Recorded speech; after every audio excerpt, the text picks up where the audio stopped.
Hey everybody, getting ready to do another stream here. Same as always, gonna spread the link around and then I'll be right with you. So just hang out and should be a good time.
Alright.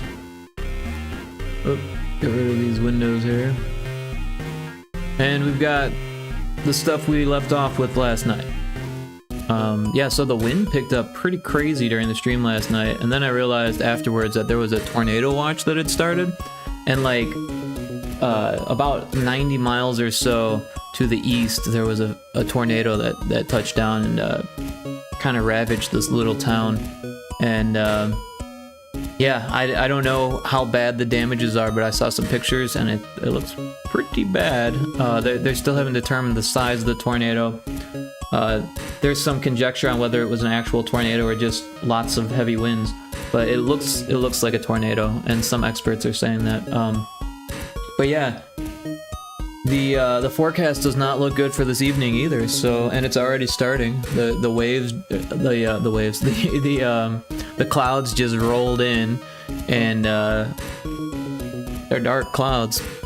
The winds just picked up. I'm hearing a bunch of strange sounds outside, and looks like we'll be getting hit again. So just have to cross our fingers and keep one ear open for the sirens.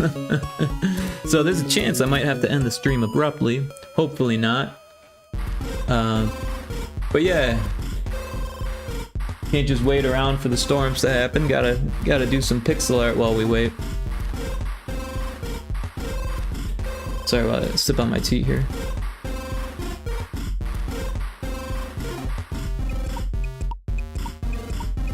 Yeah, I'm gonna throw on my hoodie too. All of a sudden I got a chill, probably from the winds picking up.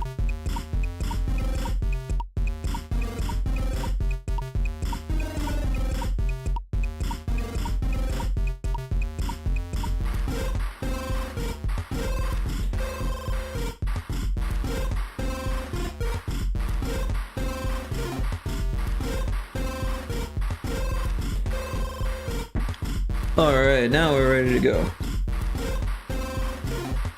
Got my tea, got my hoodie. Moving right along here. Yeah, so we've got this foreground and we've got this background, so we'll be taking pieces of this, putting them in this. Should be relatively straightforward. So yeah.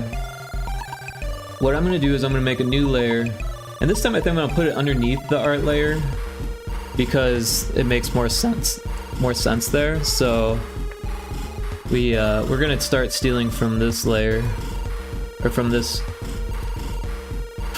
layer rather, and let's get some more of that. We'll get all of this. Now we're on this layer. I'll call it dither since that's what I was calling it before. And so we'll take the dithered art and we'll just kind of throw it in there. And actually we kind of want it to go down faster than that.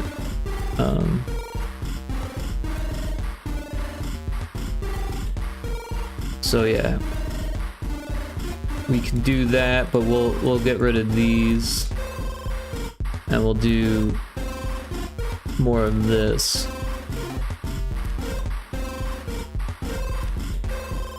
But yeah, I was looking at the projections of the weather and it looks like the east is gonna get worse, but some parts of Oklahoma are definitely looking like they're gonna get hit a little bit. But by Wednesday we should be in the clear, so by tomorrow rather. So we just gotta hope for the best, and I've got a storm shelter, worst case scenario, so very lucky to have that. Well, not really. I wouldn't have bought the place if it didn't have a storm shelter. That's Oklahoma for you. Most places have storm shelters these days, though. But yeah, when I was searching for homes in November, last storm season, right? Because we've got two storm seasons here, one in November and then one in the spring, which can last from March to shit, I don't even know.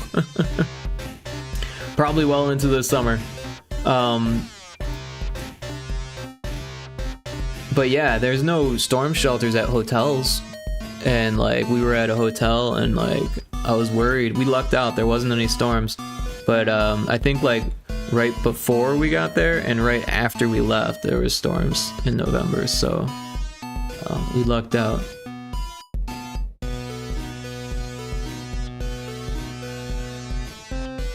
So I feel like we could probably just take like a bunch of this, all of it even, and then just duplicate it.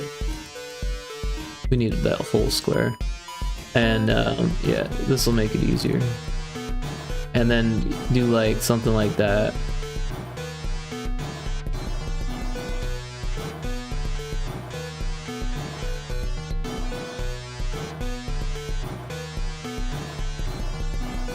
And then we'll go back to this one and we'll get the other pieces here.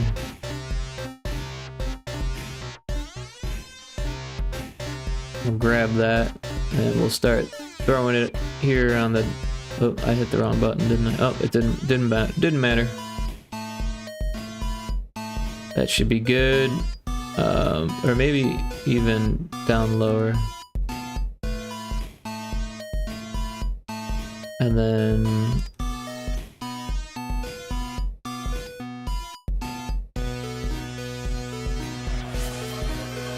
Hey Cosmo, welcome in. Thanks for getting first and the daily check-in.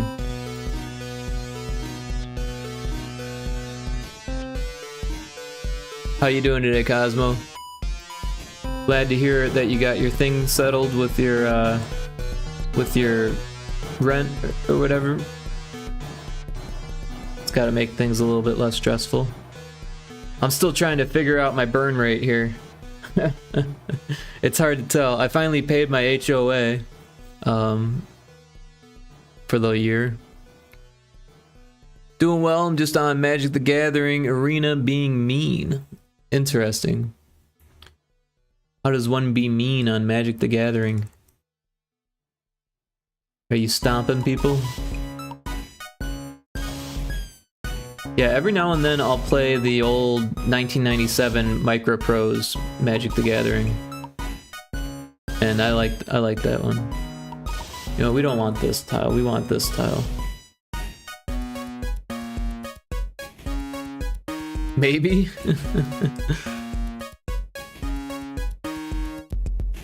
Well, you know, sometimes that happens. But yeah, we got a little shout out for you there. Everyone should check out Shadowcat. Of course, there's no one else in here right now, but anyone watching the VOD should check out Shadowcat. Cosmo the Shadowcat, rather.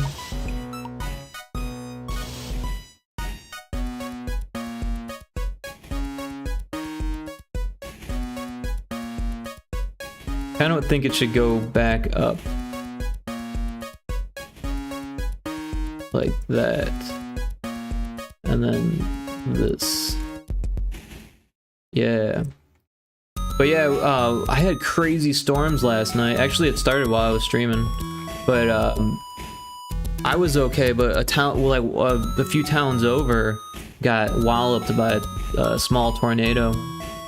Did a whole bunch of damage to a trailer park. It looked like some type of mechanic place got hit really hard. A couple houses got damaged from trees getting blown out. Their roots getting pulled out. Very high winds yesterday. I actually slept okay though. I mean, I kept waking up because of the hail, but I was pretty tired, so I just fell back asleep.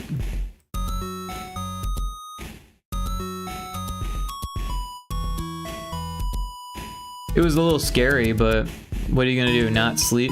You know? I thought about it. Like, maybe I just stay up, you know?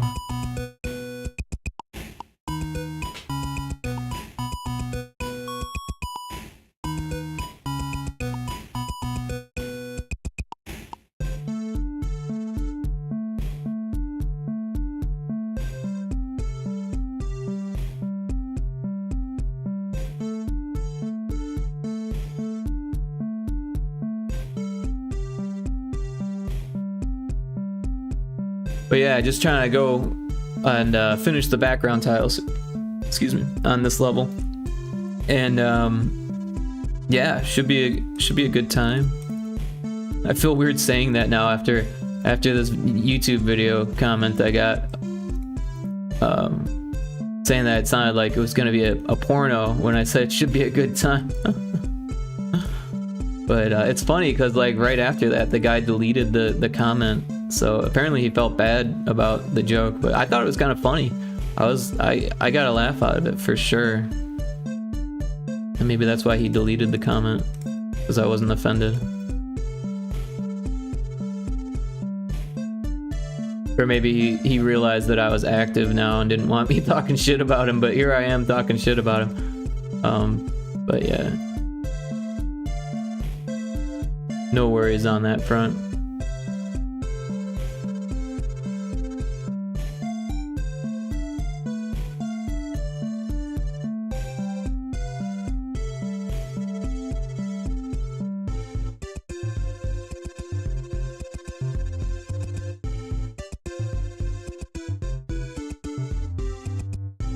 This is the tile that I'm looking for.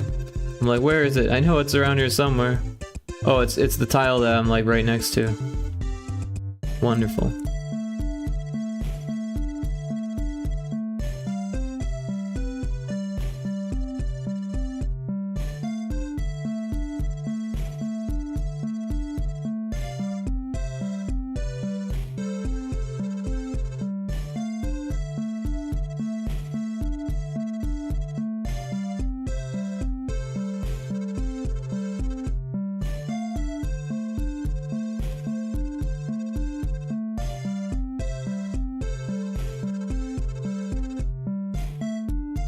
But yeah, we're just powering through today. Trying to get as much as I can done. Gonna send this build off to Johnny, the designer of the project.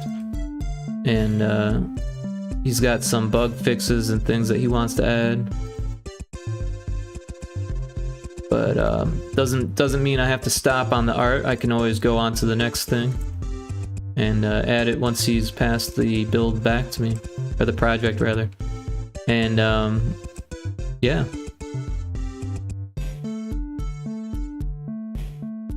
So this is looking alright. I dig that. We can do the same kind of thing over here. We'll start with these angling downwards.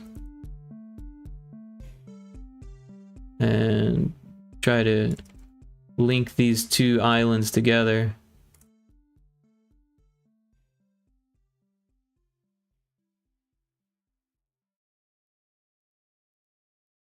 There's a wild Joltik in chat. Get back on the Pokemon community game kick.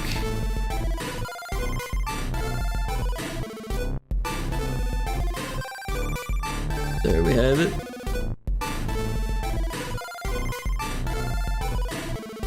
I'm gonna get the stream up on my other monitor here, so I can better watch things. Watch things better. Better watch things better.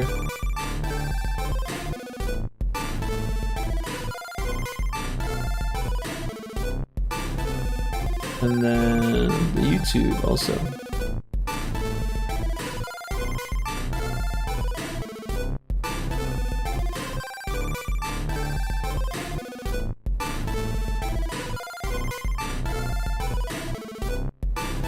Alright. Got that stuff up. That way I can better pay attention to what's going on with the chat. Got it on like 3 different monitors, so no matter where I'm looking, I see it when people chat, or when they join or whatever. Otherwise I worry that I'll like miss something.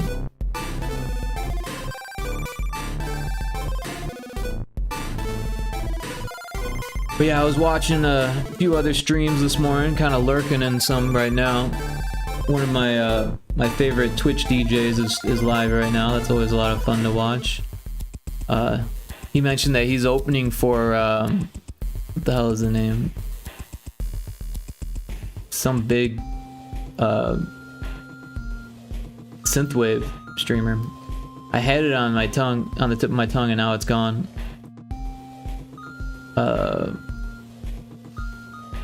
Yeah, I can't remember.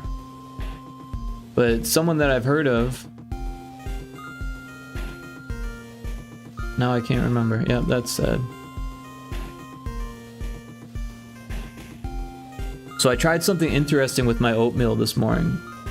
Cause I have like these liquid IVs that it's like powdered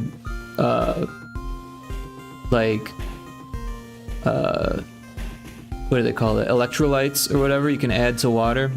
Like usually I don't really use it because there's kind of a lot of calories in it, and but like every once in a while they'll only have purified water. They won't have spring water, and so like because purified water doesn't have like nutrients in it, so it's a good idea to add that to the purified water. Otherwise, the purified water will actually leach nutrients out of your body as you pass the wastewater. So that's usually what I use it for. But today I was like, you know, I don't have any, because sometimes I'll have like this like chocolate granola stuff that I'll put into the oatmeal to give it like a chocolate flavor. And I ran out of that, so I've just been using chopped dates, like dried chopped dates, and that works really well, don't get me wrong. But I was like, you know, I've got one of those liquid IVs open from the last time that I only had purified water. So I was like, yeah, I'll just put a little bit in there. And I had strawberry yogurt, or not yogurt, strawberry oatmeal with dates in it. It was fantastic. It was really, really good. I was very surprised. Sometimes you just gotta experiment, you know?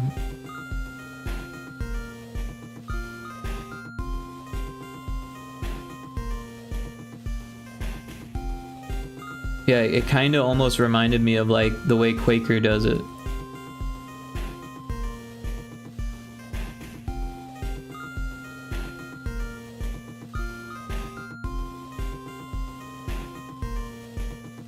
But yeah, the dates are great in oatmeal. I mean, they're good by themselves, but like they're like kind of perfect for oatmeal, because oatmeal can be kind of bland if you don't sweeten it.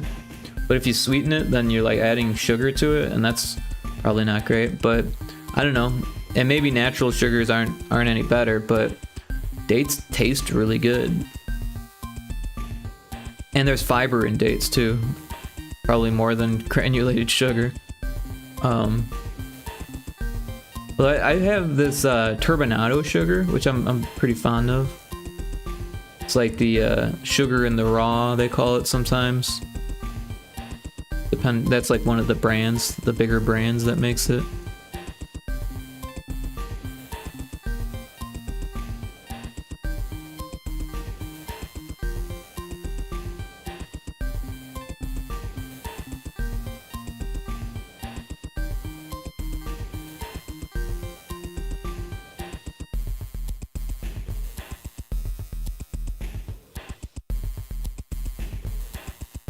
But yeah, it'll be interesting to see how the storms go tonight.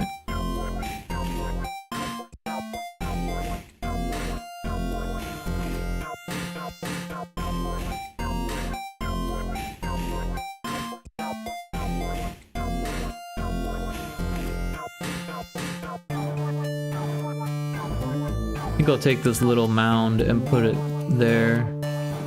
Maybe we'll do it there, and then we'll do this there, so they're not exactly the same.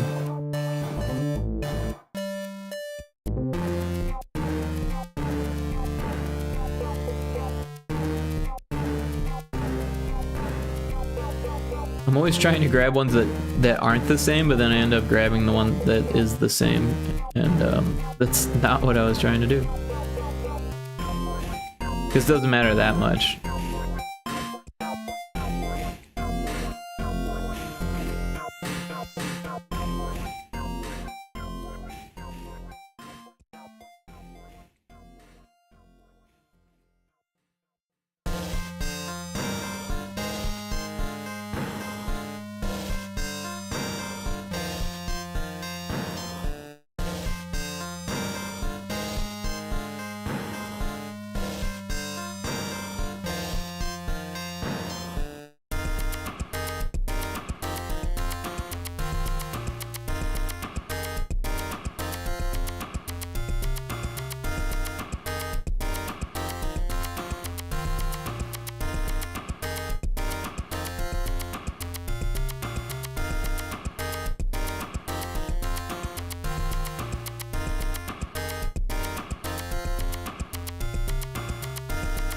So yeah, in the indie kind of game dev news, I heard there's a new Terminator 2 pixel art side-scrolling game coming out, and that looks really, really cool.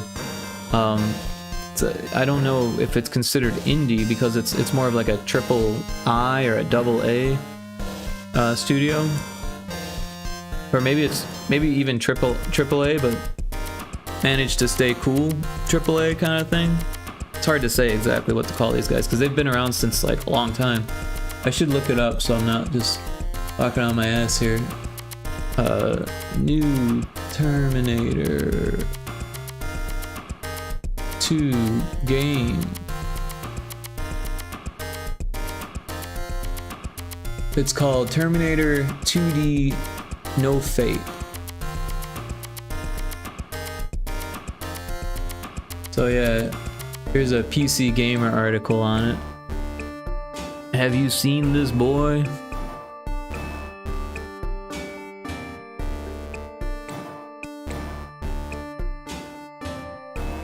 You can pull up the trailer here. Peggy 16.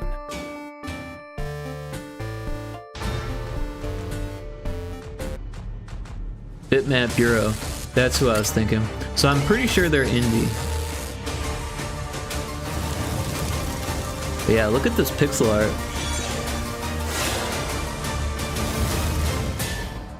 I'm excited for this. I'm not like a huge Terminator fan, but Terminator 2 was awesome. Look how awesome this pixel art looks. And it looks like a run and gun style.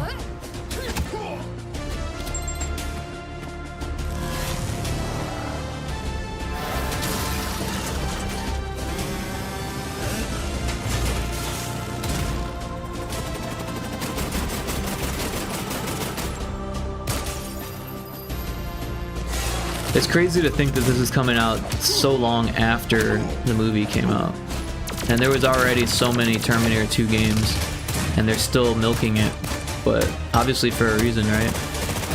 Probably for a few reasons. Not only is it awesome content, like IP-wise, and cool story, but now they're doing a better job with today's technology, and they're still doing it pixel, which is freaking awesome. Yeah. So let's learn more about Bit Bureau. Let's see here. We got. Oh, why is this being Bit Bureau? I don't know how to spell bureau apparently. Bit Bureau, Bitmap Bureau. All right, so we got Bitmap Bureau's website here. Our games. Looks like they did a Xenocrisis top-down arena shooter, Final Vendetta, Battle Axe, 88 Heroes.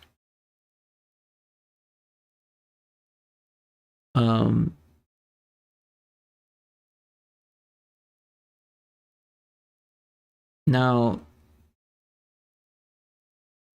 this must be newer, right? This must be like homebrew, I'm thinking. Well, let's go to the About Us. That might answer my questions here. We'll throw on some music here. UK-based game development studio specialized in producing high-quality 16-bit games for modern consoles that also run on retro hardware. Our talented team of designers, programmers, artists, and musicians are dedicated to continuing and preserving the fine art of 2D game development, with a strong commitment to keep gaming's golden era alive for modern and retro gamers alike. So yeah, they're pretty indie. Not that many people.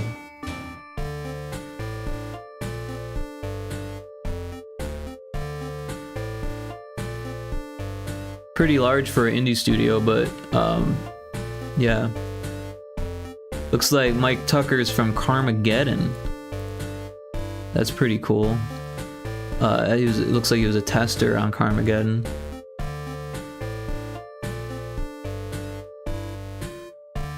Then went to produce the Steam hit Super House of Dead Ninjas. I don't know that one. With Adult Swim Games. I know Adult Swim Games. They're a pretty big publisher.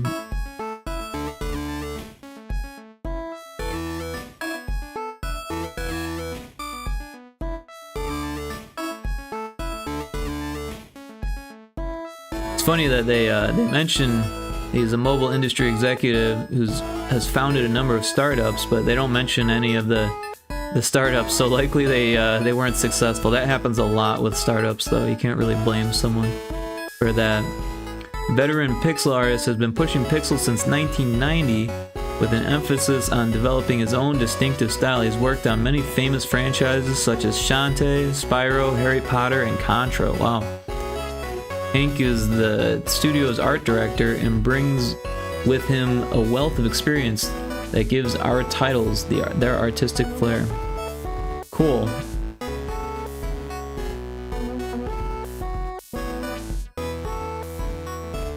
I kind of want to check out Xenocrisis too, because I've heard that name a lot and I never played it. Pretty sure that was like an old title, but they must have made like a new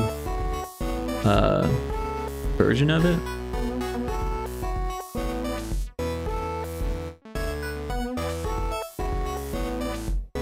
Maybe I'm all wrong. I don't know.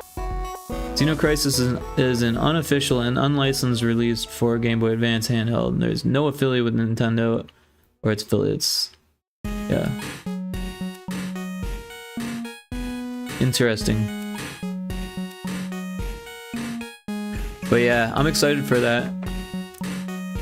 Hey, what happened here?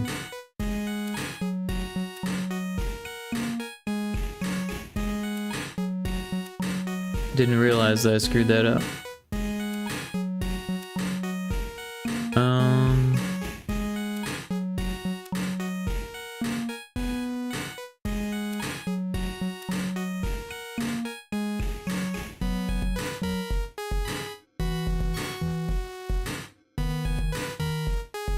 Oh, that's that.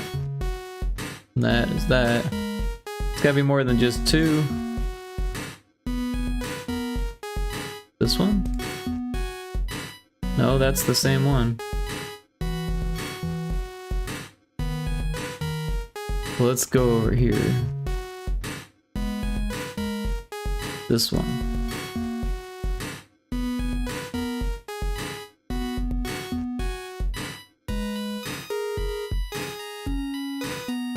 There's a Cherubi in chat.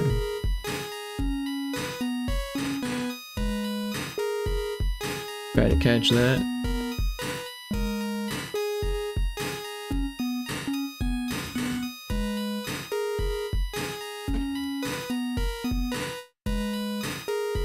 So yeah, I hope the storm just kind of blows over and doesn't cause any damage or anything like that, obviously. Not trying to deal with a tornado or anything like that, so be nice if it just goes away.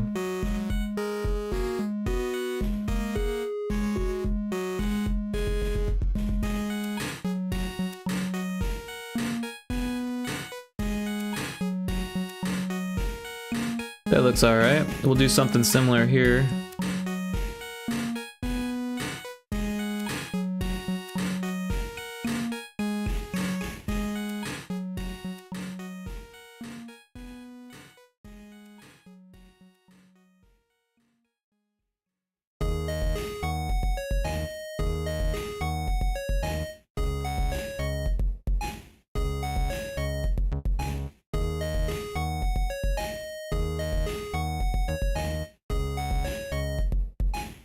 Whoop. I'm holding the wrong button down. There we go.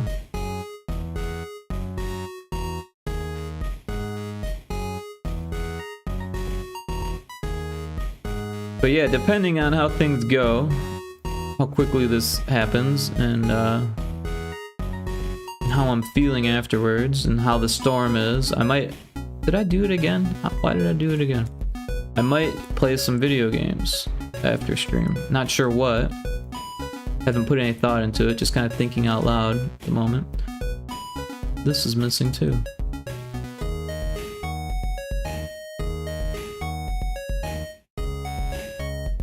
So I think that looks pretty good. We could do something coming down this way too. That might work.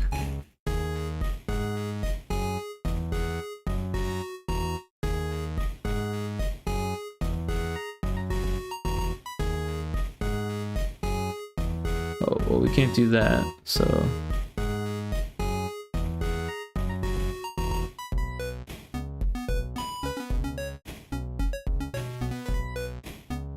You know, we won't do that then. We'll do this instead. And then this.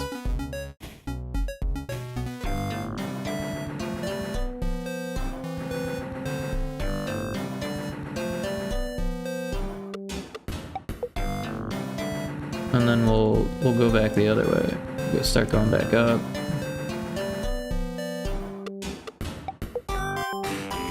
And then something like this. Cool. And now we'll just kind of mirror this, or replicate that, duplicate. That works pretty well.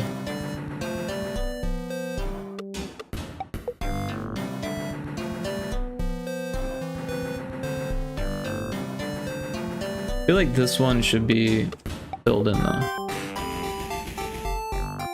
I'm gonna sip on my tea for a second before it gets cold.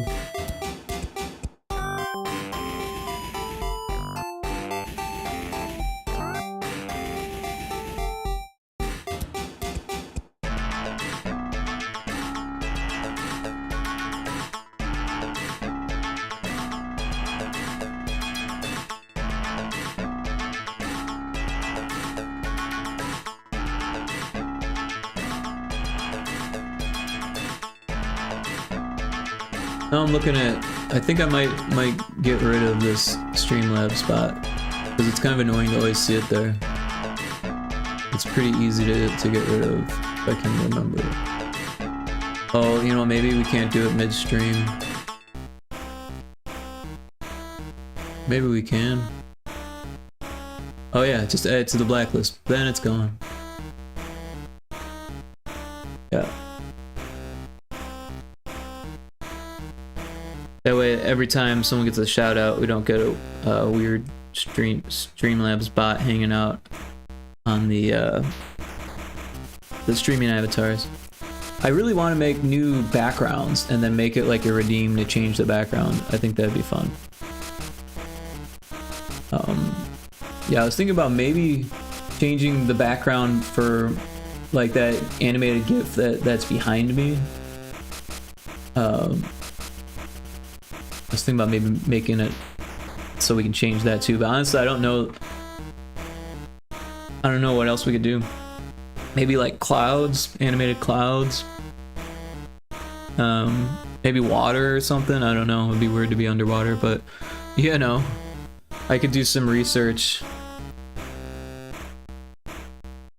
Maybe like a sunset or something, I was just thinking out loud here, just random stuff. You know, when you go to like Zoom meetings, I don't, but you know, you see people talk about Zoom meetings and they have like a funny background or whatever. Something like that. Maybe have some fish swim around in the background or something. Alright, so let's put some trees in here. We'll save that and we'll grab some trees. Let's see, we probably have room for a big scary one, like right there. Right, or maybe coming out of the slime.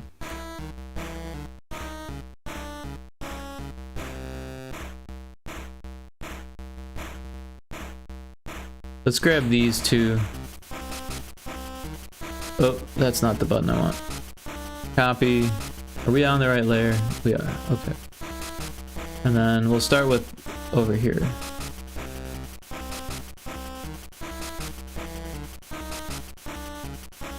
Make sure it's placed properly. And oh, should probably lower it down a bit.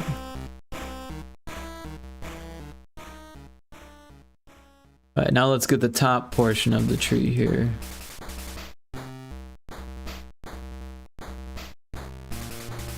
Must be windy. I just heard the house move a little bit. A little creak. Doesn't do that very often. Mostly what I hear is the vents in the bathroom and the attic, in the kitchen, they're vented through the attic, right? The attic, so they go straight through and out the roof, and there's like these little flaps to prevent like rain from getting in there, and the wind kicks them up and then knocks them back down. It's kind of annoying, to be honest, but I'm growing accustomed to it already.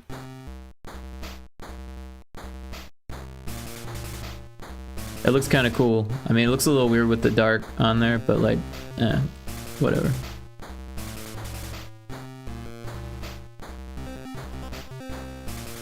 If needed, we could always add more to it.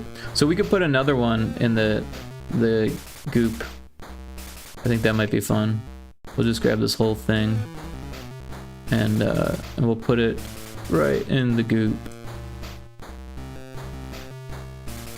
Like, either the goop made it angry or the angry made the goop. Like maybe it's throwing up. Be fun to make like an animated like goop dripping, but that's like a whole nother thing. Right, so we've got two. We could do a third one here, maybe one that's not scary.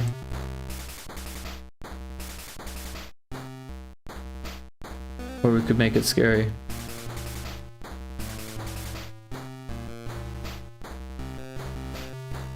I say we make it not scary.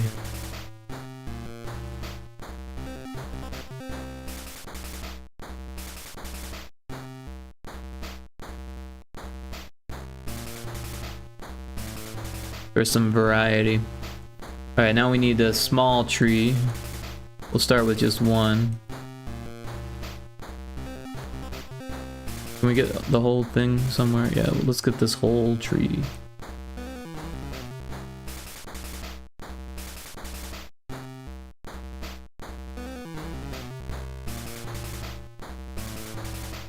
And we'll throw it behind everything. We'll put it right here. We'll make it taller. Well, that's one thing we could do also, but that's not what I wanted to do. I was trying to make a brush. There we go. And honestly, because the way this level ends, is it dirt? Maybe we should do, I don't know. Maybe instead of doing dirt, well,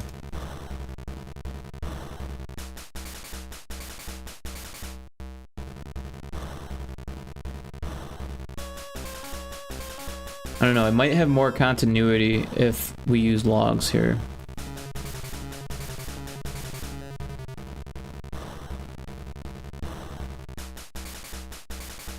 So what I'll do is I'll copy it, I'll make a new layer, we'll paste it there, and we'll try it.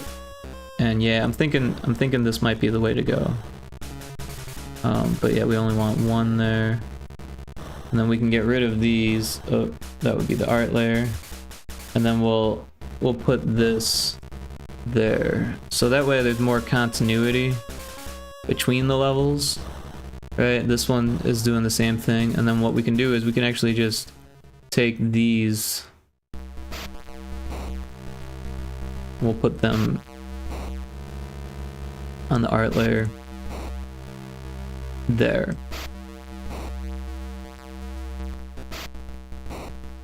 But yeah, we should steal some of these knots.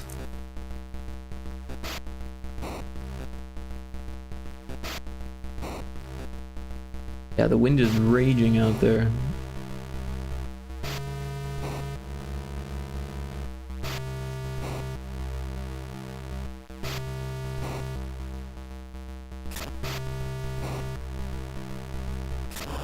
Alright, so we'll take another tree from the dither layer. We'll copy it over here. Yeah, like that. And we should also, oh, You know what? Because this level is going into a cave level, we should adjust the ending of this level too. So let's take this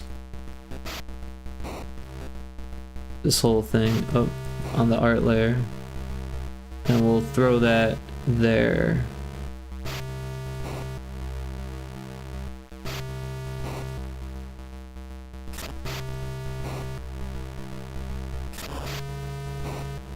Because the next level we're talking about doing caves, so like going into the ground would make more sense, like I said before, with continuity.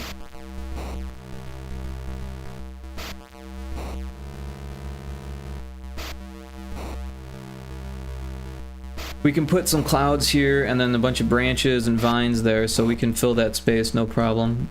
So we'll add some trees over here now. We'll go back to the dither layer, grab this whole tree, and bring it over here.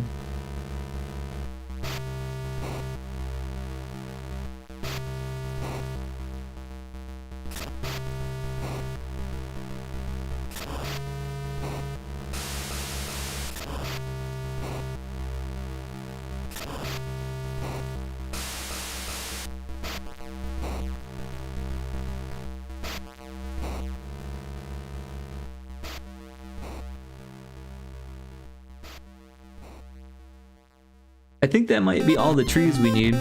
The last level had like a lot of density in it, so like this one I don't think needs it as much. We'll use the branches and the vines to make it more dense. Yeah. Although I just thought about this. This is using a different palette than what we're using, so we may need to make a change on that.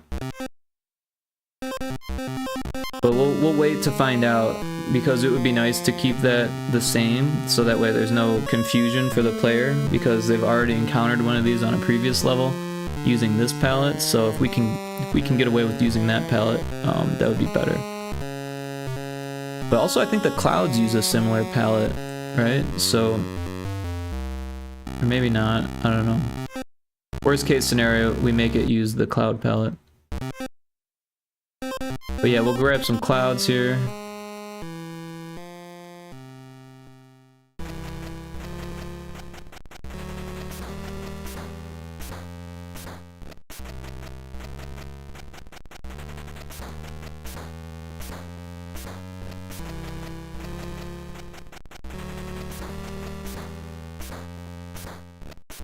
The house is creaking a lot.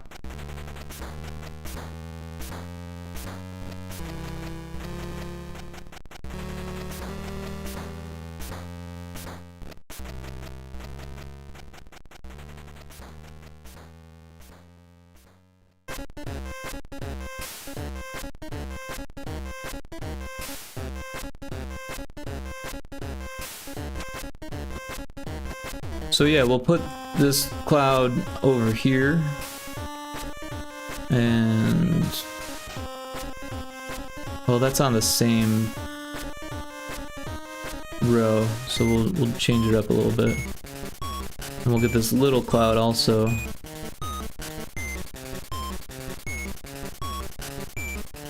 And we'll put this little cloud over here. And then, yep, grab both of these, bring them all the way over here, maybe by the end.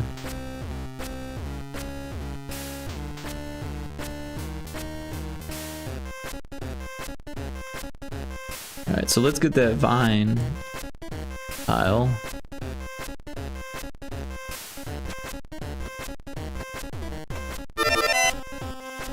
Hey!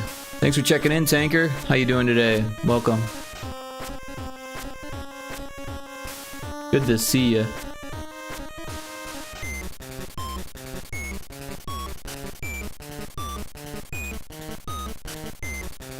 Oh, went a little too far there.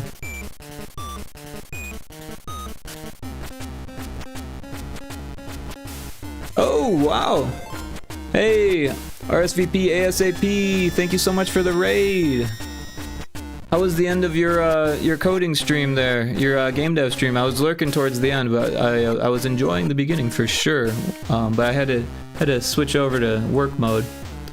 But thank you so much for the raid. I very much appreciate you, you know, sending your people here, trusting me with them.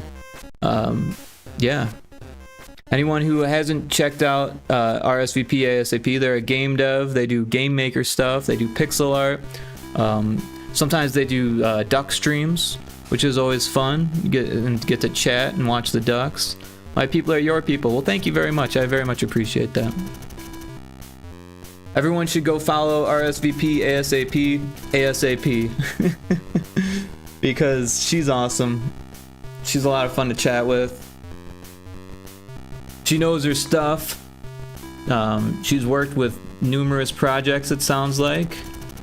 And yeah. But yeah, the stream was good. Finally got those friggin' mice moving into the park. Right on, right on. Cool, yeah.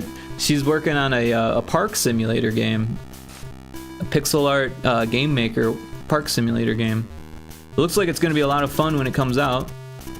I've been low-key watching her make that for a few months now, at least 4 or 5 months now, I think. And it's been awesome. God willing, it comes out. It will come out. It will. Just gotta stick with it. Keep at it. Yeah, do you have a Steam page for that yet or no? Because you could totally link it if you do. Or anything else that you'd like to link, you can totally link.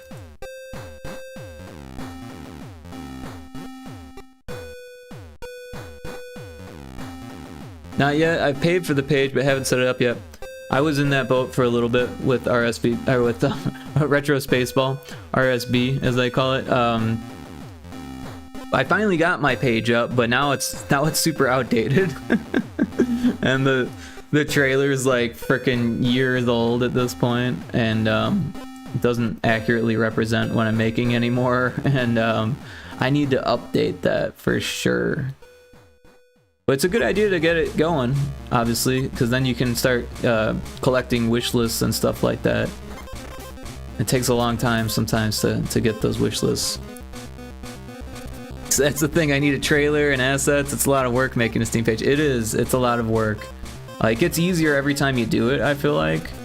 But that first Steam page is like, yeah, that's a lot of work. And trailers are always a lot of work, and they always go out of date so freaking quick.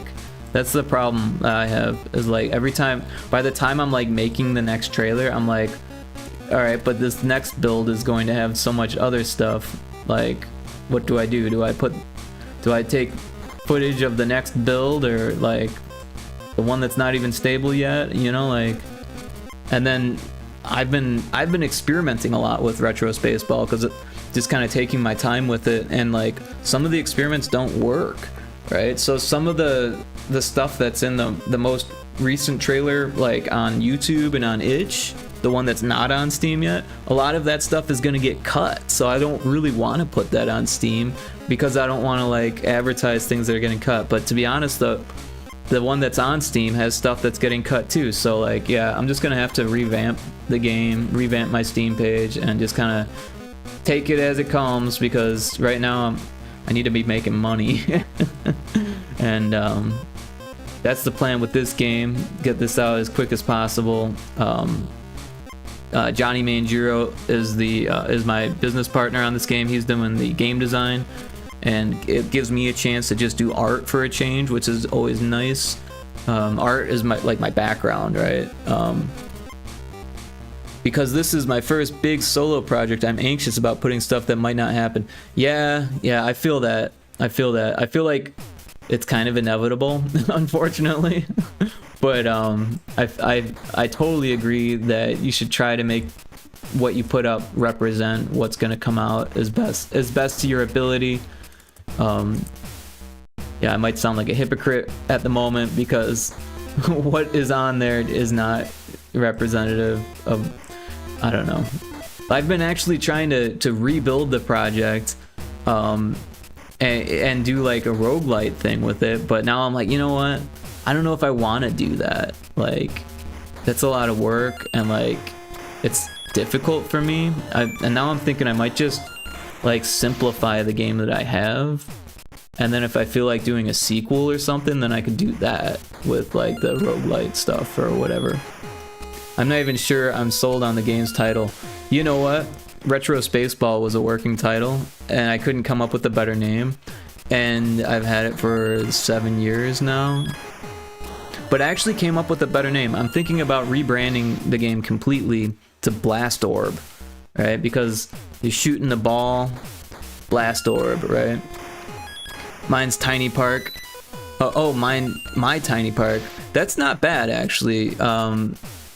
What is that game that I just played? Now I need to look it up.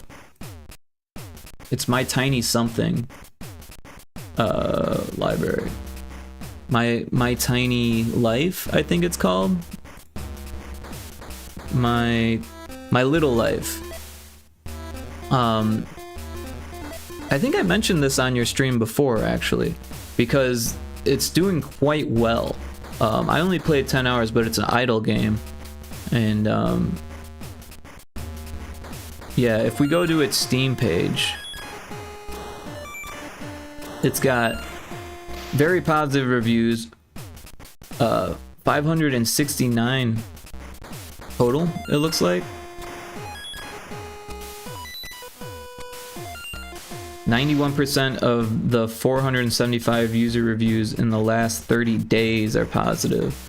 So I don't even know how many total that is. I think, is that 569 total and then 475 were in the last 30 days? That doesn't even sound right, but the game just came out not that long ago, so maybe. But, you know, for idle game, like, here's the GIFs, right?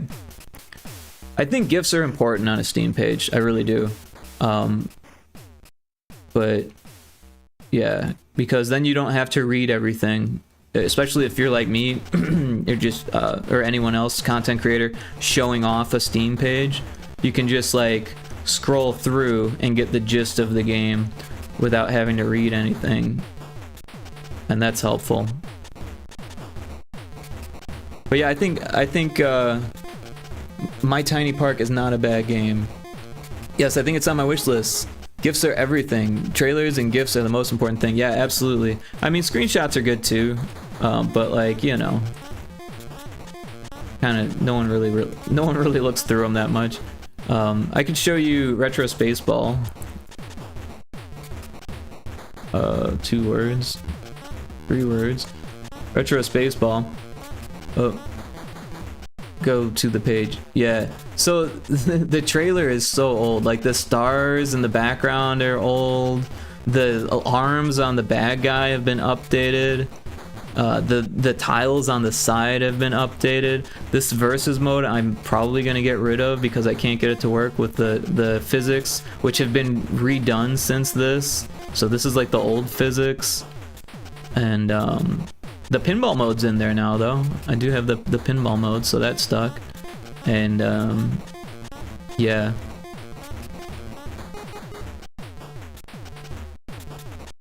This needs to be rewritten though, because this is just like a block of text. Retro Spaceball is an action pinball shooter with multiple game modes, speed through solar systems full of alien obstacles and power-ups while guiding a powerful yet fragile energy orb into a space-age combustion chamber, destroying planet-sized power plants scattered around the galaxy. Like, it doesn't even make sense, first of all.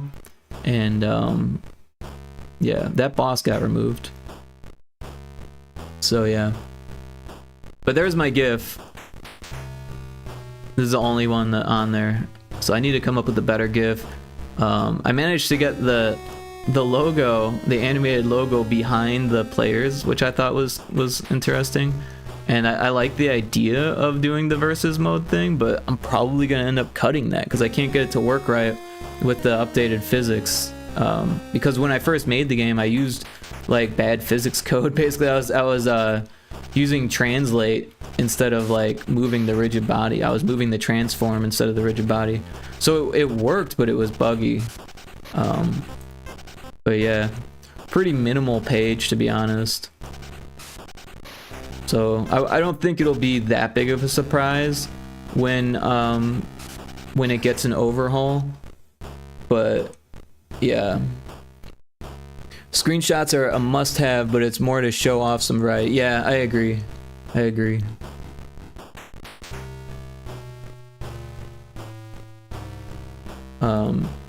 Yeah, that boss is pretty cool, but it's not in the new physics version because I haven't gone through and fixed it. This boss is new though. That one I got in there. That's new. So you can actually see some of these screenshots are newer than the trailer. Because like this whole setup with the dark background and like overlaid stuff, like that's not present in the trailer.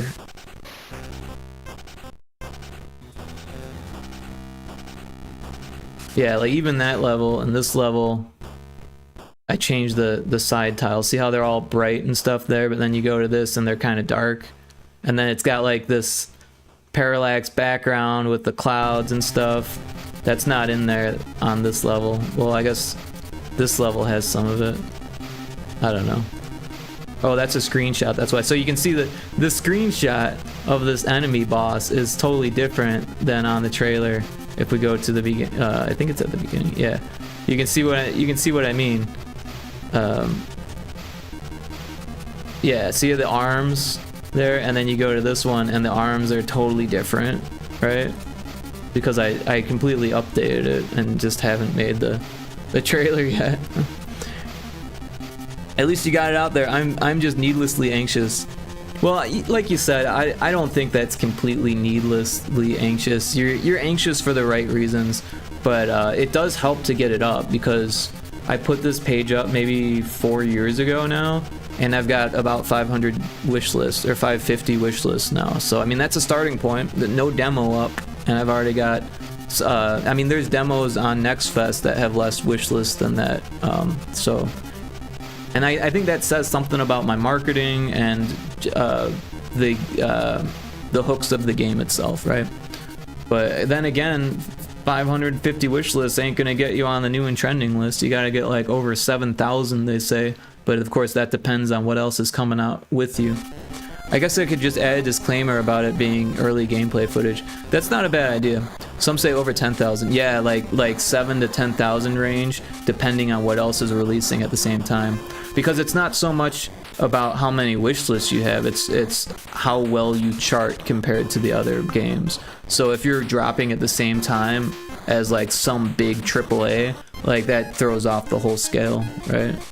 But yeah, I think you're right that safer bet is 10,000. I'd take the extra 3,000 wish list any day. Oh, we got an ad in progress. Sorry about that. I didn't snooze it in time. But yeah, we'll take a little break for the ad.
Yeah, sorry about that ad, Jill. I wanted to snooze it, but I didn't see it coming, so I definitely would have snoozed it had I saw it coming. Sorry about that.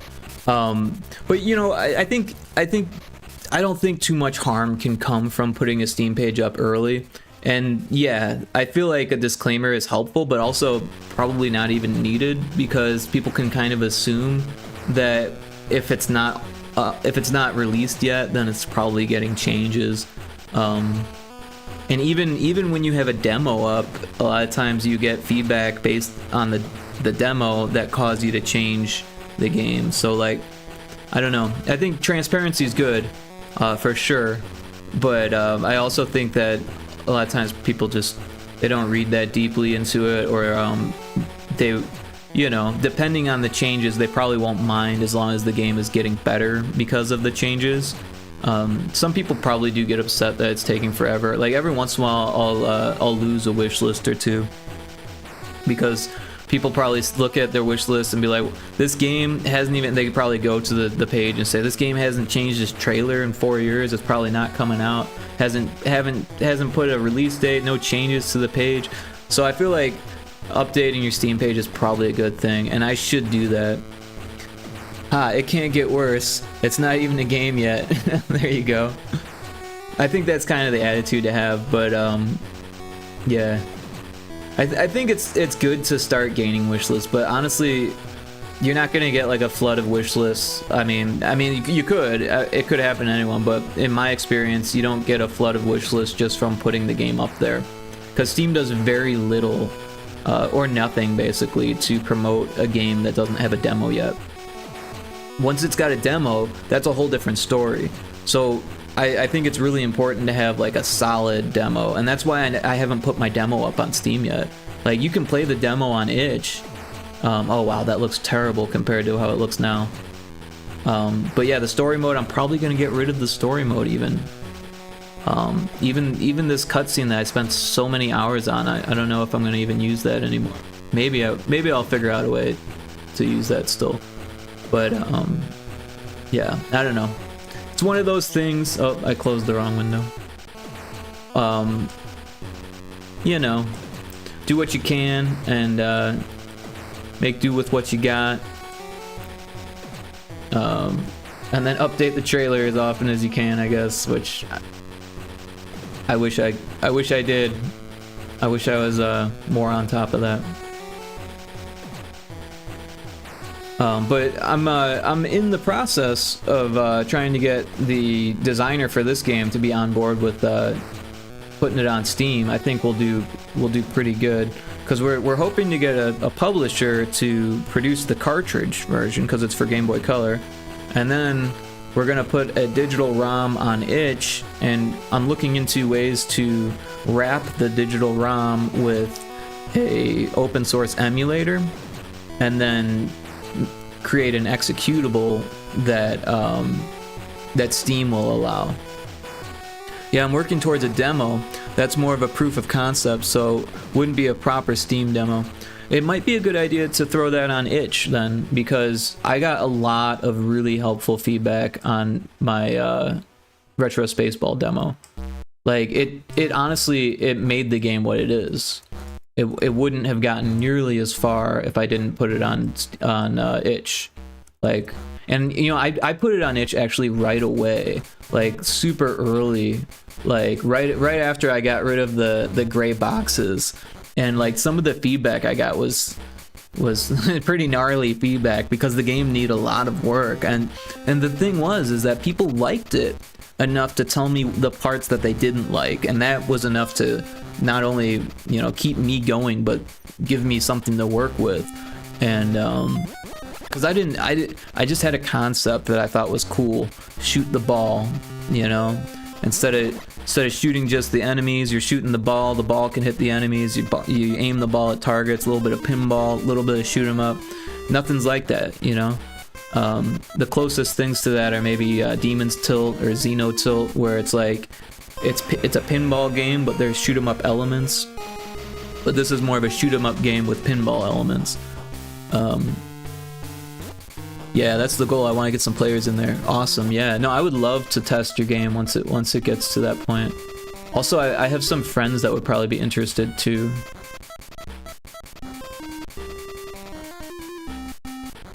Try to keep a little gaming community of testers and that kind of thing going. The indie enthusiasts, you know. Oh.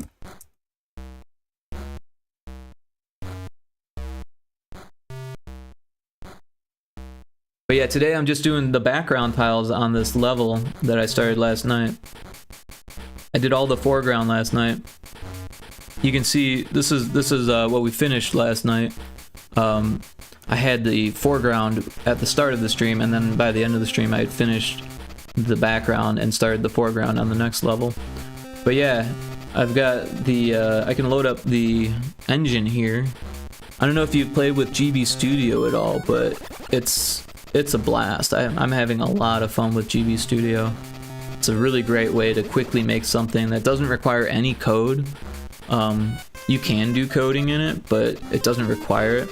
So this is actually the level that we're working on right now, but it's got the placeholder art in there still, and then you can see I've added this, and you know, you can see the collisions here are red, the triggers are orange, the sprites are or the actors they call them are pink, and then you can actually, if you click on this, click on that, and then click that, you can see it with just the art. But yeah, it's a really cool engine. If we zoom out here, you can see all the levels kind of stacked here, and then these are the levels that haven't received new art yet, and there's still a few more to go, but we're what, about halfway, more than halfway now. I think there's 34 levels at this point, and we're at 20, so yeah, almost 2/3 of the way. Well, hopefully we'll get there sooner than later. My schedule has been a little all over the place, but right now I've got some downtime, so I'm trying to crank out as much as possible while I have time and ambition. Yeah, that's kind of where I'm at right now with the Pyrotoad stuff, because every once in a while clients, you know, they kind of come and go, or I've got kind of one client that's been, you know, super awesome, and they appreciate my work, and they don't always have something for me, but when they do, all of a sudden it drops, and they're like, can you get this done by like next week, or even sooner, you know? And then I have to kind of drop everything and do stuff for that client because they pay well and I need the money. And yeah, and then I'm also kind of always looking for new clients because I need more money, right? And this is actually a rev share project, which isn't something that I normally do, but I trust the designer because of a game called Palooza Saga. I can pull that up here. Palooza Saga Kaji's Trials. Oh, where am I here? That's not what I wanted. Google search. Close that. Why isn't this opening? Close that. There it is. Yeah, so this is Broke Studios website, which is the publisher of Palooza Saga for the cartridge, right? But yeah, it's a pretty cool game. It's a Zelda-like, right? Like the original Zelda, but it's a roguelite. So here, I can actually show the trailer here. Hey Kanji, did you know this game has 2 quests? Pretty impressive, huh? 2 quests, huh? Hold my beer. Why don't we play Palooza Saga, Kaji's Trials? Is that loud A new enough? action-adventure game for the NES. Over 200 quests. Over 200 quests.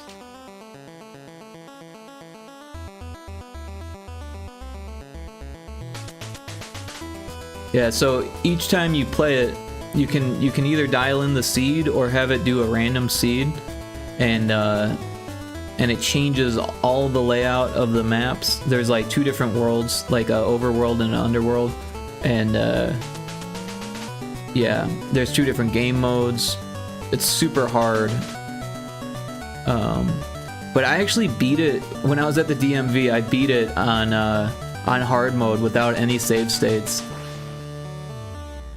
and it's a fun game. But I was super impressed with the ability of the programmer, and that's for NES, of course.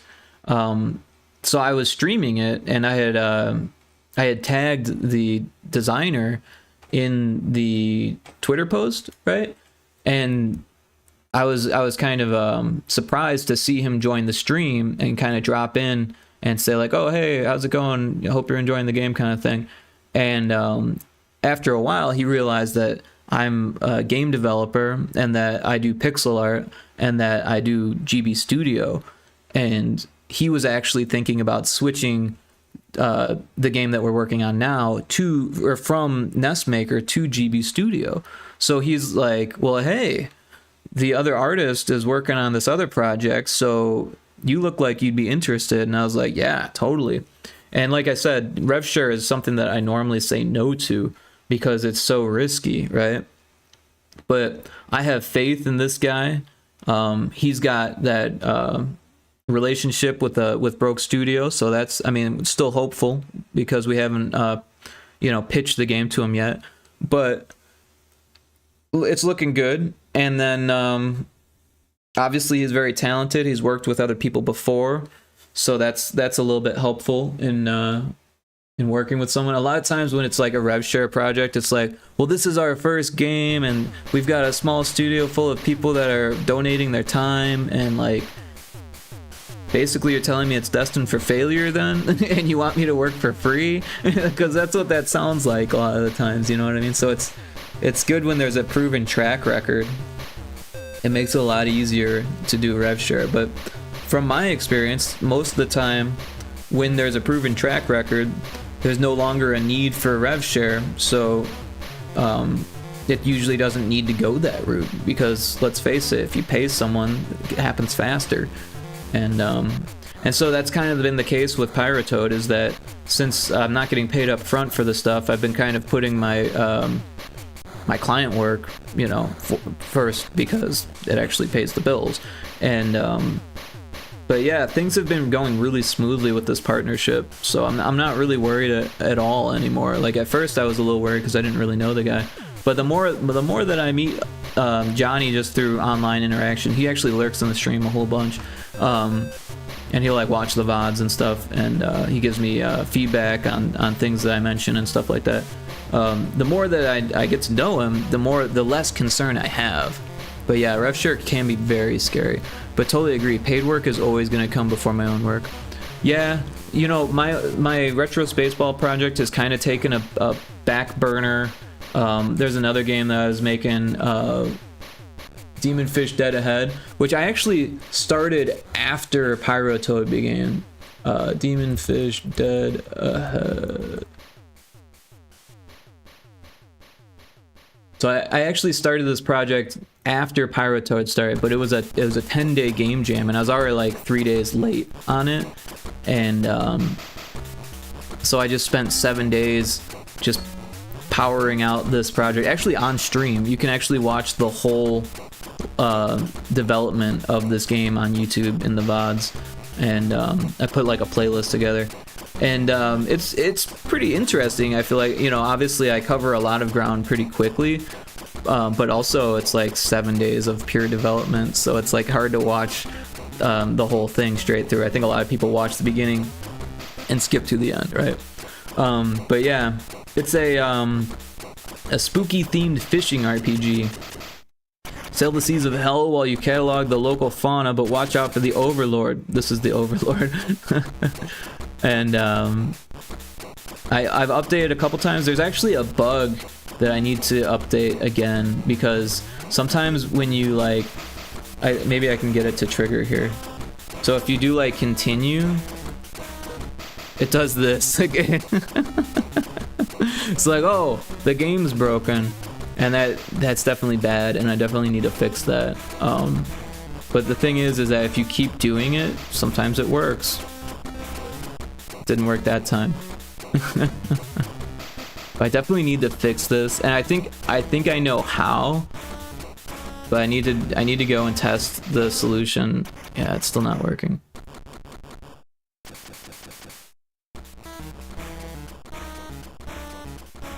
because there's like a thread. Nah, still can't get it to work. Sometimes I do get it to work though, I swear. There's like a thread on Reddit explaining basically what I tried to do and them saying that it causes this bug.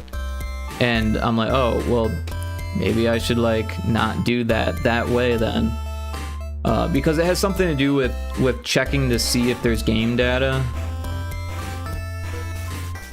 See, it almost worked that time. The music played, and then it did a different screen. It didn't. The music's still working, but it didn't go to the kernel panic.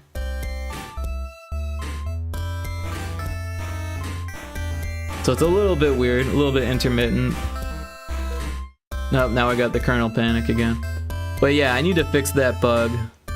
And then there's another game.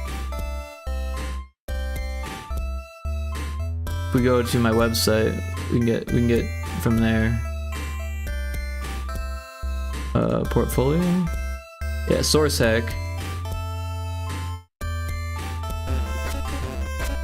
Let me turn off the music here.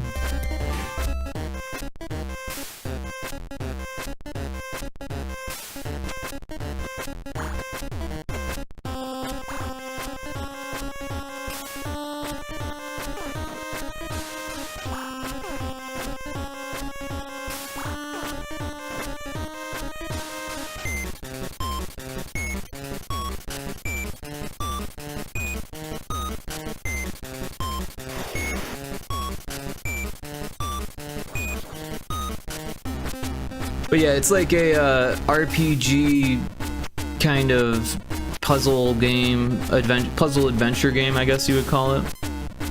I don't know. There's not that much RPG stuff going on with it, but you play a role of a hacker. I changed that sprite so it's not the same as you anymore. Yeah, I've actually made a lot of changes since this this trailer. But yeah, this was my first Game Boy game, and it was for a game jam,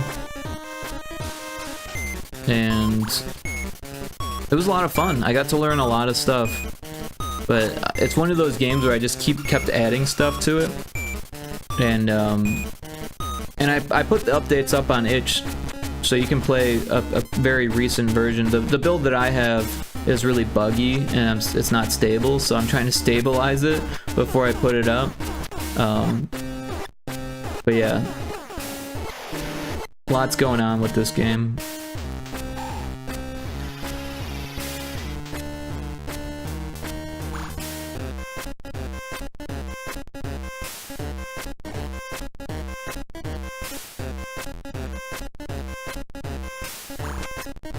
But yeah, I did all the art, music, and programming during a game jam, and like I said, had a lot of fun doing it. Learned a lot of stuff. I impressed a few people, mostly because of the television fuzz that I had animated on the screen. And there's a sampler in the game, which actually, the sampler I did a second game jam, also during Pyrotoad stream. This one is called Bit Dropper. And it needs a disclaimer because the emulator, it sounds terrible. And I don't want people to think that it's the game's fault. But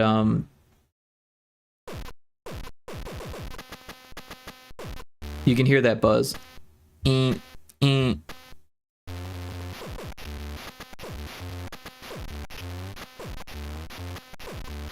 But yeah, I spent a lot of time on this.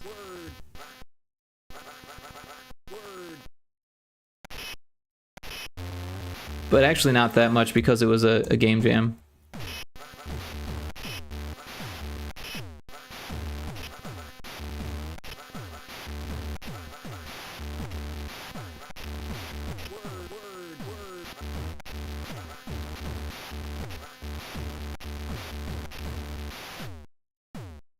There's multiple backgrounds. Oh, that's the background music. If we go to Viz, I think the bubbles is the coolest. Where's the bubbles? There's the bubbles. But then you can change it down. You can change down the speed too. Speed it, slow it down. That's what I'm trying to say. Change it down. Yeah, so there's 4 different banks.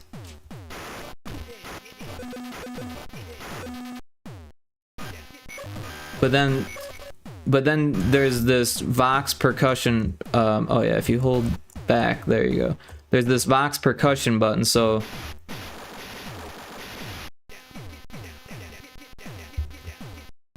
that way you can get more samples out of it. But then there's even more samples if you oh no, this is how you do it. Yeah, if you go to this, and then at the bottom, each one of these changes all of the sounds on each of the banks and the percussion and vocals. So there's actually like, I don't even know, like 144 sounds or something like that, right?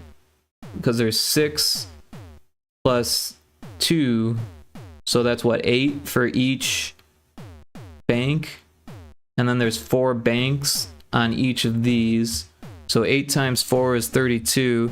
32 times 4, I don't know what that is. What's 32 times 4? Let's get the calculator out. 32 times 4, 128. So there's 128 different samples in this. And then I think there's 16 background tracks. And yeah.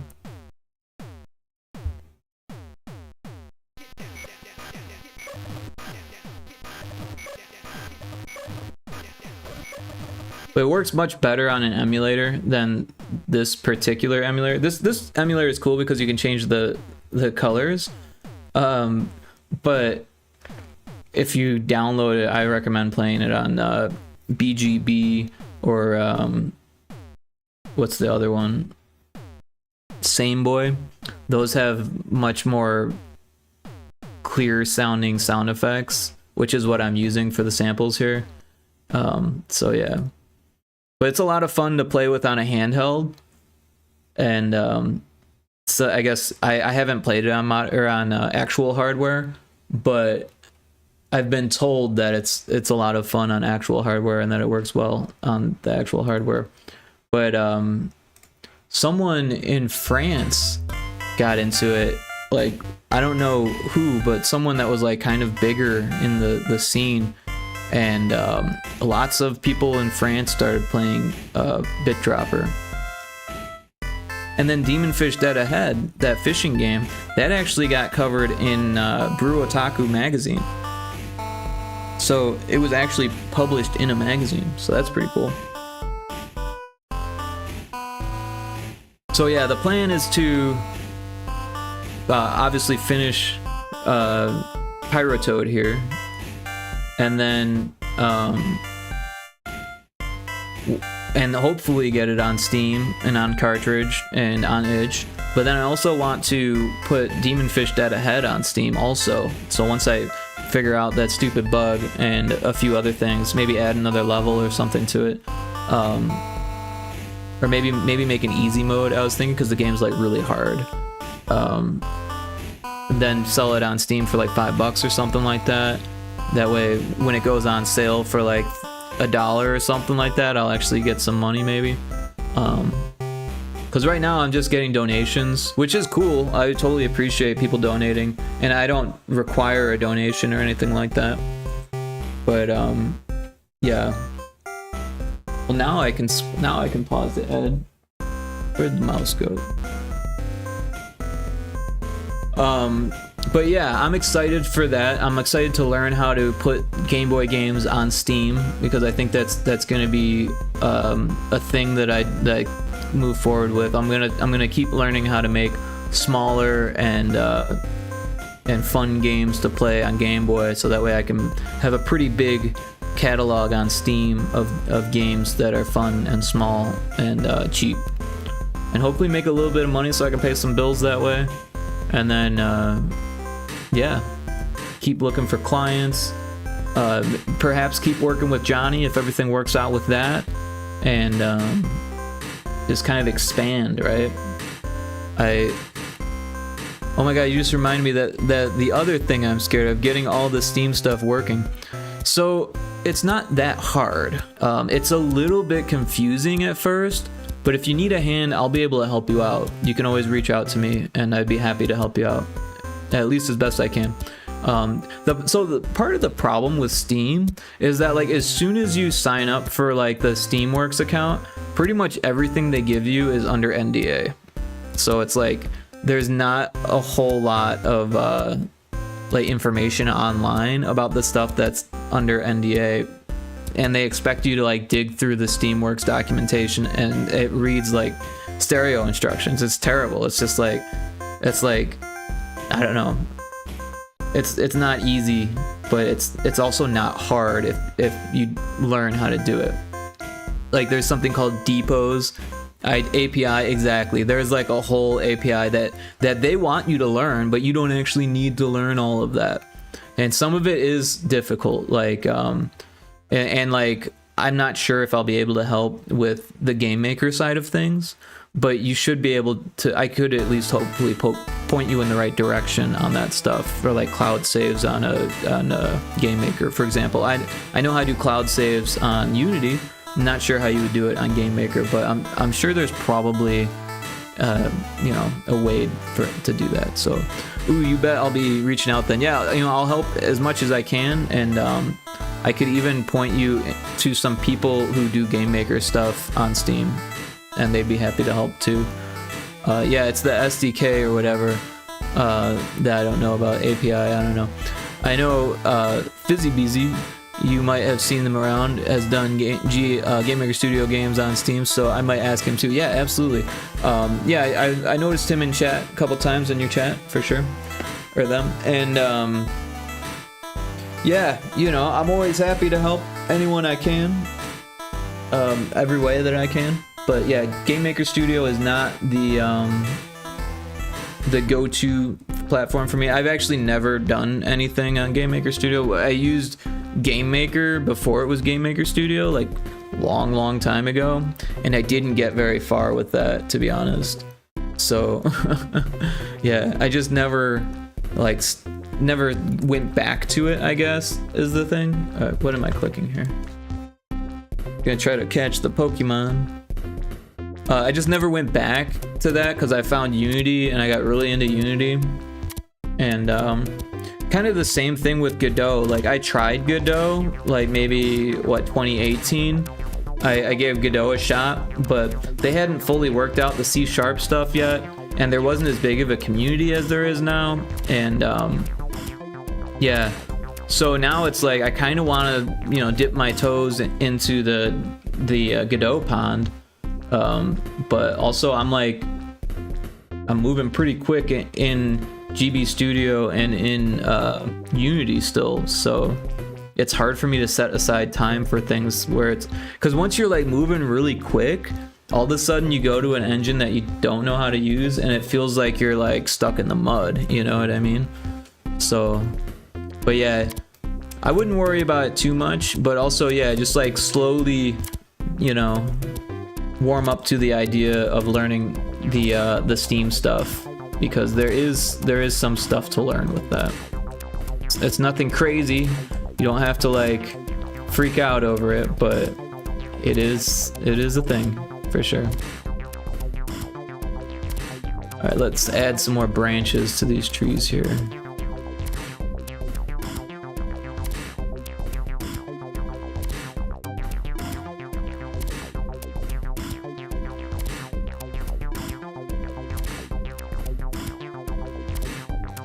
Yeah, because like Steam, they call it a depot, and it's a little bit confusing, but essentially once you set it up, it makes it much easier to update the stuff.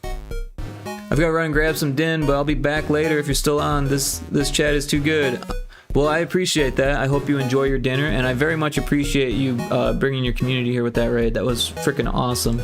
Very much appreciate that. So yeah, enjoy your dinner, and hopefully I'll still be on. We'll see. The storms are picking up here, so I might have to hide in the storm shelter or something like that. There was a tornado nearby last night, so we'll see how it goes. But yeah, thank you very much.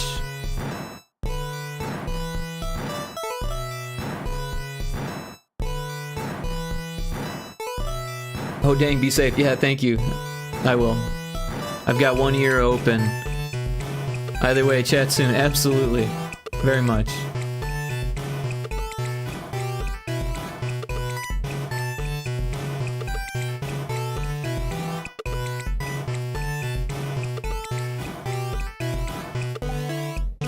Yep, just making more branches here on these trees, and you can see if we look at this one, it's a lot more dense with the branches because there's so many trees, so it won't be quite as dense, and we could probably actually just take a bunch at a time.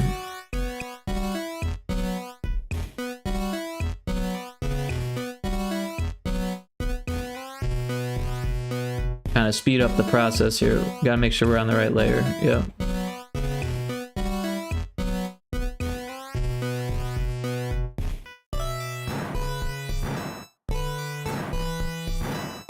Of course, we don't want it to look exactly the same.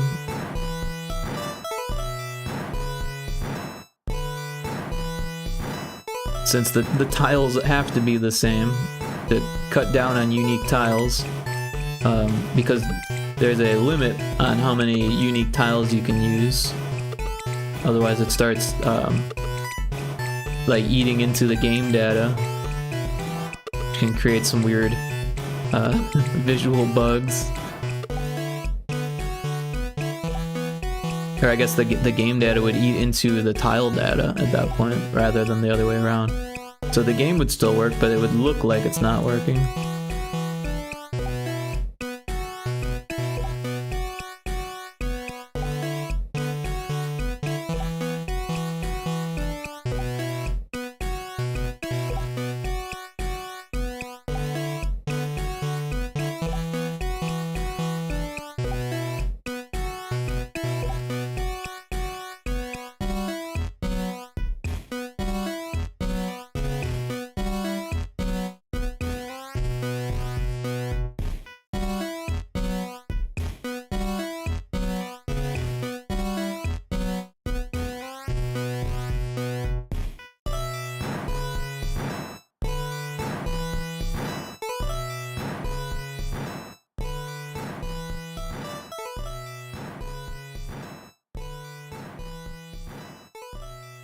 Just flying right along here. Sorry if I get kind of quiet. Sometimes that's how I roll.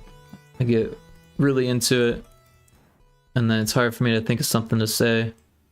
I'll start talking about nothing, like not being able to think of anything to say. And here I am, talking for the sake of talking. And that just always feels weird. So then I start to shut up, but then it gets too quiet.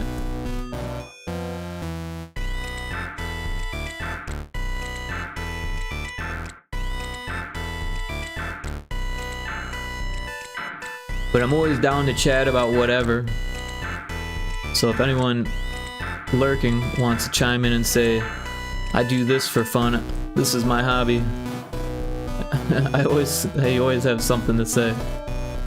I love hobbies. I've got so many hobbies.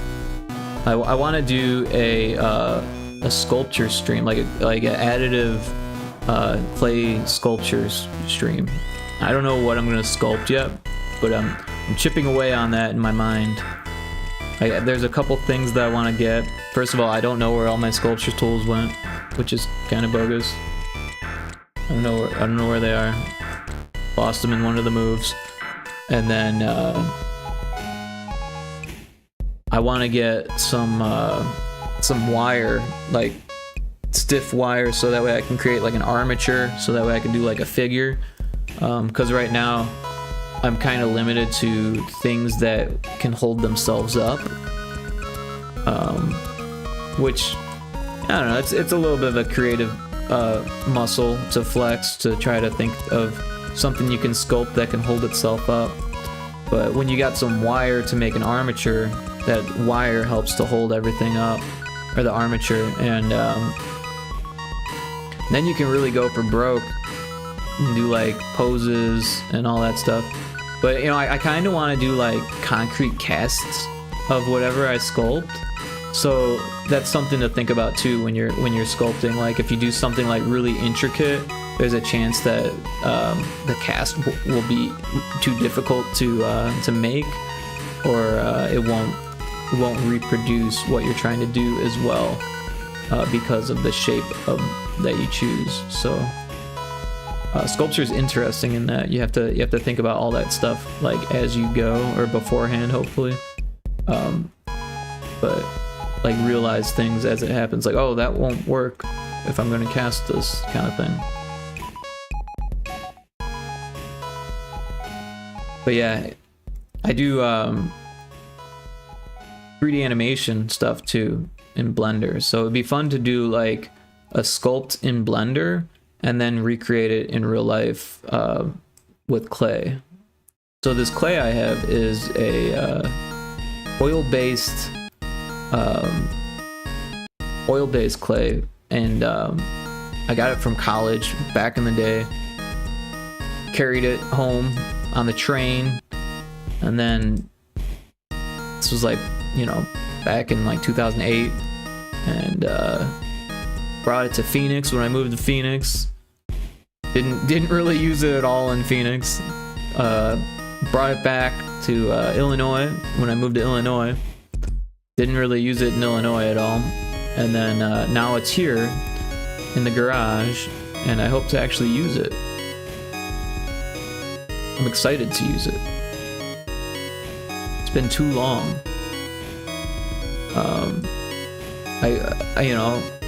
I still do the 3D modeling stuff, and I think about it like it's actual clay if I'm sculpting and stuff like that. Of course, there's more to think about with texturing and topology and that kind of stuff, but the general thing is still the same. So it looks like we're gonna have an ad here, so I'm gonna take a little break when the ad starts, and then we'll come right back to it. I haven't taken a break yet, and we're at almost 2 hours. We're at 1.25 hours.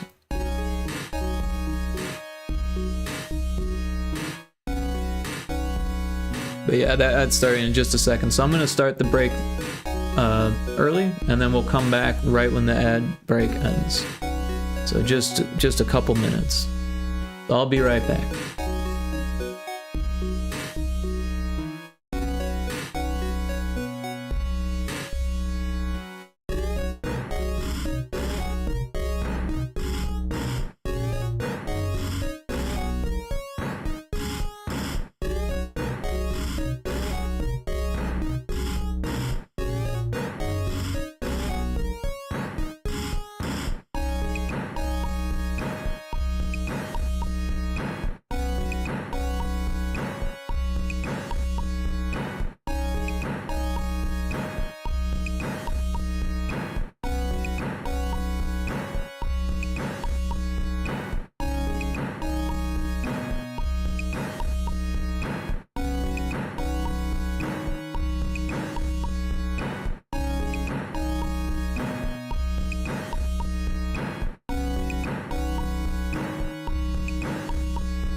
Alright, we're back. Got the chance to take a little bathroom break, so that was good. I'm gonna sip my water here.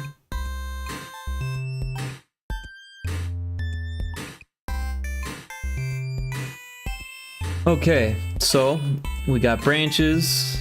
Probably use some more branches though. Let's do another big branch here, down here.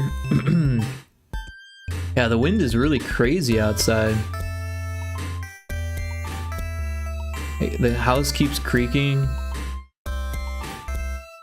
Like, I can't tell if it's thunder or just wind. Oh, there's a wild pillow swine in chat. That's a strange name for a Pokemon. Makes me think of a pig pillow. Right? Don't they call pigs swine?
This is looking cool though. I'm liking where this is going.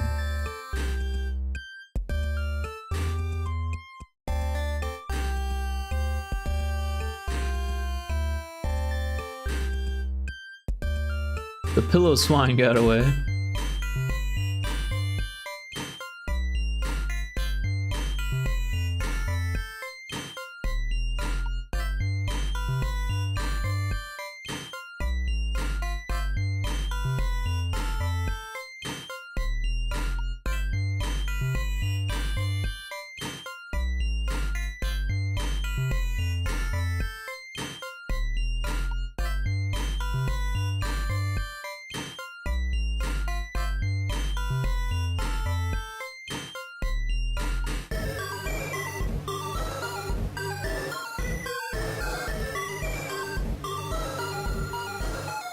But yeah, I really hope that this storm isn't so bad, you know.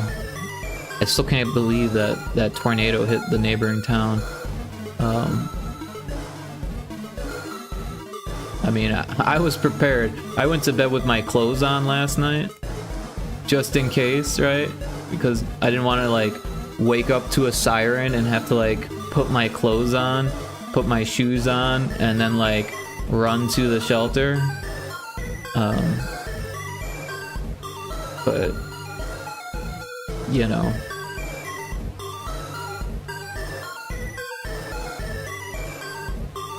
also I'm you know, fairly comfortable sleeping in my clothes. I don't do it all the time, especially now that I live alone, but I've been in situations where I've been more comfortable sleeping in my clothes. Like when I was living in one of my friend's attics, I slept in my clothes pretty often because the attic was actually a band's jam space, right? Because he was in a band, and like sometimes they would come over and want to jam, like, and if I was asleep, like I wanted to make sure that I was clothed.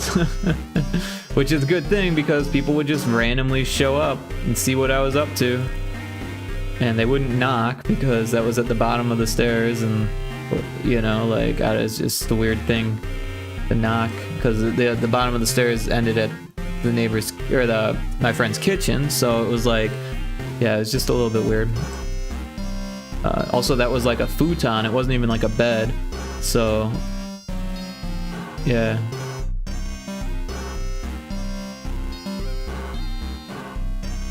I feel like this should be shorter. Also, it just seems so like uniform.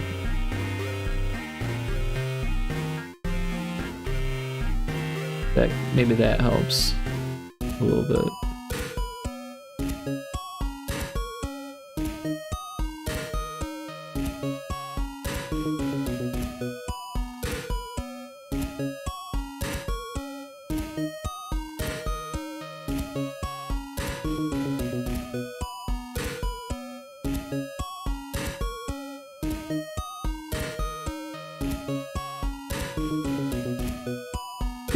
These dead looking trees though, I like the vibe. You know, it reminds me of when I was working in Yellowstone. I was working and living in Yellowstone National Park. There was this forest we went to that I think it was called the Dead Forest because it was no longer a forest. It had burnt in a forest fire, and it was just like a bunch of dead trunks of trees. Many of them were knocked down, but some of them were still standing, and it was just like a field, like this huge field, like a valley of trees that were burned. It had been so long that you couldn't even smell the fire anymore. Like it was like decades ago this forest fire happened, but it devastated that forest and it just never recovered from it. So like there was some brush and stuff, but there were no trees. It's crazy to think like it was so hot that like not even the seeds and stuff survived. And since it's a national park, no one goes and reforests it because that's illegal. Just gotta let it do its own thing, you know?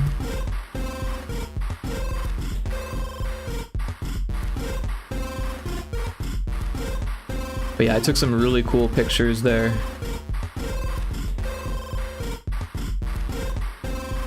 I was really grateful my mom got me a camera, like, right when I went on that trip. It wasn't the world's greatest camera. In fact, it kind of sucked because it needed batteries, like AA batteries. Like, there was no way to not use AA batteries with it. And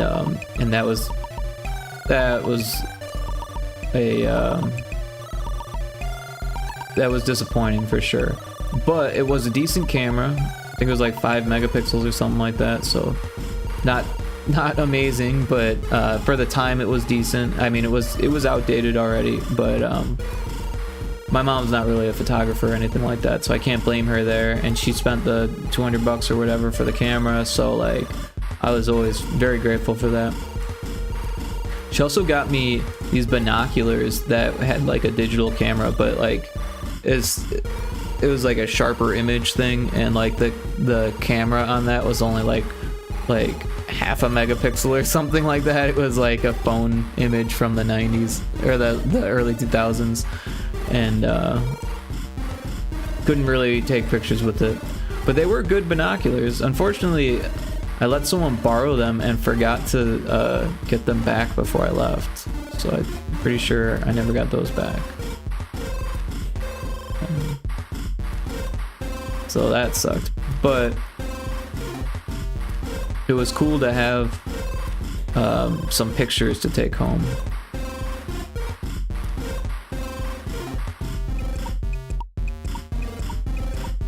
Go back. That there. Yep.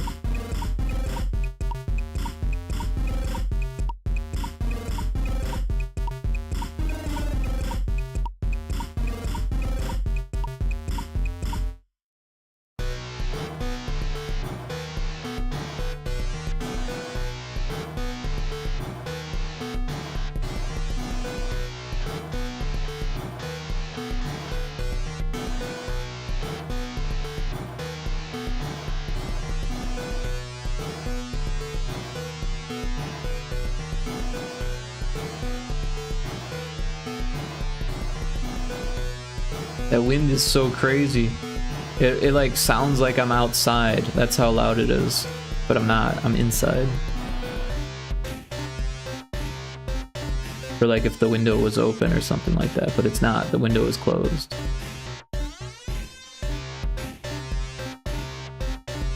I'm just waiting for the neighbor's trampoline to land on the house. The first week that I moved in, the neighbor's trampoline hit the house. And it sat in my yard upside down for like a good week and a half before he noticed. But I just moved there, so I didn't know whose neighbor, which neighbor. I knew it was a neighbor's trampoline. I didn't know which, because I didn't like take an inventory of like who had the trampolines.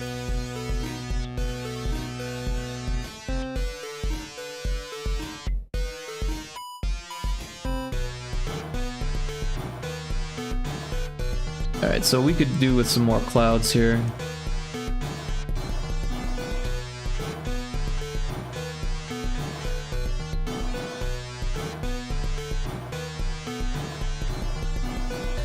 We could even fit some between the trees.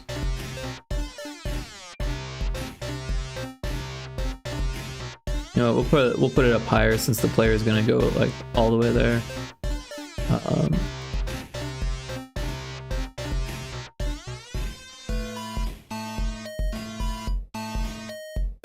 Yeah, part of me is just waiting for it to start hailing again, because like there was a lot of hail last night.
I don't know what that sound is, but it's in tune.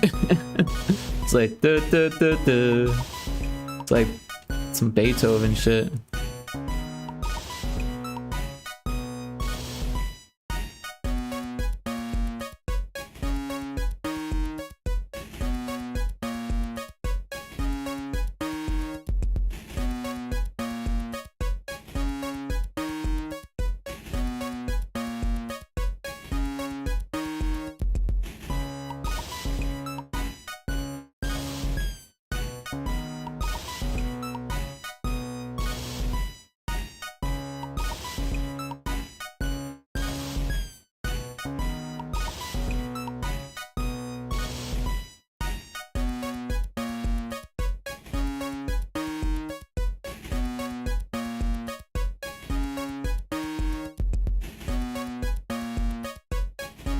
I don't know what's making that sound, but it's very bassy.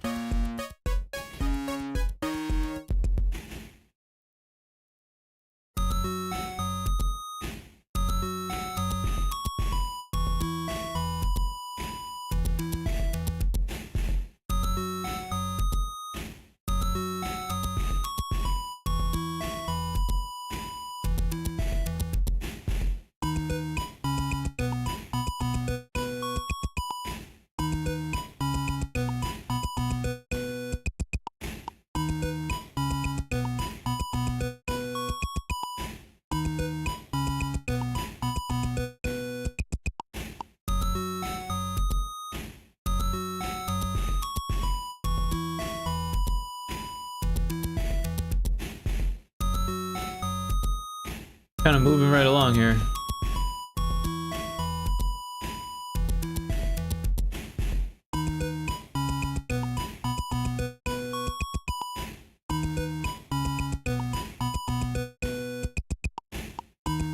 Can't do it there because that doesn't make sense.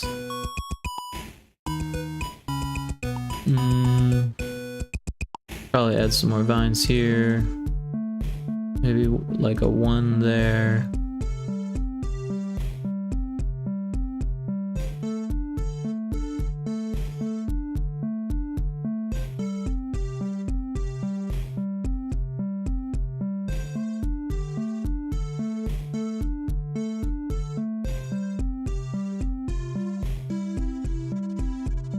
did I miss? Let's fix that.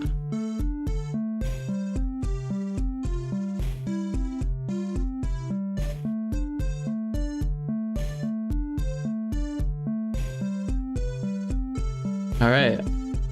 I think this level might be done. We got the knots on the wood. Is good.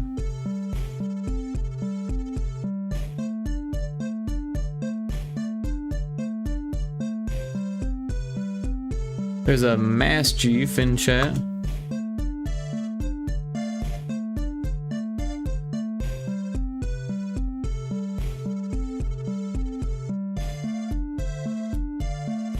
Alright, so we'll save this. We'll export it. And I don't think we made any changes to this.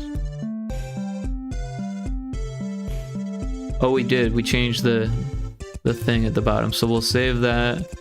We'll export it.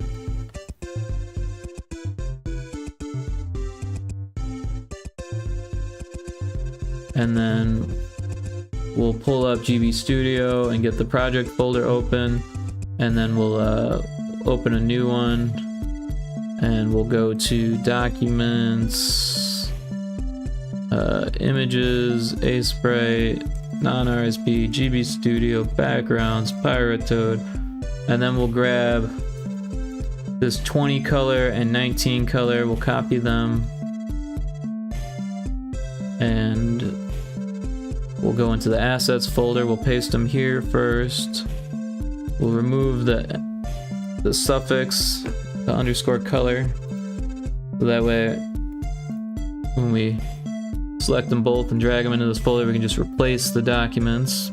And we'll change this to automatic color.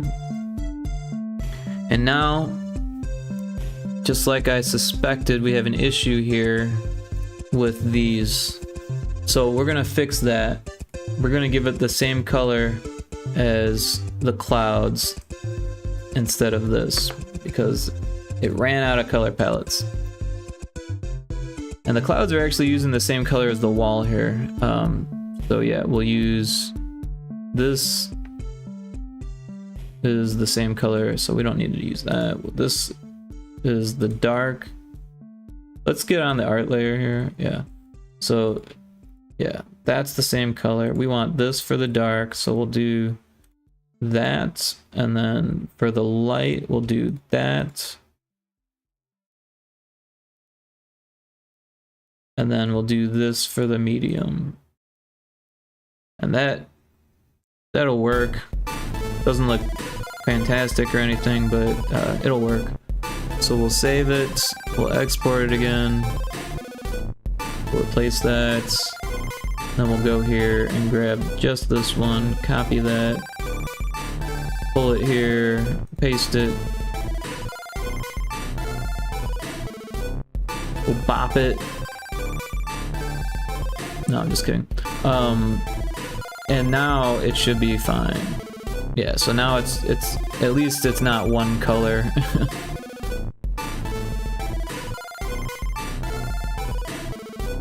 All right. So that's looking good. There was a couple things that I wanted to change. Oh, I think I already changed. Oh, no, yeah. So this one, we've got these things, so we'll add some collisions. Just in case the player jumps into that, it'll feel like a wall. Everything else, oh yeah, we got another one here. Yeah, so these should be good then. Everything is looking good.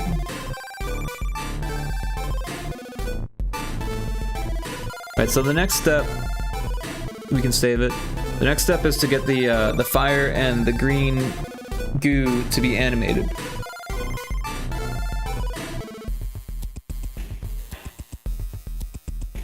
Alright. What is this? What are these? I don't know what these are.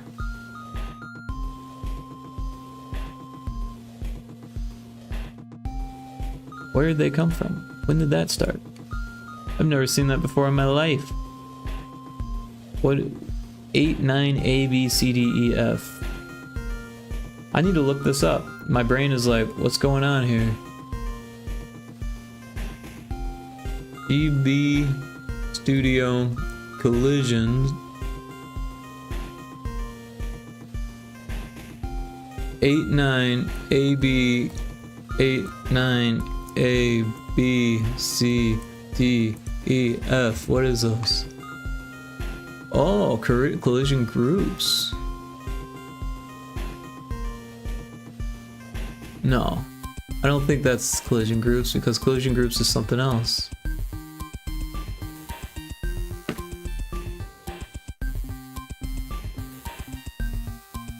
It's so weird. I've never noticed that before.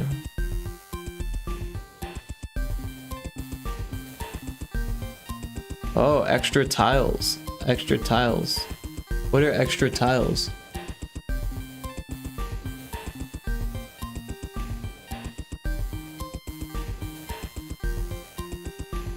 Extra collision tiles questions. Let's get this. Oh, that's not it. Let's put this so everyone can see it. Before I jump down a rabbit hole myself, no one's commented. I want to reach out and see if any here actually experience added functionality to the extra collision tiles present in GB Studio via engine eject. If so, what's the scope of possibilities with adding them? Can they do something such as triggering a script when the player walks over them? Whether that's an actual GB Studio script or something hard-coded into the project source files. I understand that adding them may cause compatibility issues with future updates. Interesting. But there's nothing else on them.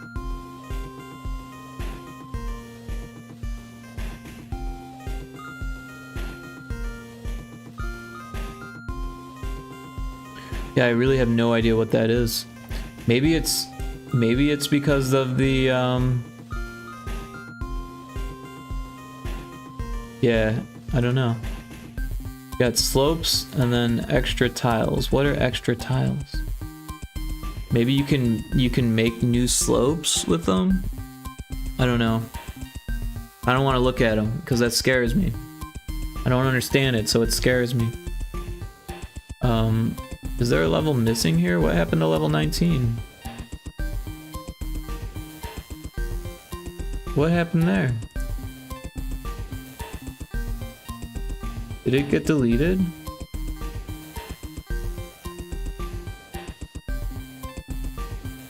Where did level 19 go? Did I delete it on accident? And then save over it? Gosh darn it. Well then, let's roll back.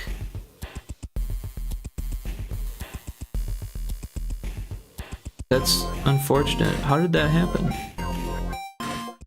Where did level 19 go? Well, I guess we'll roll back. That's why backups are important.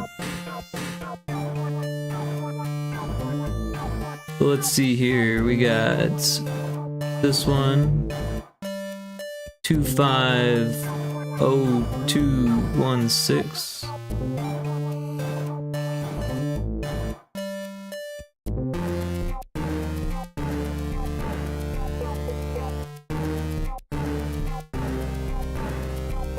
I'm not sure which one it is.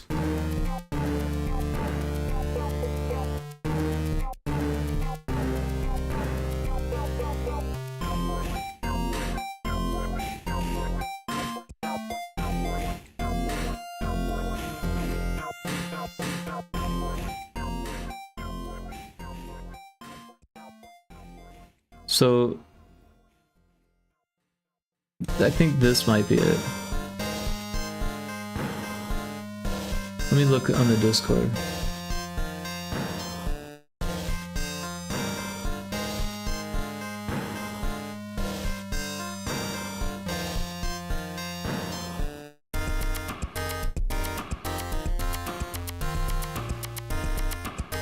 Gotta scroll back up quite a bit here. Still scrolling, still scrolling, still scrolling. Alright.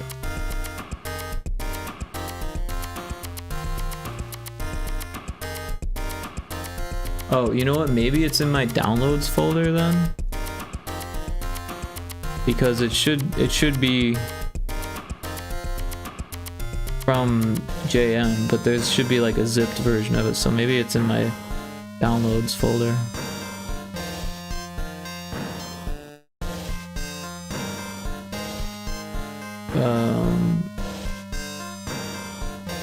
Let's pull this up here. It's gotta be in here somewhere. There it is. No, that's 2024. That can't be it.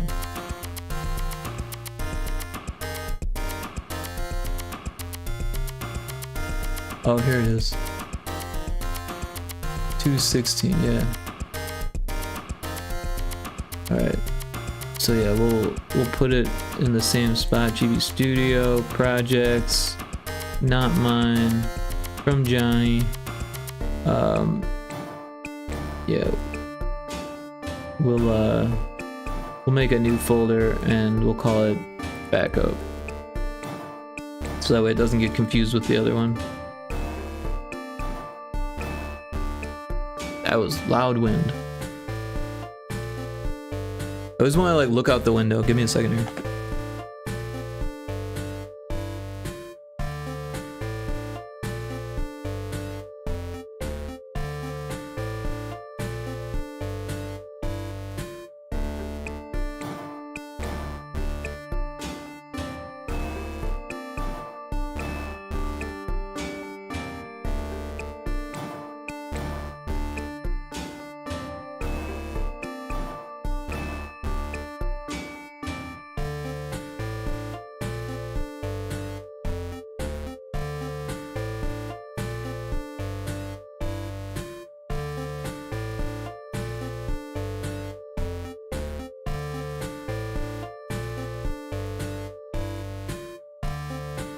It's looking pretty crazy out there. Oh, there's an ad. Perfect timing.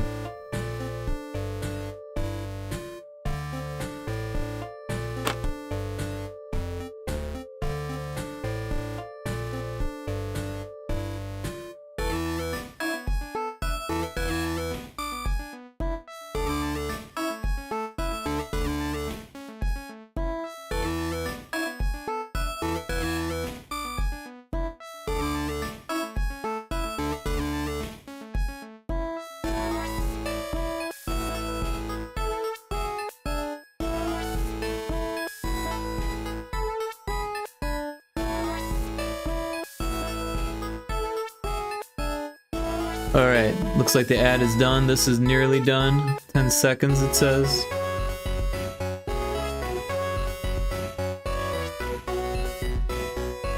Alright.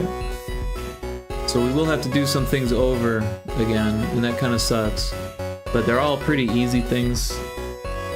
I've got a mental list in my head here.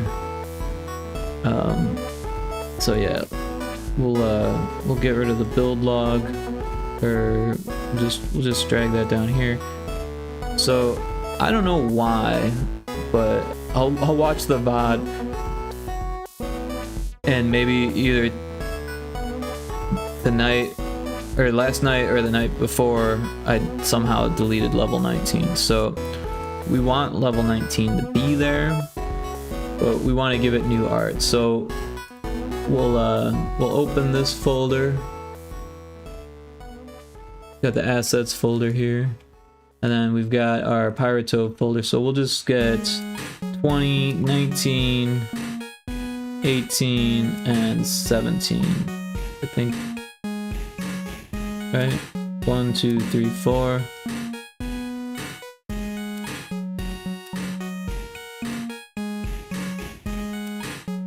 But now I'm curious, what is 16? 16 the level prior? Yeah, okay. So yeah, we'll copy these. Make sure I'm not grabbing the Aseprite files. And then not that folder, but this folder. We'll paste them here. We'll remove the underscore color.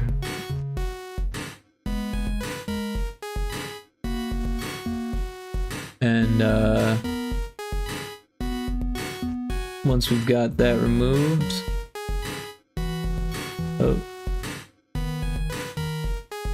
we'll copy these, or just drag them, and then replace. Alright, so now we've got the new art, but they're not colored yet, so we're going to color it. There's a wild Pokemon chat, a Drapion. Alright, so we'll color that. Wait a second. That didn't work. Why didn't that one work? That one worked.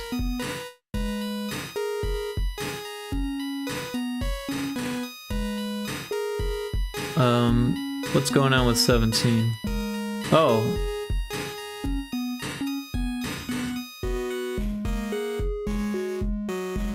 I remember what happened. Because we switched them, 17 is actually this level and 16 is that level. That's why it was looking so weird to me. So yeah, we actually want 16 color edit. That's the one we want. Copy of that. We'll go to this here. Paste that. Change that. And then replace that. And now we've got our levels here. Alright, so the next thing we need to do is make the background tiles animated. I think I'm gonna sneeze. Give me a second.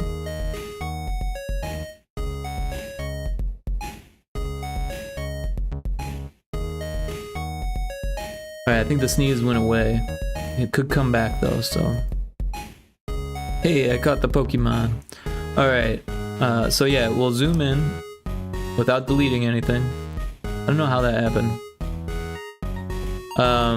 So yeah, we want to change some of the colliders here. So we'll go ahead and do that real quick first. Excuse me.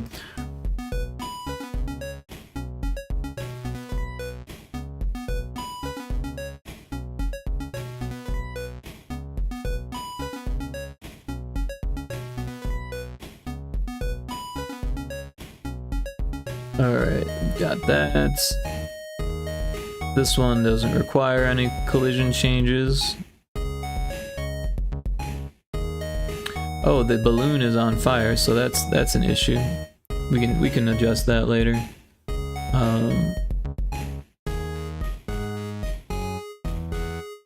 Or actually, we might be able to just adjust that now. Let's not have that. We change this to balloon short and then scoot it up. I think that's where it was. I need to be sure though.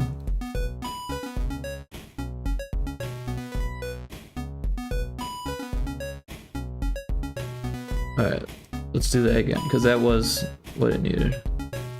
So, because this is, well, this is actually 6, so it needs to be there. Alright. It's still gonna look weird on fire, but,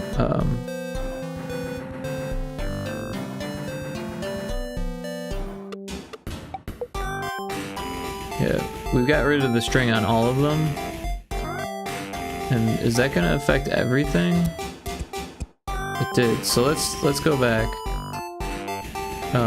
Because we don't want to affect everything, we just want to affect that one. So what we'll do is we'll unpack the prefab. And then we'll change it to the short one. These ones can stay long. That one's weird, but it'll be okay, I think. Alright. So the next step is to adjust the background animation. So what we can do here is grab this group, this event group. This sets the loop indexes. So those are variables that I set up in order to animate the background tiles. So the way that animated background tiles work in GB Studio is by tile swapping, they call it. So we need those indices to be set at the initialization of the scene. So the next thing we want to steal is this timer group. So we'll copy that, go to this one, and we'll paste it at the end, and then we'll open it up. And so now we need to make some changes here. So we've got the lava and the fire, and the lava bottom's been removed, which is fine because we don't need a bottom of the lava. But on some levels there was, and yeah, like this one has a bottom tile to the lava, so it requires a different animation. But yeah, we won't worry about that on this level because it's only got lava on the top, or the top layer of lava. And the color palette actually gets changed here and not on the background swapping, so we don't need to worry about that. What we do need to do is, so we've got the lava top, right? So we need to find where the lava top is, and we'll, yeah, so if we look down at the bottom corner here, it tells you 6829, so we'll type in those numbers here. 68, 29 stays the same. And then for the fire, we'll do the same thing. We've got 40, 15, so we'll put in 40 and 15. And since we're using the same swap tiles, we don't need to change the indices at all. We'll use the same indices. But yeah, we do need to do that for each of these. So we'll go ahead and copy this. We'll paste them at each. Just cleaning things up here a bit. So we'll paste it there. We'll go to this one. Same thing, we'll clean it up real quick. That's not what I wanted to do. Sometimes it bugs out. You just click off and click back on, and then it's fixed. And we'll paste that there. Do the same thing here.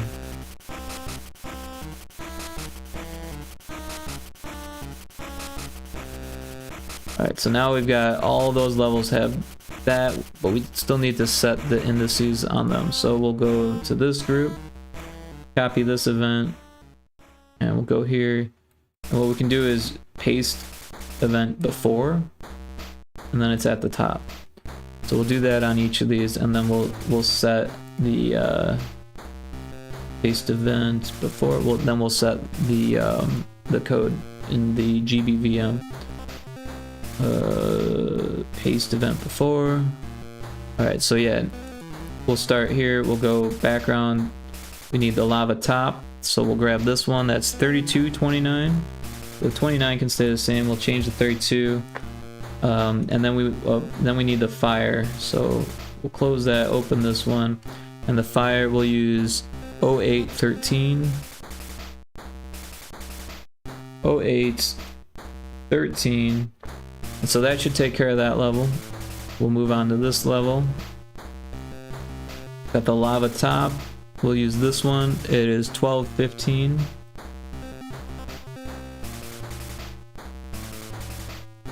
And then for the fire, it's 1815.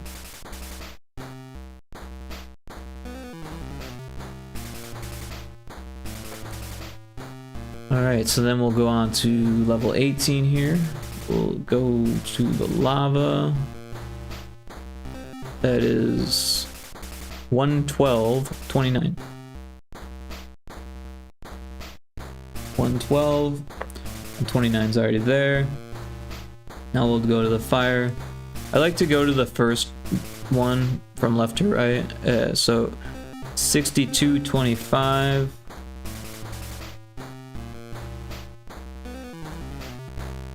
Honestly, it doesn't matter which tile you choose as long as it's the fire in this case, right? As long as it's the tile that you're trying to swap, because they all get like kind of lumped in the same. But for me, it's easier to know which one that I'm using, just to go left to right.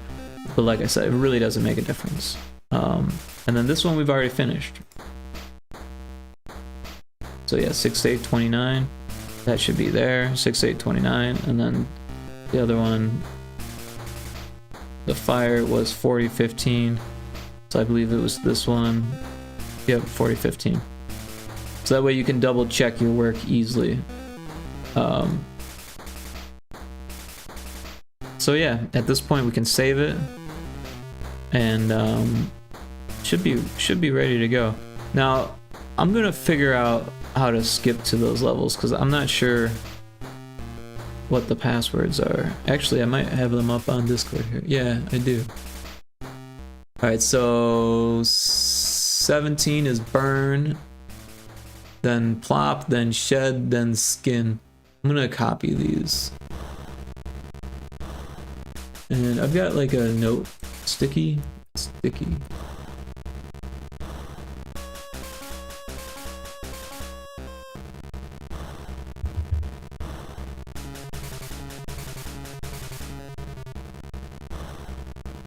Alright, so that way I can just look and know what the passwords are. That way I can easily jump around the levels as needed. Alright, so we'll save it. I think I already did actually, but we'll save it again. And then we'll make a build. We'll export it as a ROM.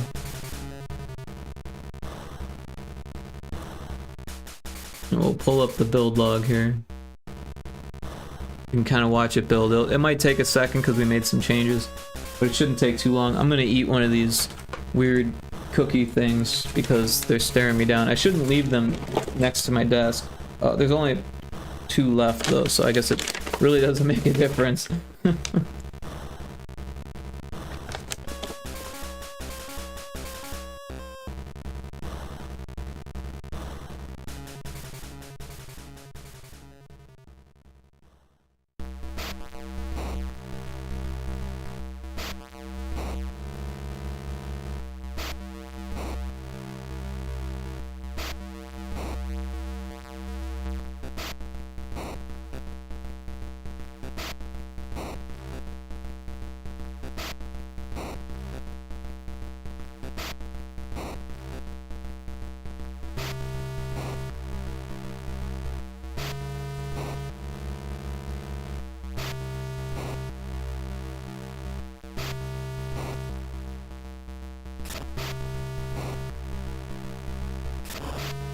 Alright, should just be a moment here.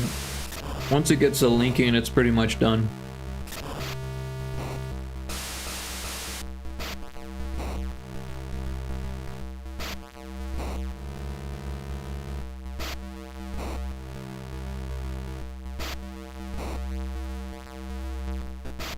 So I know I said that I might play some games, or maybe start on the next level, but I'm kind of thinking it might be fun to do more music.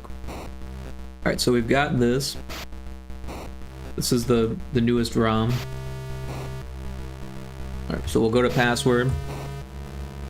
This is that was the title screen, by the way. I've already forgotten the password, so it's a good thing I wrote it down. It was burn. So we'll go to B-U-R-N.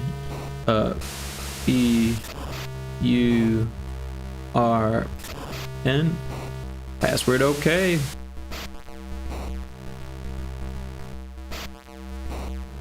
Oh, I remember this level.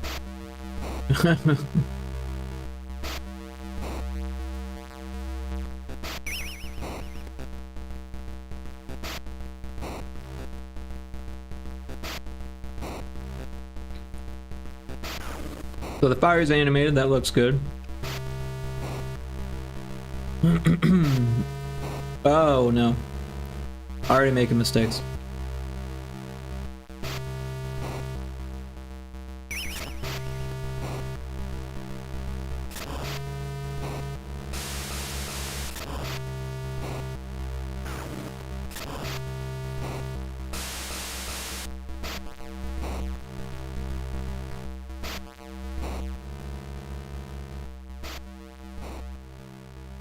Go, go.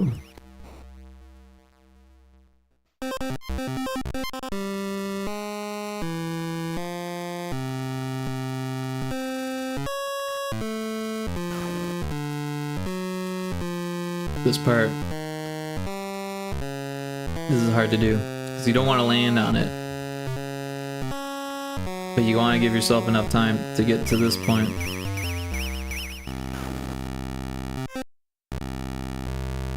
The monkey moon. Still gotta change that.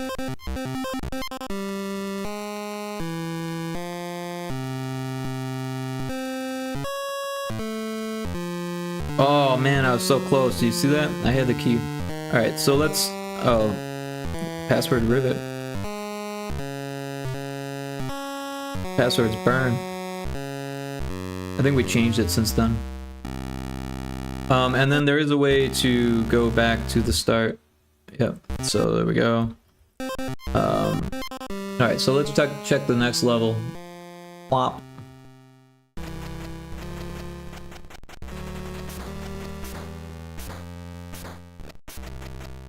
Password okay. Oh yeah, this level sucks too. Oh, I've already ruined it. You gotta like race that thing.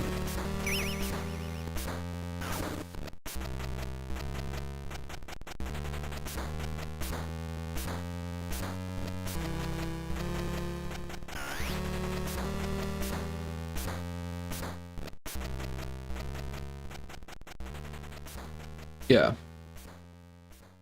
But we can see the fire's working. Pretty sure that the other thing's working. Really hard to get to the other side though. So we'll just we'll move forward from there. Alright, so the next level is Shed.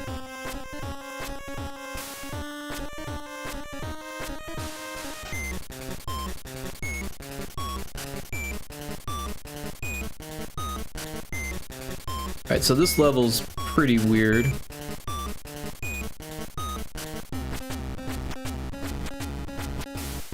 Oh. Yeah, you kind of have to get used to that.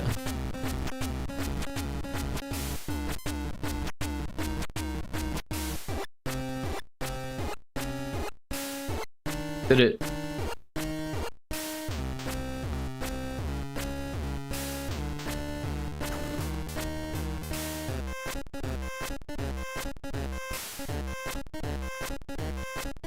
No, that's a tough one.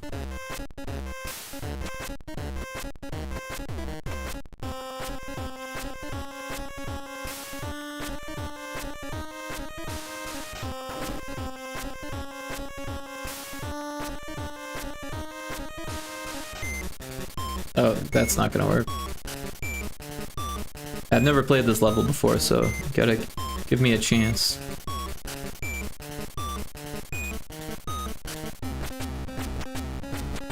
I clicked off.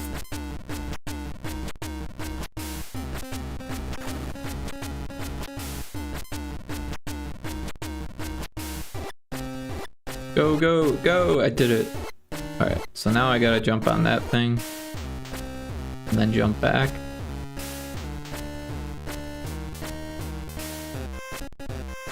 No! This one's hard too.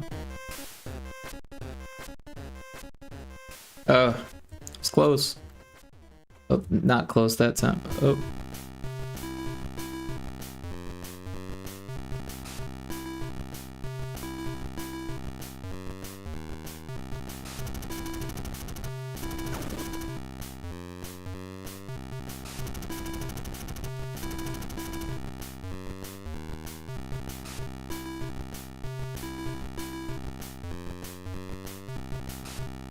So the trick is to stand here, oh, and then jump, and then go. Yes. But I didn't get the key.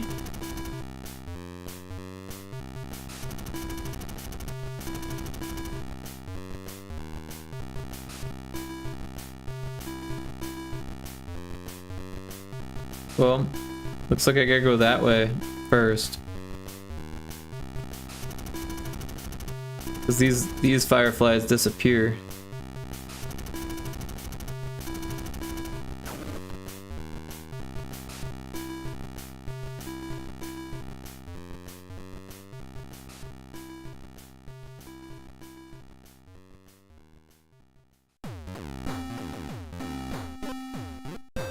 Go psh, into the frickin' goo.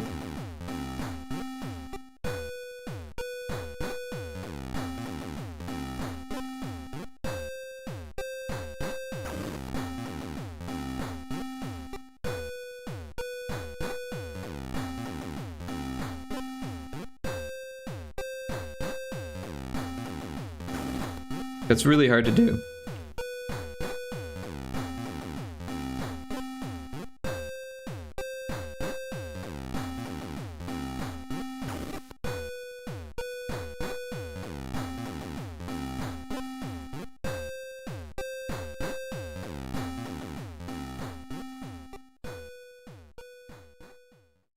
Ah, I ruined it. Because the fireball can't go off screen. But if you like run with it, then it stays on screen. But like, because of that gap, it's too hard to make. Might be possible, but I don't think I could do it. The laser beam thing, the lightning bolt got me. Ah, if I would've just stood still, I would've had it.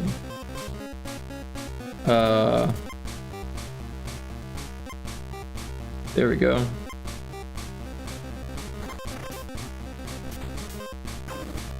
Hey, I shot that.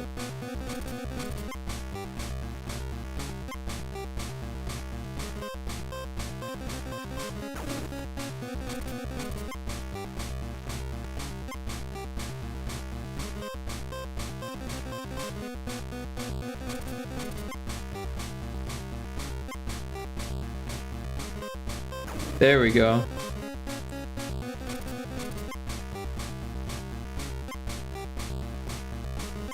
Ah, ran right into it. Spent all that time getting to that point. And then I can't get past it. Ah, right into it. I forgot that it was there.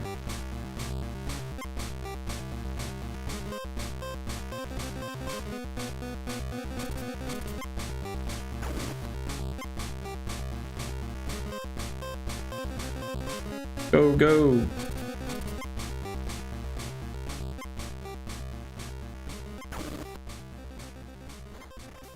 I need to like get it while it's down. There we go.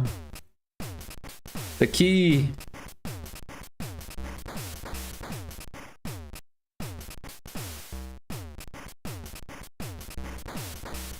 That was close.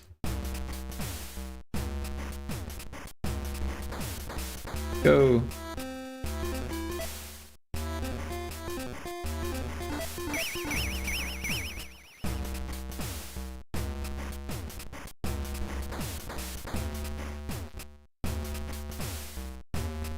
Oh.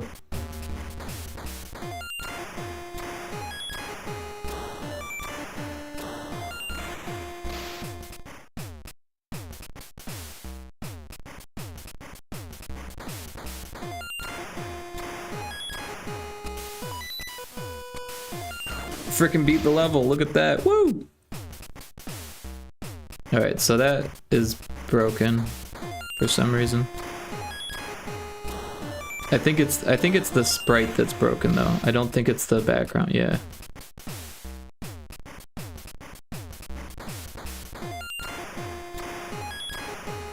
So we gotta wait for it to go.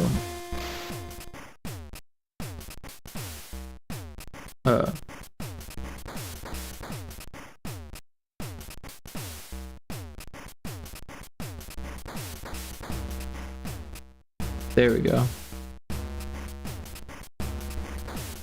That's a tough one too.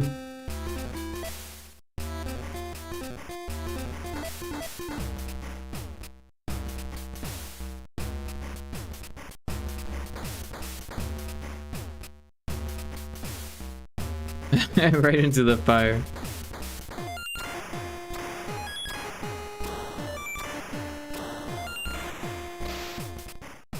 So I will fix that balloon before we send this along. Hey, I did it. Just had to like unfocus my eyes and then just not think about the fact that, yeah. Oh shit.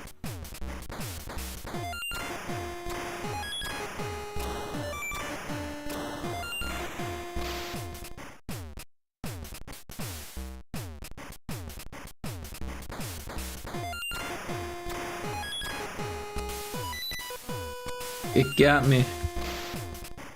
Oh, I did it again.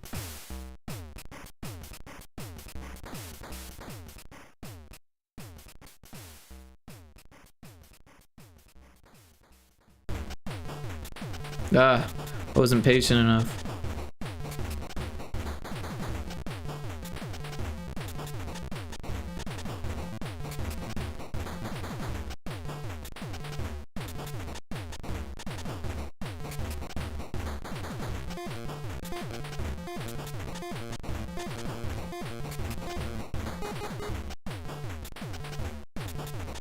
No! Go! Oh, that was close.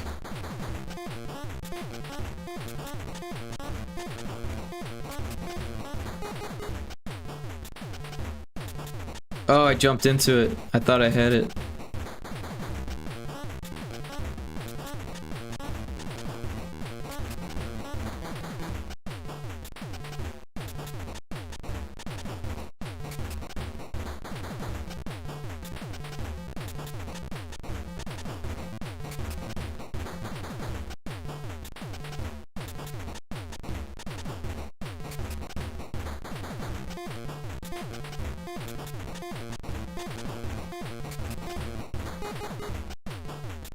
Oh shit.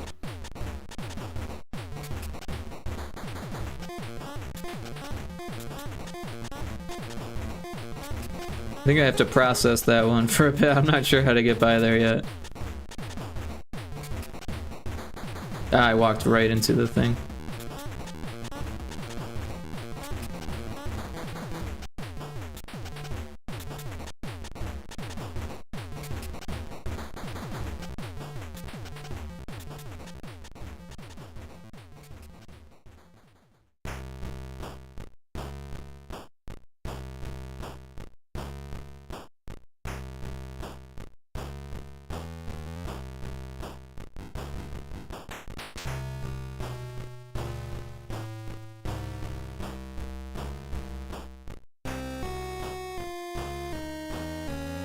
Oof.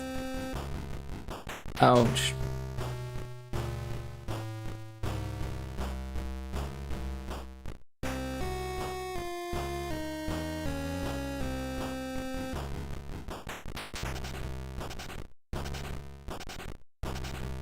The balloons look kind of creepy in the forest, I'm not gonna lie. Like, it's like, why is there a child's balloon in the forest? In this creepy forest with lava and fire? Like, what is that balloon doing there?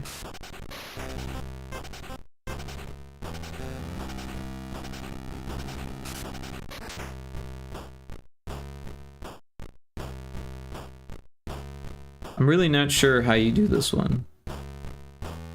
Because you have to, like, go here to trigger it, and then go there, and then go here. Ugh.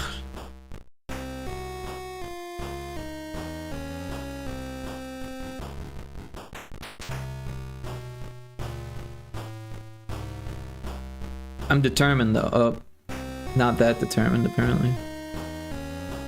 I'll get it one of these days.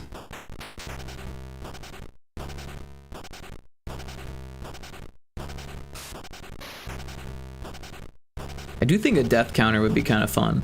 Like, maybe not even tell you until you beat the level how many times you died. Because, like, seeing it after every death would kind of be like, oh shit, I've already died 35 times, maybe we should just put it down. But if you see it after you beat the level, it's like, it took me 35 tries, but I got it.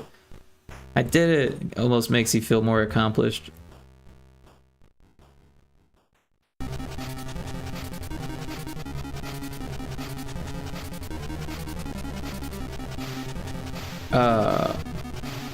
There's definitely a pattern to that you kind of have to, like, die a few times to get.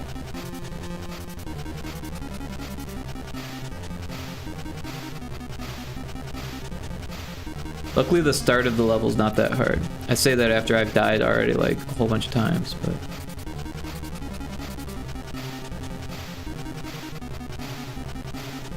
oh, I did it. I freaking did it. Alright, we got the feather. Oh, shit.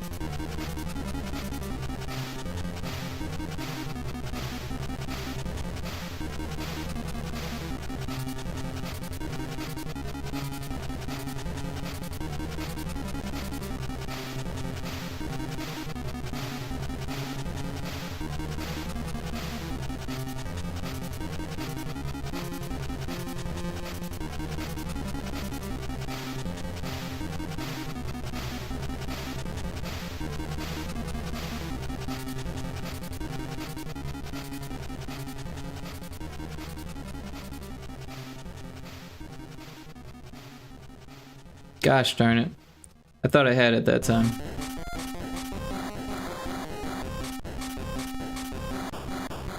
Oof.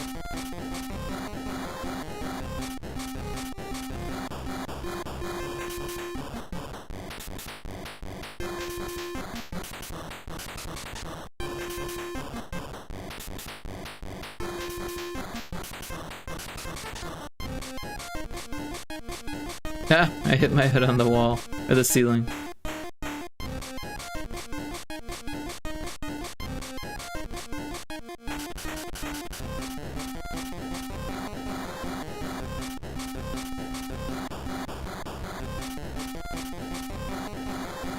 I bumped my head on the fire there. That was interesting.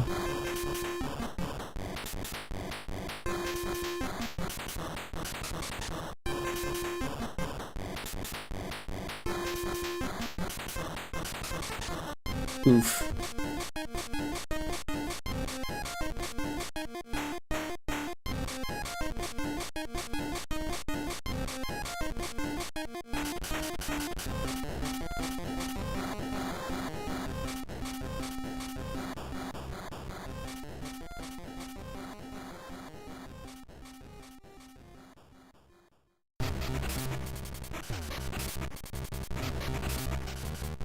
Yeah.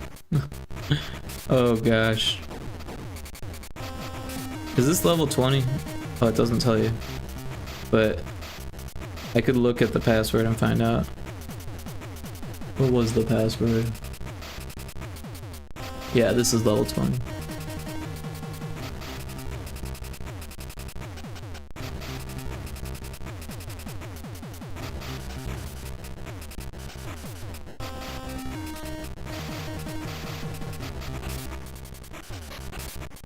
Ah, it's the first time I did that.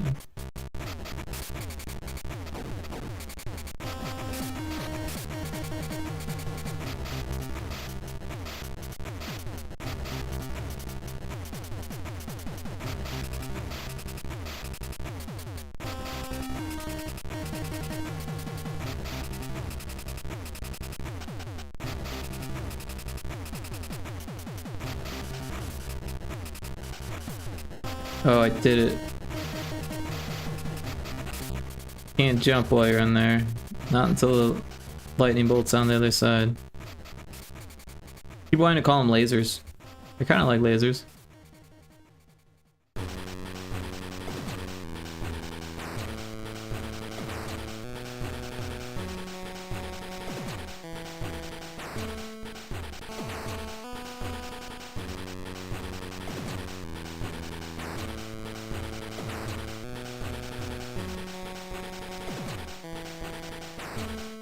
Oh, it was close. It was, if I would have just held out, it would have been fine.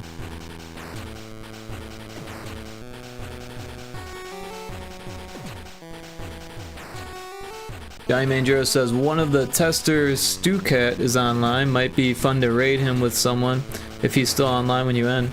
Right on. Yeah, I'll keep that in mind. Let me see if I can get his name copy and pasted. Why is it doing that? Stop with that.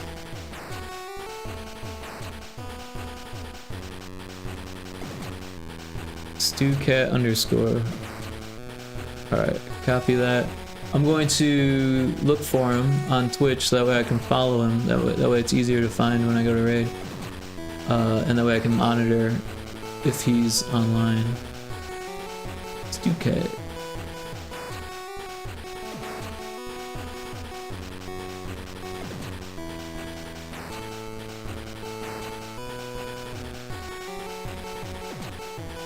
You know, I'll wait until we raid to follow him, or if he goes offline, I'll definitely follow him. But yeah. So this is a hell of a level, Johnny. Been having some trouble here. I want to fix that balloon bug. I'm hitting the wrong button. That's the problem. I want to fix that balloon bug we're seeing here on the screen there. Before I raid out. Also, I might end up making a little bit of music first too, because the game requires more music.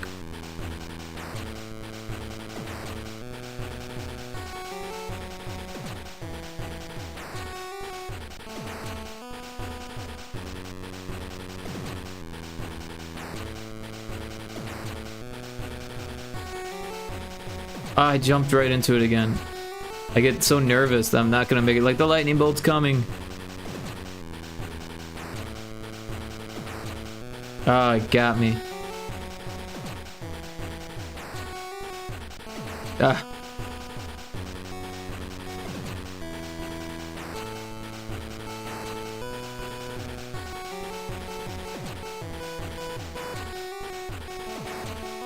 Eef.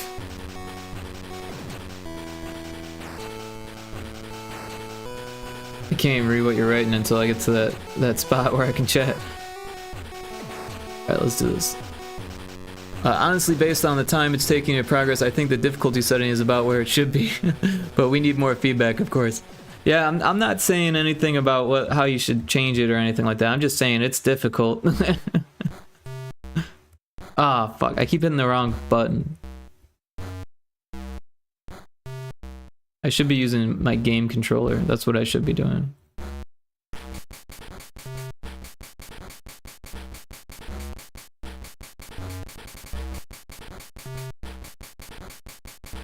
Like, luckily the beginning's not too hard. It's a little bit weird because everything moves so fast that you gotta get the timing just right. But it's this part that I have the most trouble with. But I feel like I've got it down. Just gotta, like, wait, and then, oh, it got me. If I would have jumped, I would have had it.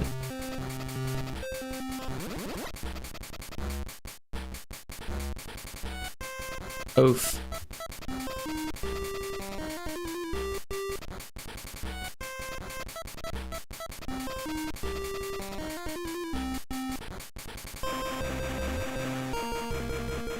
Would you say you are feeling a steady difficulty curve without any spikes, etc.?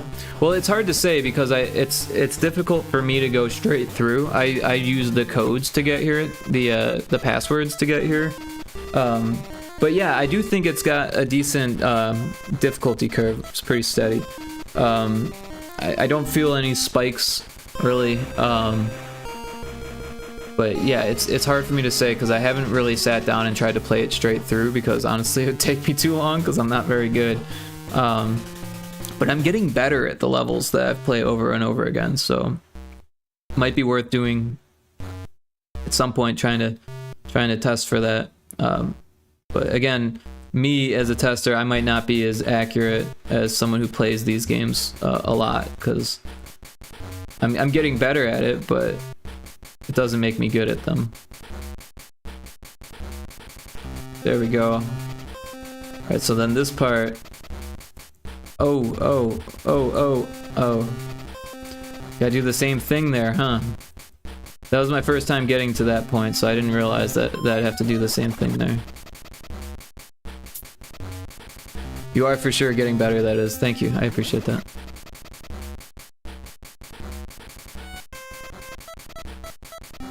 It's like once you get it, then it's like it's a lot easier, but I feel like every step of the way you kind of have to learn like what you got to do next, and then you get to that next step and then it's like, oh, I gotta remember all these steps now. Oh, which I didn't do there.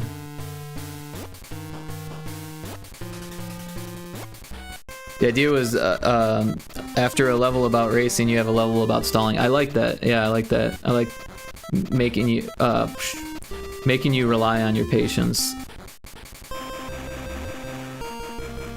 It's a good juxtaposition, and it's an interesting way. It's an interesting way of using the same mechanic in two very different ways. Right?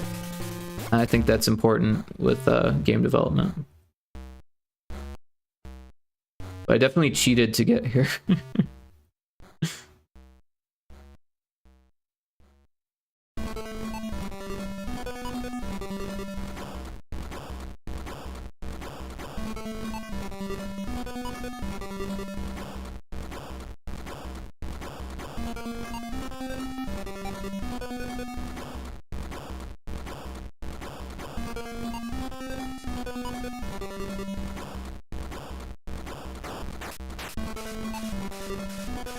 If I would have just waited a little bit longer, I would have been fine.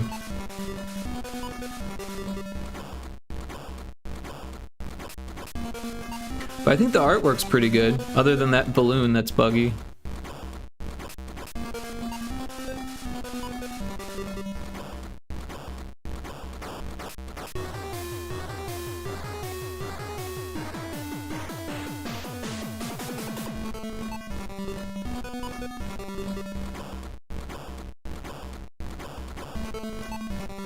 Oh, it got me that time.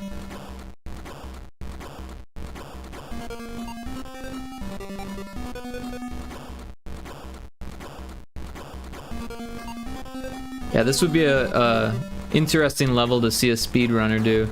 They have to like be patient and yet still find like the most optimal route. Oh, I landed right on it.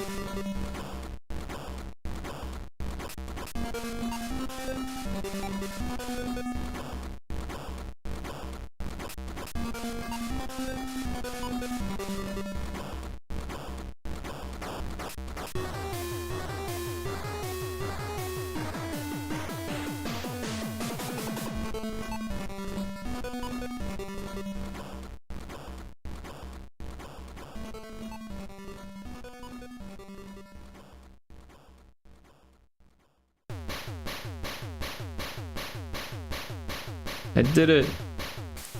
I feel like it's luck though.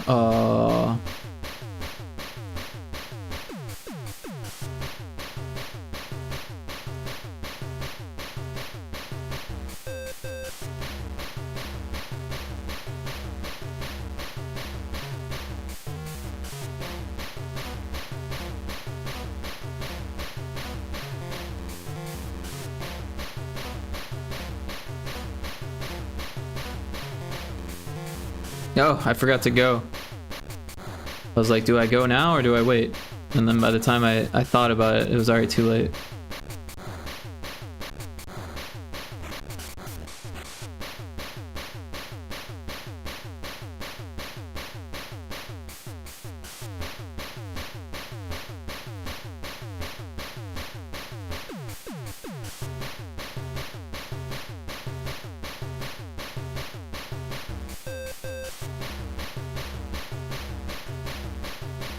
Ah! Squished me.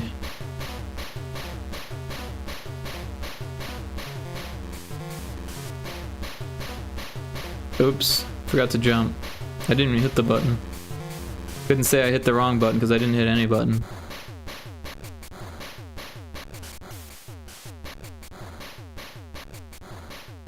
It's weird because at first that thing seemed so fast that it was like impossible, and now I like have the timing down. It's weird.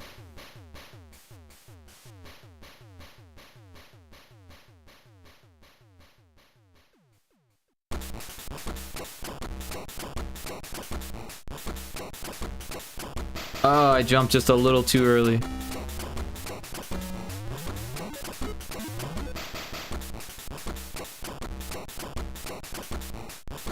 Oh, into the fire.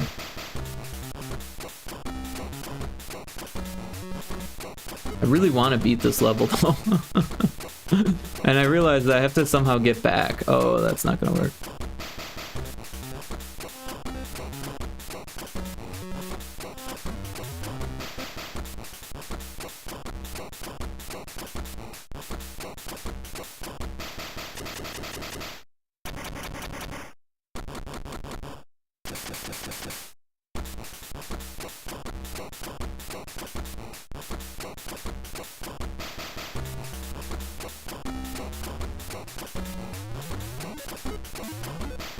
No! Getting back is somewhat trivial in this one. Yeah, I like once you got the feather, I could see how that would make things a little bit easier. But then you still gotta get by that speedy one at the end, right? You still gotta get through that. I guess that wouldn't be that hard.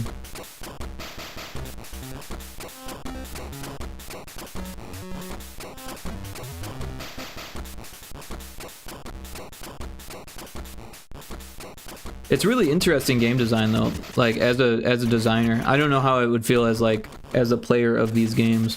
because as I've mentioned before, I don't play a whole lot of precision puzzle platformers, but it's definitely interesting design. Don't squish me. That was close. Alright, now don't die. Oh no.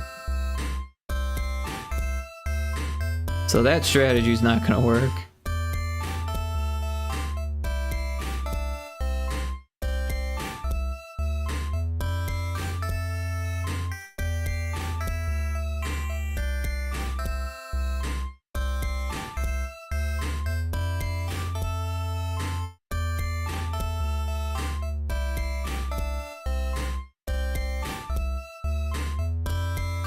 Oof. Yeah, I don't know if I can beat that part. It just seems really hard.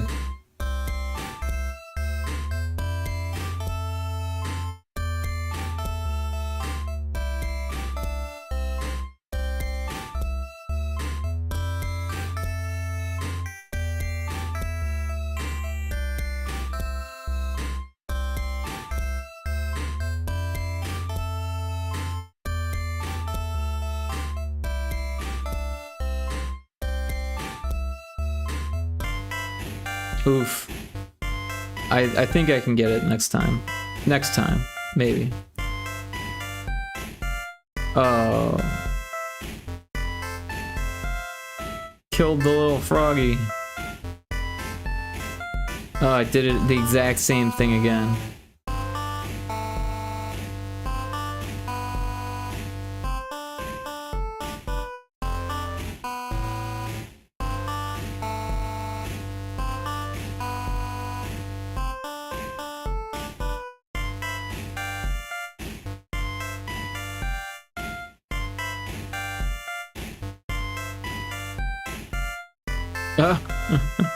Oh gosh. I'm getting worse all of a sudden.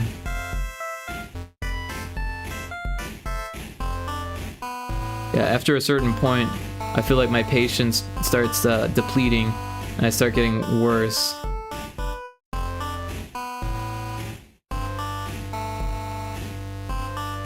Start missing things that I was getting at the beginning.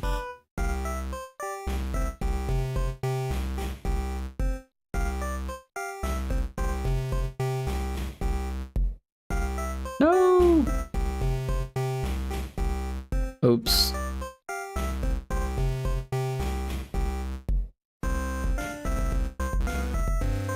Ah.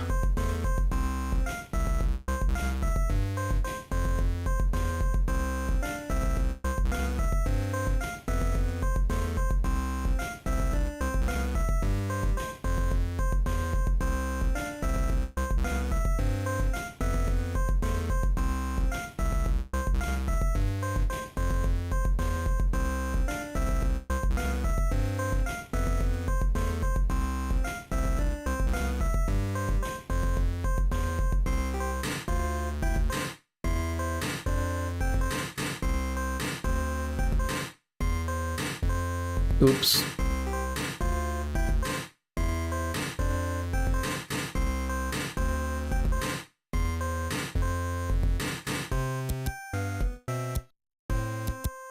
Ah.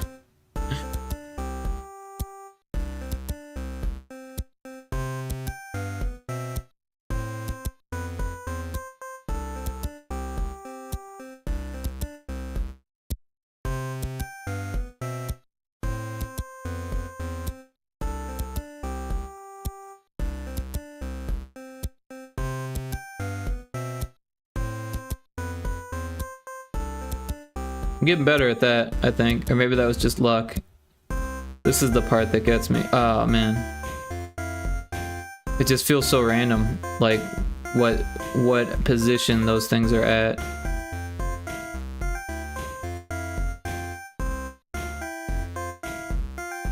Because you can't see going in, like, where they're gonna be, and then you kind of have to, like, judge that as you, like, jump in. Maybe I'm just going too quick.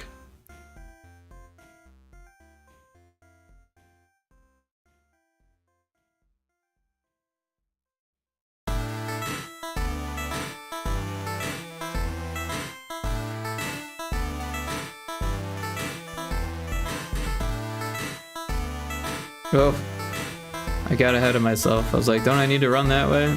Not yet. I don't think they should run off screen, so you should always get the same pattern, but I'll check when I have the chance. Right on. Yeah. It was feeling like they do run off screen, but maybe I'm wrong. This one's always the same though. So you probably just copy and pasted this one, so I'm probably wrong.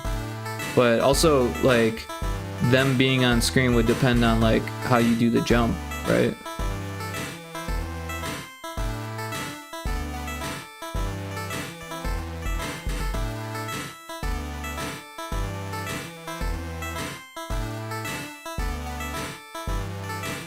So, like, right here, if they go on screen... yeah, see, it was different that time. That was totally different that time. Because sometimes you can see both of them right away, and sometimes you can't see both of them right away. So I'm pretty sure it's different.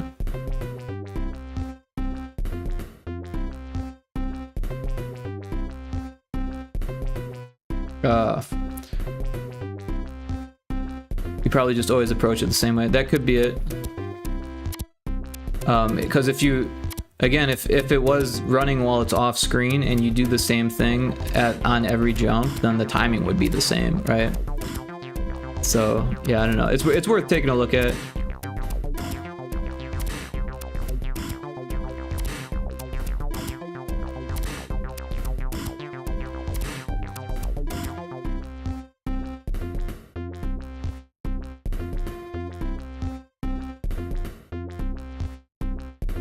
Oh, if I would have just waited a second longer, I would have been fine.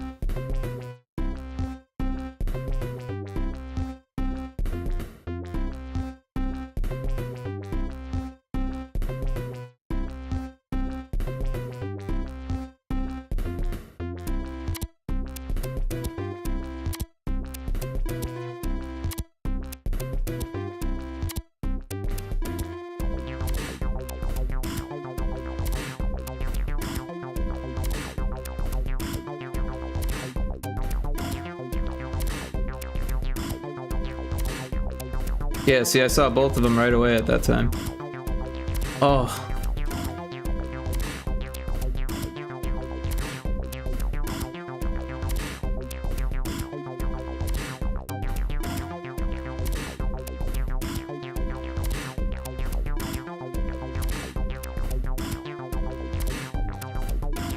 I'm getting closer though, I can feel it.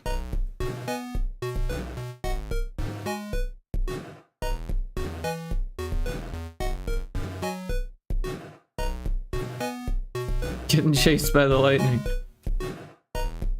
Alright.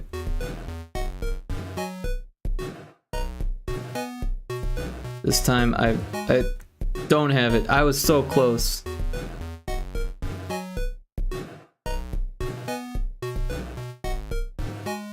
I thought for sure I had it.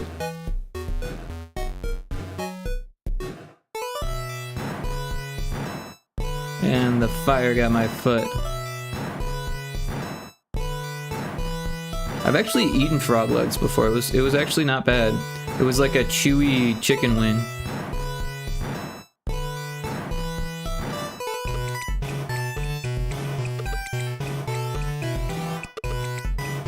There was not a whole lot of meat on them, and they weren't like super cheap or anything, but I didn't pay for them.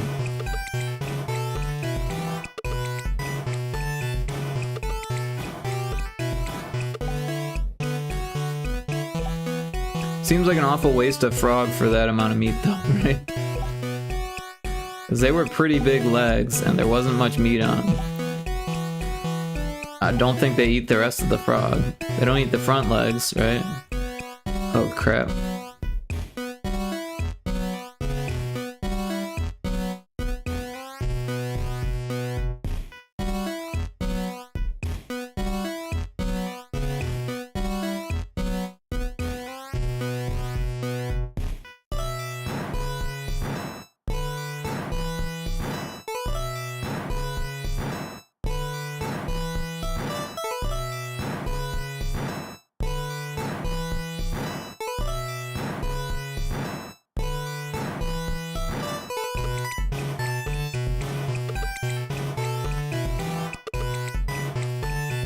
Oof.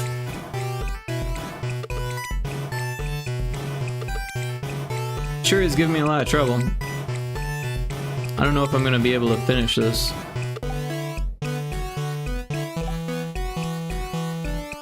Mostly I just wanted to make sure that the animations were working, but then I was like, well, now I want to play the level. And now I'm like to the point where it's like, should I even keep going? Should I keep dying over and over at the same spot?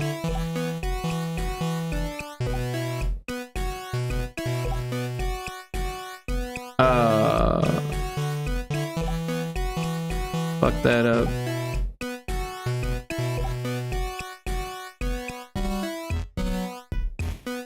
Into the fire.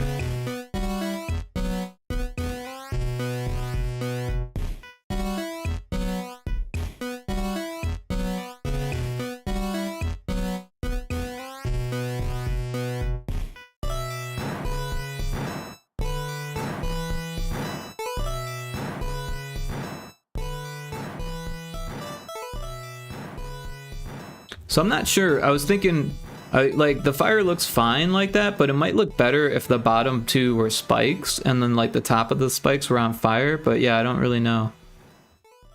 It does kind of look fine the way it is, and it's animated, and I think it looks better animated than not animated. But yeah, I don't know.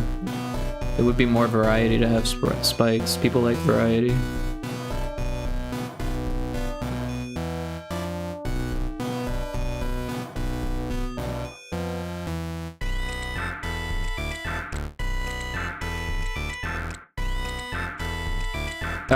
I thought I had it that time. I got overconfident.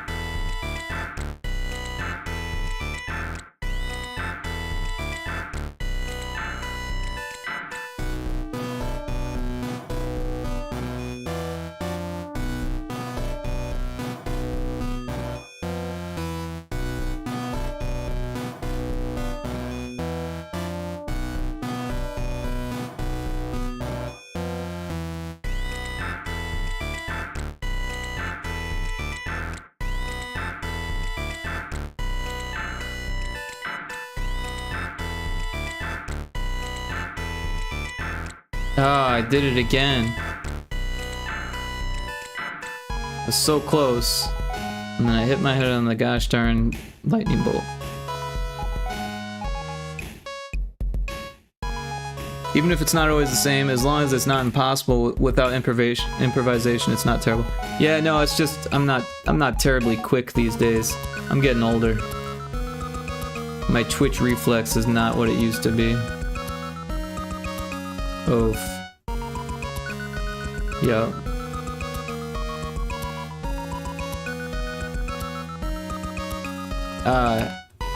Into the fire. It's not one mistake, it's the other.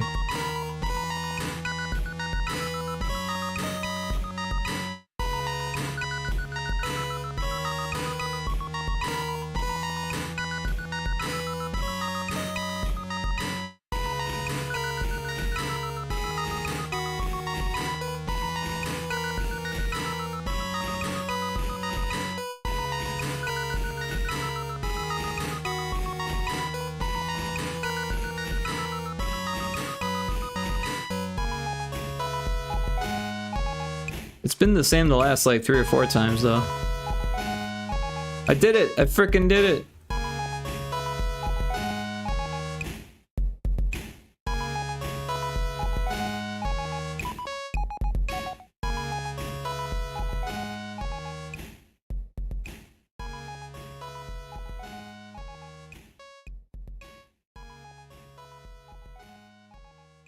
Ah!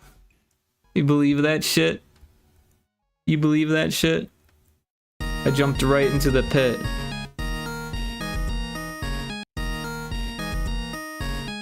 I had it, and then I jumped into the pit.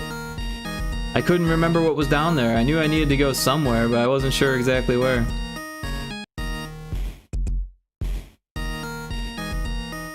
What? I don't know what I was thinking there.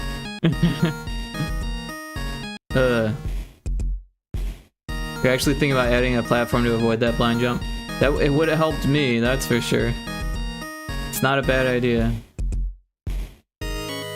You gotta make sure that it's not reachable by this balloon, otherwise it could get confusing, right?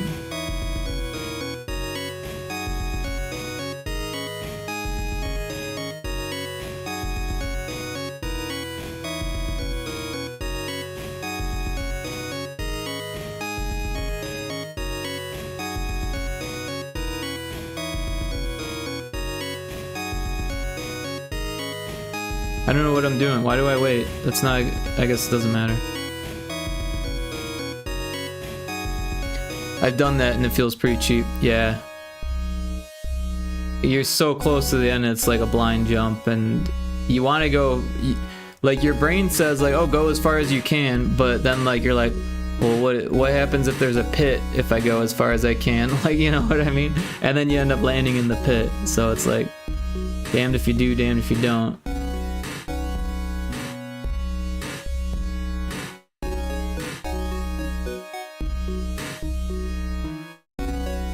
Yeah, maybe they are the same each time.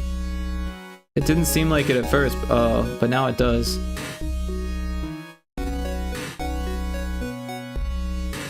Or maybe I'm just... my timing's getting lined up. They'll add a platform for sure. But it's something worth testing at least.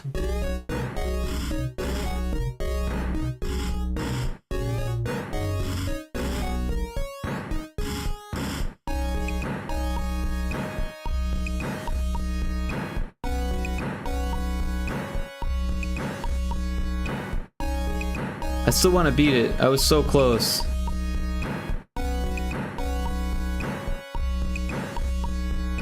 I spent all this time learning the level. Oh shit.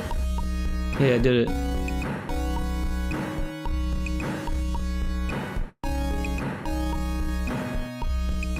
Oh, I did it again. I don't know why that's so hard for me, but it is.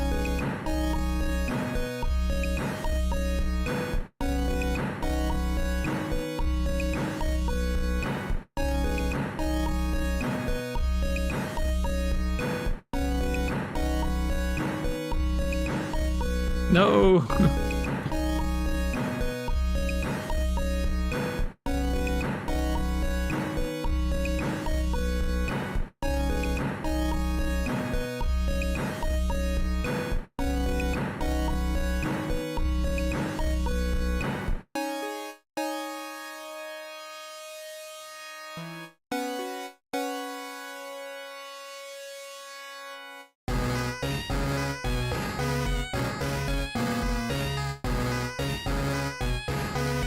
Oh man, I just wasn't paying enough attention. I'm like half listening to the wind outside and half playing this game because the wind is just crazy outside. I'm thinking it's gonna be worse tonight than it was yesterday, and yesterday was like really bad.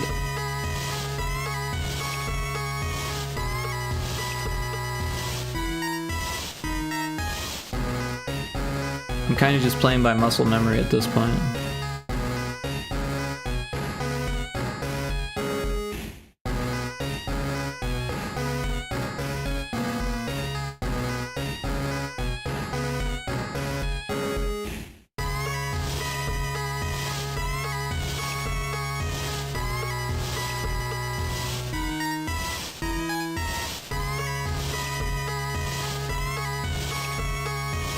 Ah, man.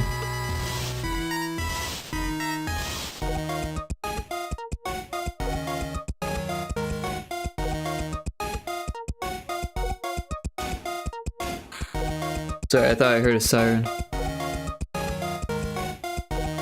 I'm gonna turn down the game audio here. It won't affect the stream, but I want to make sure that I can hear. How do we get out of full screen here?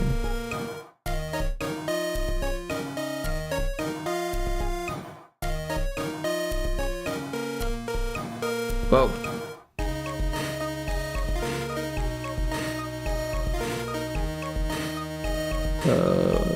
It said not stretched.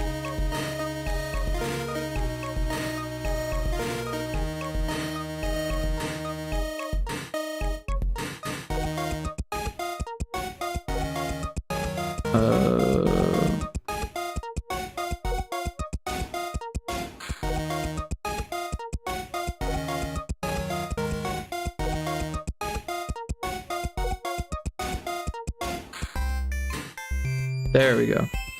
Took me long enough. Alright, the button, jump.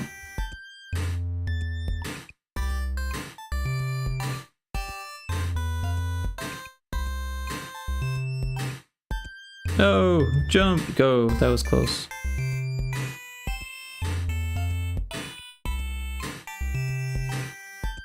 Ah, I'm getting worse.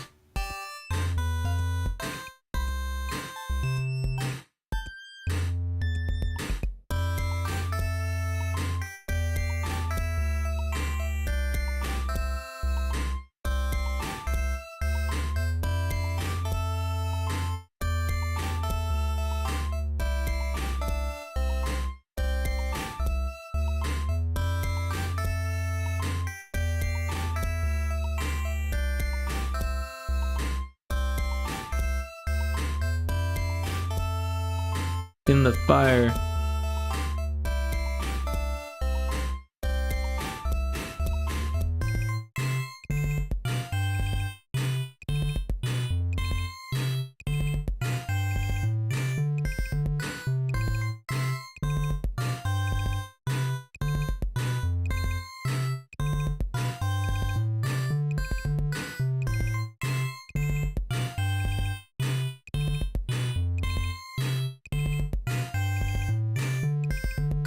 Oh, oh.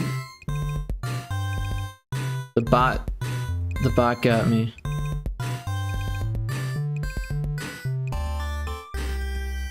I saw all the chat messages at once. Thought I needed to read something, it was just a stupid bot.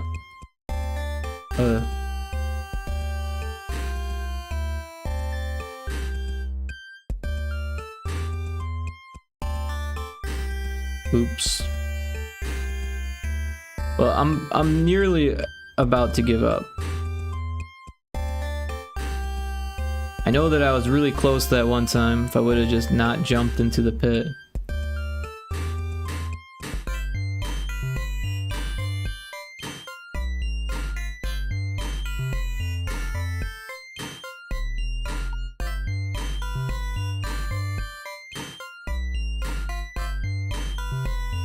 Well, you beat all the meaningless obstacles, or the meaningful obstacles, so you beat it in my heart.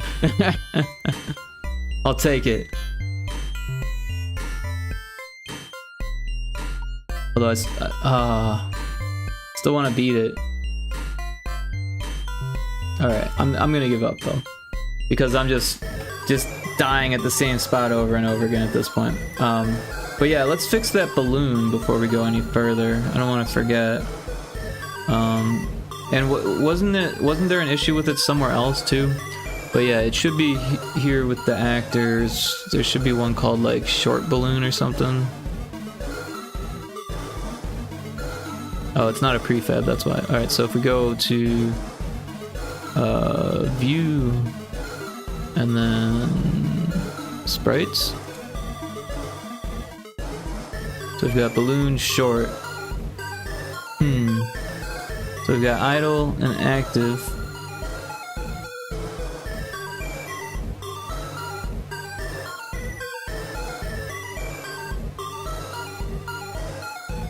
I don't know why it's buggy.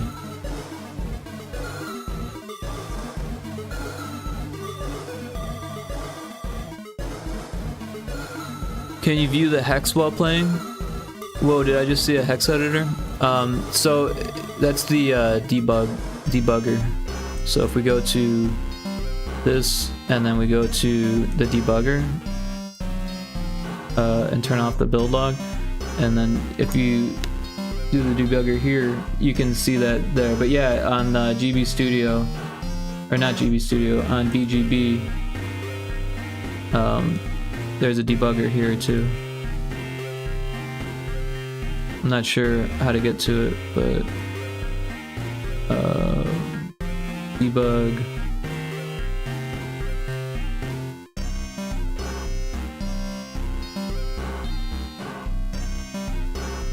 I'm not sure how I got it open. What did I, yeah, okay, there. I just hit the escape button, and then you can see the hex, the debug log.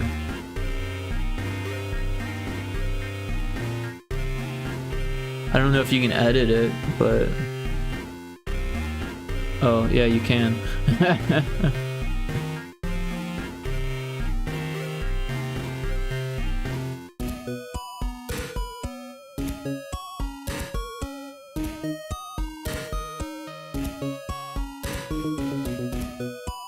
But I don't know what any of these mean.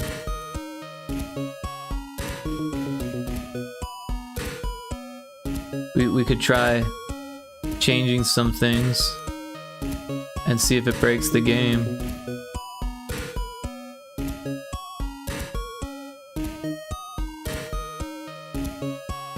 We'll change these ones to 0. Ah.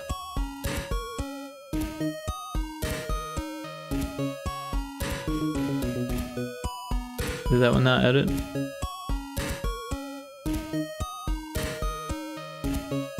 Oh, it goes to the next one. See if we break the game here. We'll go C0, yeah. And this one will be E3. Did that? Yeah. Okay. And then we'll try to play the game. And it broke. Is BGB a separate emulator? Yeah, BGB is my go-to emulator because not only does it have the debug tools, but the audio is solid. You don't have to worry about any of that buzzing or anything like that. Also, it's really good for regular games.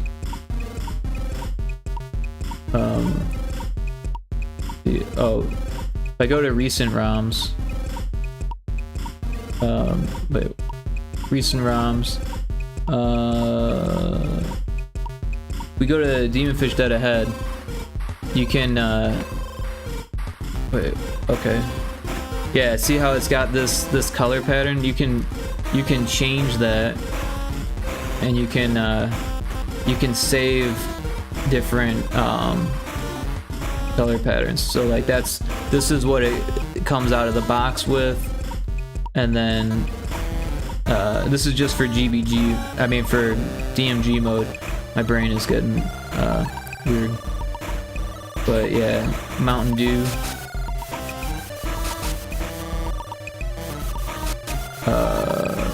Game Boy Lights.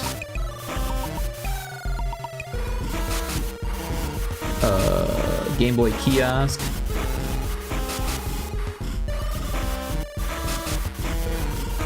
Grays High Contrast, black and white. Blue and grays. These are ones, some of them are ones that I made, and then, or like, that I found online and put in there. But yeah, it's definitely pretty fun to do that. Of course, the one that comes with GB Studio, it has a whole bunch of preloaded palettes that you can cycle through with the brackets, which is really cool too. Nice, looks similar to Messin for NES, which is what most devs use. Yeah, I think that's why a lot of Game Boy devs say to use BGB, is because it's similar, and it's got the hex editor and debug tools and the color palettes. Yeah. But I don't know how to fix the balloon, man. I don't know why that's bugging out like that. That's kind of an issue.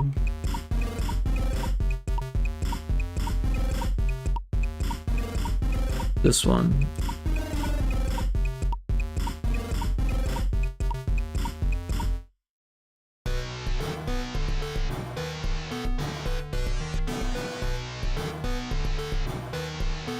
Not sure why it would be doing that. It's kind of weird, right? So if we go to this... Oh wait, no. This is fixed direction. I thought I had it, but then I was like, no, that's not it.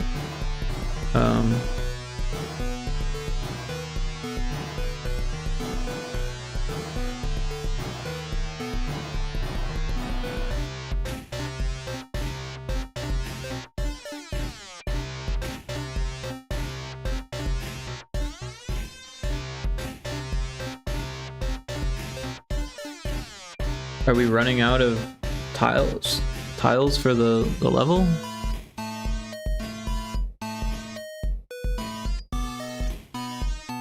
No. We're not running out of tiles.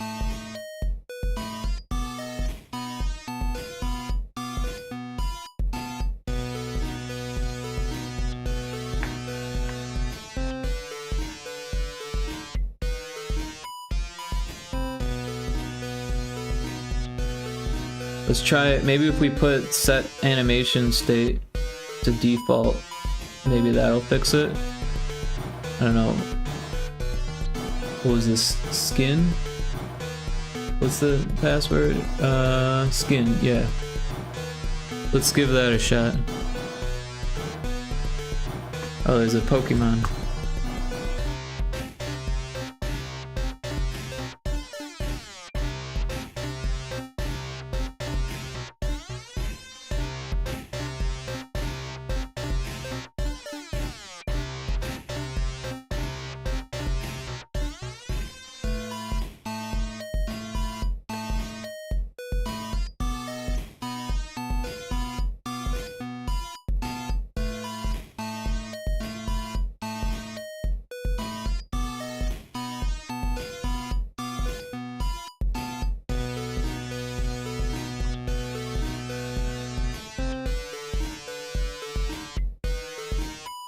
I'm gonna peek out the window while this builds.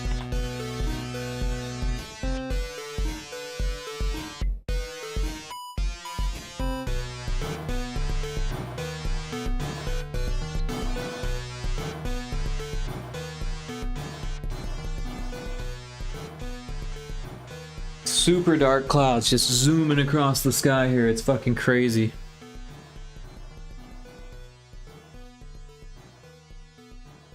Alright. Yeah, and the debugger here is pretty dope too. I'm not sure what these variables are for. But yeah. You can watch the loop index has changed. So, oh, I hit start. Let's go. Oh, no password. That's the wrong button. Did that not work? There we go. Skin. Oh, there's no back button. Oh, there is a back button. Never mind. Skin.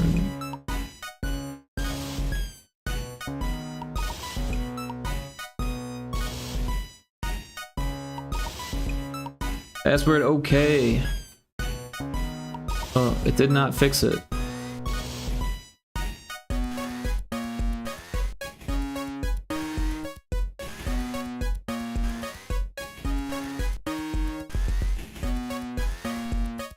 But also, it's really weird, right? Because it's underneath. Also, did it just bug out for a second there?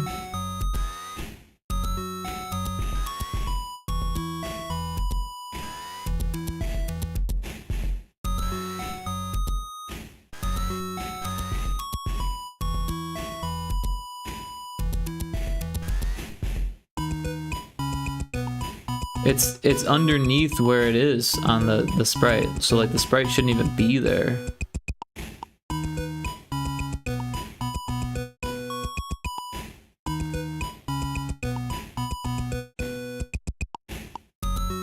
Maybe if we mess with the sprite size and then bring it back.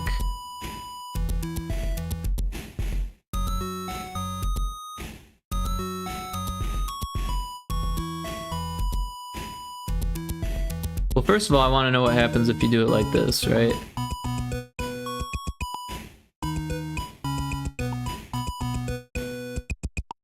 Maybe it's because of this blankness underneath. Wait, I think I have a solution now. Oh, I think it's because it's going off the page here.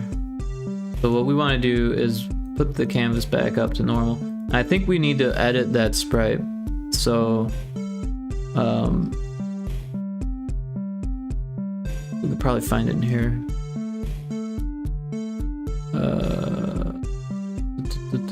Actors. No, I think it's in the animated actors folder. And then Pyrotoad. Yeah, so we've got this balloon short. So I think, I'm not positive, but I think if we give it a bigger canvas, it'll work. Because I think it's trying to like put stuff there, but there should be like nothing there. So I think if we do this, maybe that'll fix it.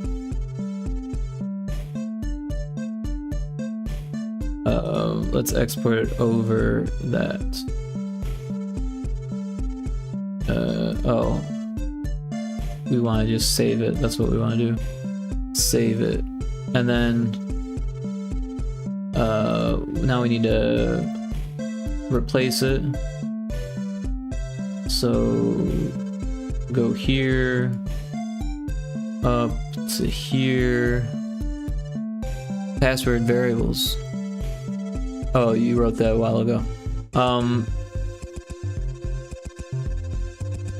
Oh, that's what those are. Okay, I know what you're talking about now.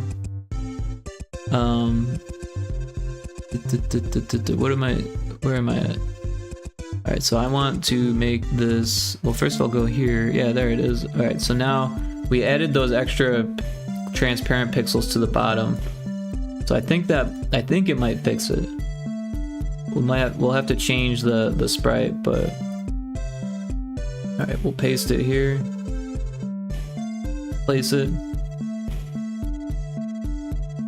and now, yeah, I think that should have, actually I don't think we'll have to change anything, but I think that fixes it. I'm hoping. Let's give it a shot. We'll go to the game world. It looks the same, so that's good.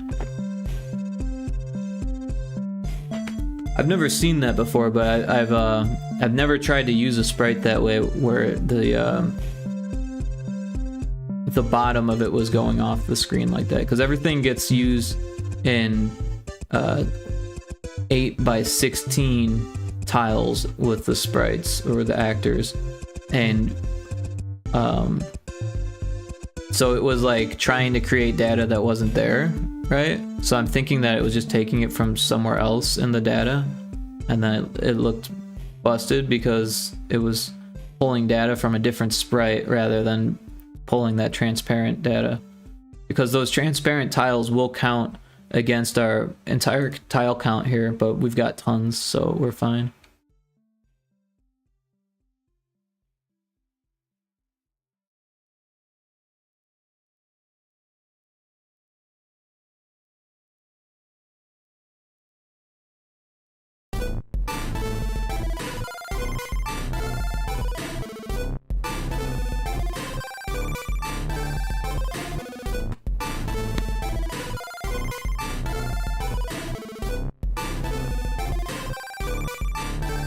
Alright, password, and the password was skin.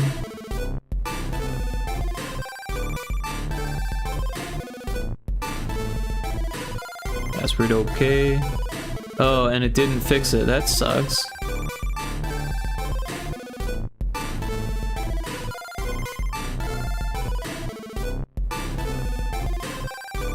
Well, I really wanted it to fix it. I don't think that makes a difference, though.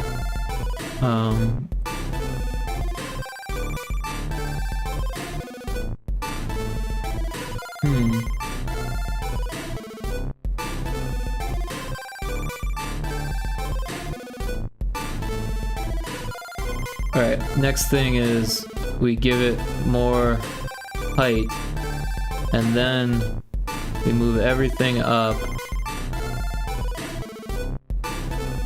And this has to work, right? But then we gotta change the bounding box height too. I don't remember where it was, something like that. And then we'll go to game world, and I think, yeah, we gotta move this down then. And then there's another balloon somewhere else that was having the same issue. And I don't remember what level it was. I feel like it was on this half of the screen. Could be wrong.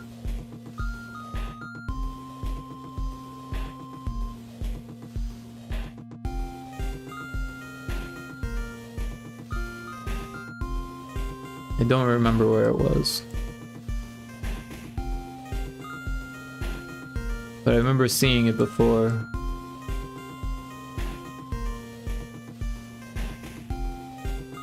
I don't think I'm wrong. But it's happened before.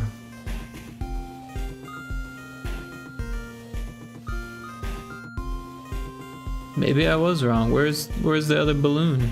Wasn't there another balloon?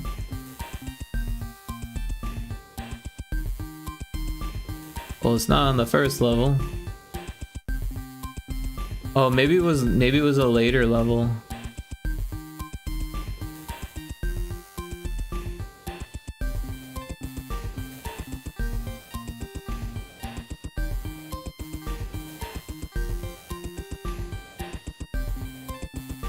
Those ones are tall balloons. Those are tall balloons. There's no balloons in that one.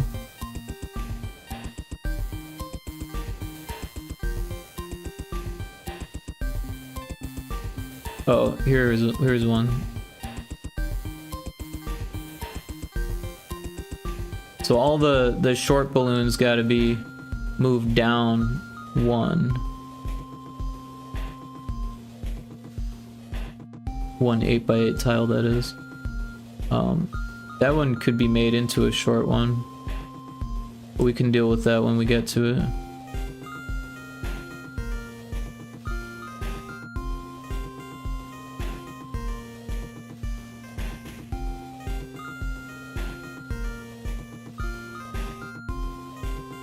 Hey, Call Me Kixie, welcome in.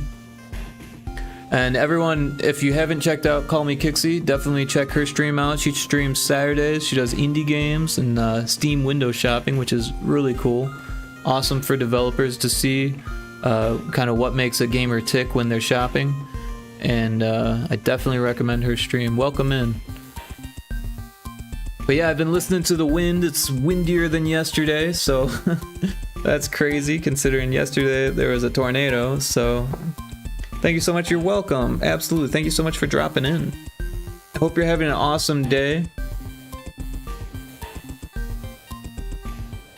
Hope you got lots of fun things to do or whatever. How's it going? It's going good. I think I just fixed a bug, so now I'm gonna test it and see if I fixed it. But I thought I did last time and I didn't, so there's a chance that I didn't fix it, so. But that's the way debugging goes. But yeah, we did a lot today. We got level 20 finished, and then I tried to play it, and I got all the way here and then all the way here and fell into this pit.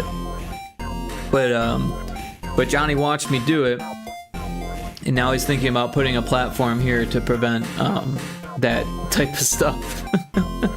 Because it's kind of a blind jump. You're like, oh, I gotta jump. Do I jump as far as I can? Or do I jump here? Or where do I jump? And you kind of have to remember. Just woke up from a nap. That's awesome. I'm glad you got a nice nap in. Naps are amazing. I'm really bad at naps, though. I think I mentioned this on Indy's stream, where it's like, if I fall asleep for a nap, I don't want to wake up. Like, even if something wakes me up, I'll be like, you know what? I want to go back to sleep. And then all of a sudden my sleep schedule's screwed up. And sometimes I'll feel well rested enough after 4 hours, but 4 hours is like half of like a normal sleep. So all of a sudden when I go to bed, I'll only sleep for 4 hours. Oh, there's a wild Roselia in chat. So then I go to bed for like, you know, nighttime bed, and I only sleep for 4 hours, and then I wake up, and then I'll be up for another 4 hours, and then all of a sudden I'll get like really tired because I only slept for 4 hours last night. and then I go to bed for another 4 hours, and then I get in this 4 on, 4 off kick, and that just is not conducive to the rest of the world at all. So I'm gonna use the skin password here. And if I can remember how to spell skin. Now the animation is broken, but it's close. It's close because you can see that one frame is actually working, but I forgot to change the animation. That's what I forgot. So, but we're getting closer. Oh, that's not what we want. We want this one. So yeah, the problem is that this one is still down there. So we'll just move all this stuff up, and that will fix that. And then also we'll do the same thing for the exploding animation here, and that should fix it. So we'll save it and we'll test it one more time to make sure, but I'm almost positive at this point, pretty positive that it'll fix it. But yeah, I hope your nap was awesome. Yeah, I've just been chipping away at the pixel art. We had an awesome raid with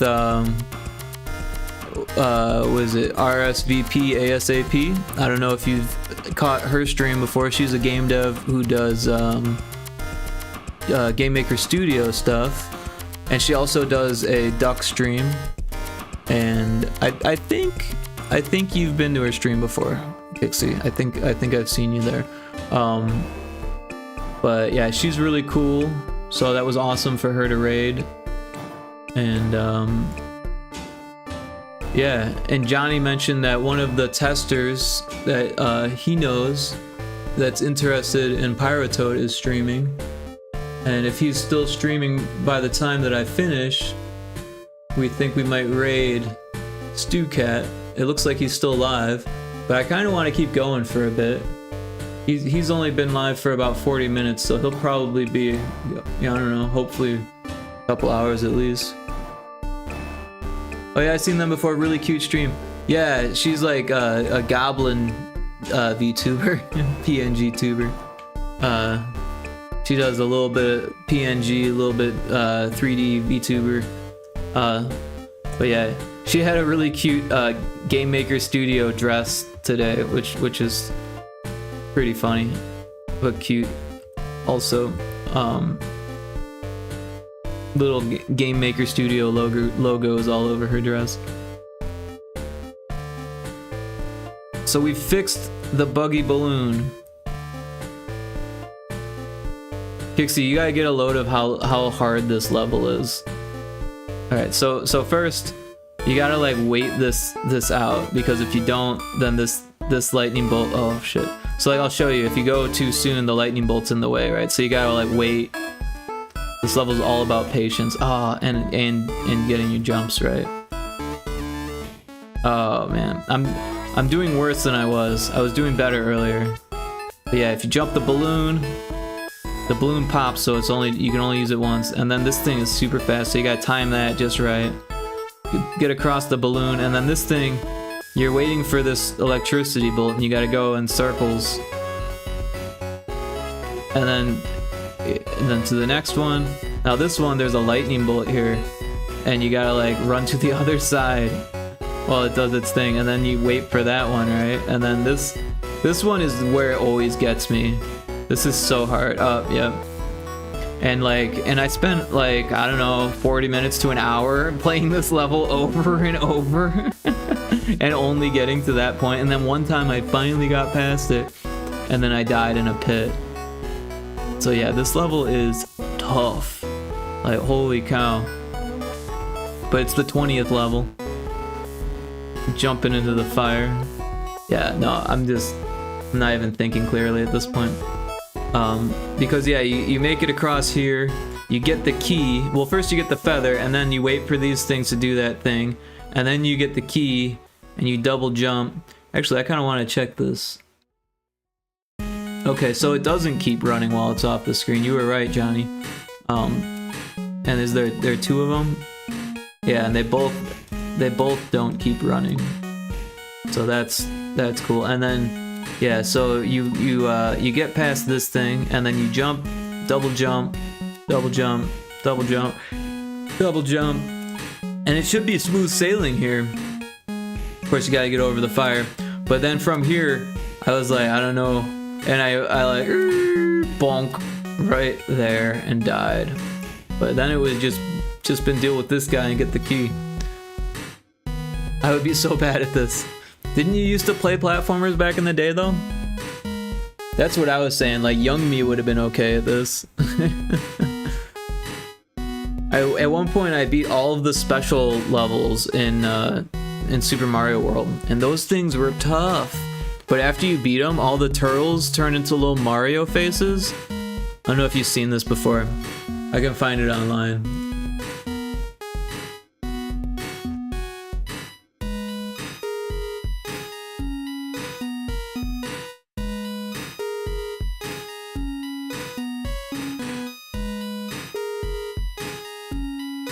Yeah. Do you see what I'm saying here? After you beat the special worlds in Super Mario Brothers, all of the turtles have Mario heads, and when you kill them, their head gets left over instead of a shell. It's super weird, right? But the special levels are like really, really tough.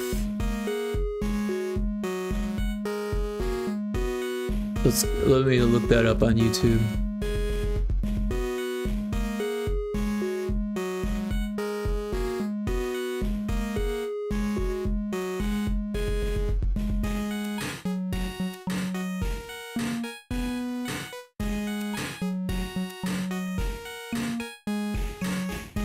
Yeah, so after you beat Star Road, you can get to the special world. Oh, it's got that stupid filter on it. I hate this pixel art filter. You can't even read the text. But these levels are so tough. Also, it's stretched out. Look at that, all the squares are no longer square. Like, how does someone even play like this? Let alone think that it's acceptable to record it this way.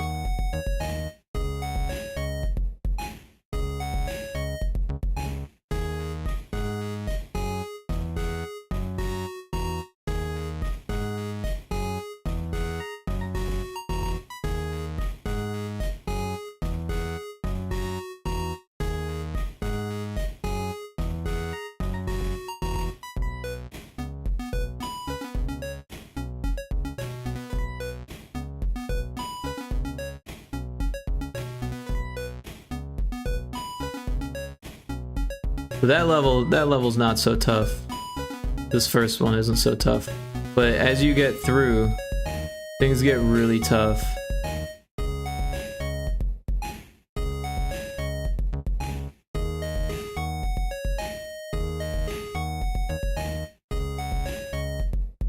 Outrageous.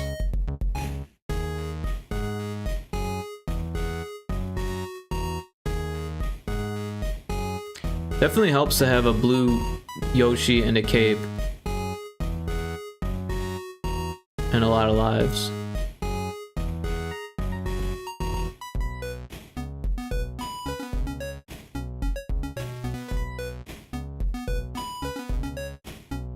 Tubular was the hardest one for you. You remember, Johnny, you know what I'm talking about. Which one was tubular?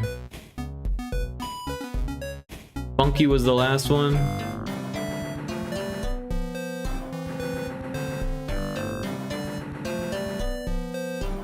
Groovy.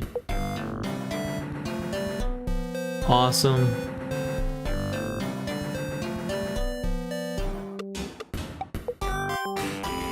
Tubular. The one with the pea balloon. Oh shit, I remember that. Oh, he just finished Tubular. It's the most played, most replayed. Still can't believe he used that filter.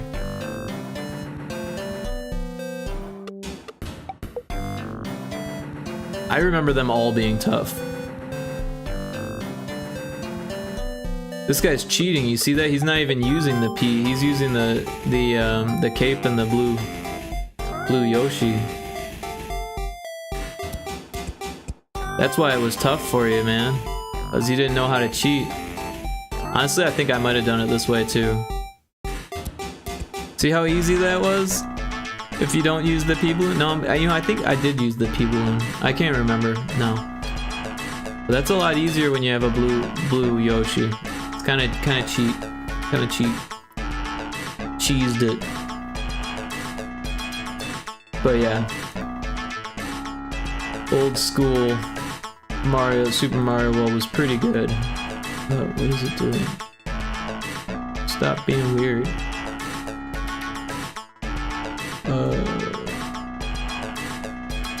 My childhood, yeah, you know, I played that a lot in like grade school, and then I played it a lot in high school also. Like I went through and played through the entire game and 100%ed it in high school. Because like, I don't think I 100%ed it in grade school. Honestly, me and my brother, we played through all the way to Bowser. We beat Bowser the first night that we got the Super Nintendo. It was actually a crazy story, right? So I'm like mildly dyslexic, so I had a lot of trouble reading in first grade. So the teachers wanted to hold me back, and my mom was like, well, I'll give you a choice. You can go on to the second grade with the rest of your classmates, or you can be held back, and if you get held back, we'll get you a Super Nintendo. And I was like, oh my gosh, I want the Super Nintendo. And I held myself back for the Super Nintendo. And I retook first grade so I could have a Super Nintendo. That's how that story went. So I remember we saw Wayne's World in the theater, and then got a Super Nintendo on the way home, and it was pretty late at night when we got home. Like it was already past like 6 or something, and we had to eat dinner, and the rest of the time we just played Mario all night long until we got through every single level. And it was probably like 3 or 4 in the morning, but it was a weekend and we'd just gotten it. More of the story, bribery works, especially on children. Yes, absolutely, 100%. But also, Super Nintendo was pretty important to me. It was. I mean, that second year of first grade was a lot easier having a Super Nintendo. I remember we rented F-Zero. I love F-Zero still. Mystic Quest and Final Fantasy 2 were like always in, because those were both great games. Final Fantasy 4 really, but it was Final Fantasy 2 in the States here. And Mystic Quest, I like Mystic Quest. Mystic Quest was like Squaresoft's like entry level RPG, but it had really great music, and it was easy for someone who was in first grade, and I liked that. Final Fantasy 4 is a great game. I love it, and it's a lot more difficult than Mystic Quest on like every level, but like I liked both of those games pretty much equally, because Final Fantasy 2 was just a little bit hard for me at the time. I still played it, but I don't think I beat it until I was in high school or college. And but I watched my brother beat it, so it was like I didn't feel like I needed to beat it because I watched him beat it. But then when I was in college, yeah, I think it was either the year before I started college or when I was in college that I finished it on my own, without cheating. And I think my brother cheated. I think that was part of the reason why it was easier for him, because there's like an exploit where you can duplicate items in that one. Then you can, and there's one of the characters like throws, right? I think his name was Shadow. No, Shadow was in the third one. Edge. I think his name was Edge in the second one, and he was like a ninja that could throw like any item you gave to him. And there was this sword called Masamune, which was like the best sword in the game, and you only get one of them, but you duplicate it, and then you give that guy 99 Masamunes, and he's throwing them, and they're doing 9999 damage every single time. That makes the game a lot easier. There's a wild Metatite in chat. Yeah, so we fixed the balloon. I'm pretty happy about that. We'll save this. So yeah, I think this build, let's do a build so that way it's in the file.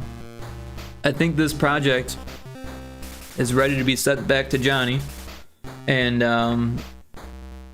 it sounded like he's got some changes that he wanted to make. Oh, look at that. There's something, there's an issue there I noticed. So it's not quite ready yet. I've messed up on level 18.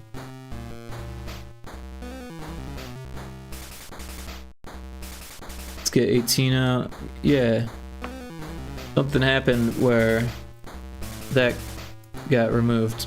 So that should be there. Let's double check things then. Where are we? This thing? Let's make sure I'm not making any mistakes elsewhere. Oh, I did. I made another mistake there. So we'll go ahead and do that while we're here. Right, 1, 2, 3, 4, 5. Yeah, so this is supposed to be there. We'll save that. We'll export it. And then before we copy paste, let's go and make sure I didn't make any other mistakes, because sometimes mistakes happen. Clearly. Alright, so all these things look okay. The build's done, but we'll have to make another build because I just made that change. This level looks okay. Didn't notice anything while playing them.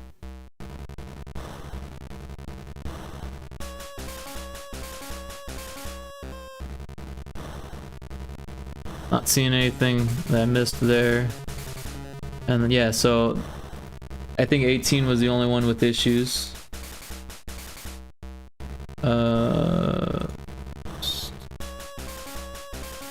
Yeah, so we got backgrounds. And then Pyrotoad, we'll go back to backgrounds here. Pyrotoad. And 18 color. Copy that. Back up, yep, okay, so paste it. Oh, yeah.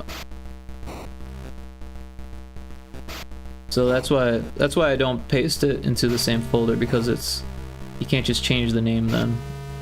So if we paste it here and then change the name and then drop it into the folder, then we can replace it. Alright, so if we go to level 18, yeah, now that's fixed.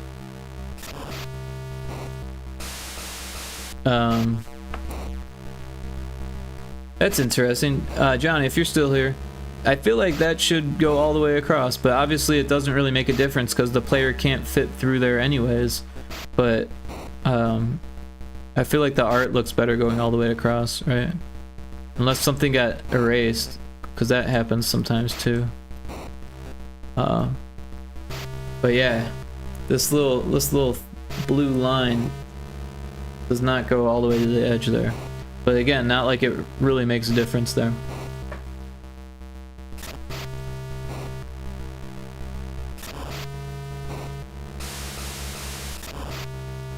Oh, I caught the Metatite. Sweet. Sweet deal. But yeah, I think this is ready. We'll do a save. And we will export as a ROM.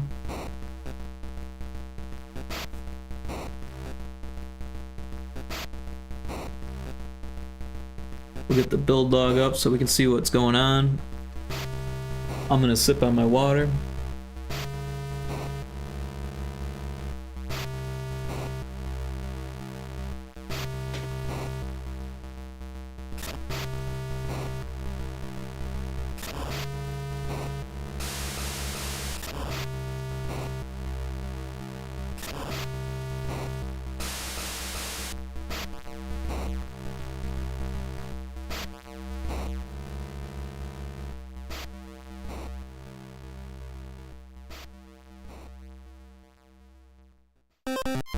I was trying to watch StuCat stream and I seem to be stuck on an ad.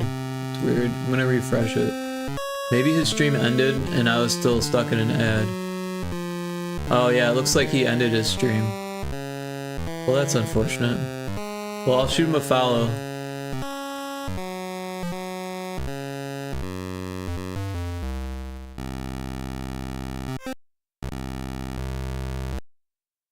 It looks like he was only streaming for 2 hours and 40 minutes. We outstreamed him.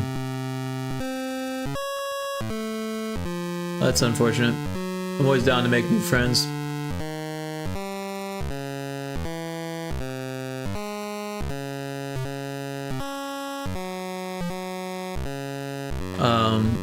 It looks like he was playing Super Mario World ROM hack, is what it looks like. Which is always cool. Yeah, he would probably be the guy you want testing the game for sure. Because that ROM hack looked hard as fuck.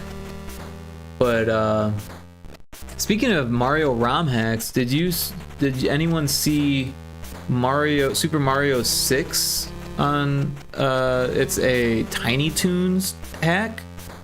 A Tiny Toons ROM hack? Super Mario 6?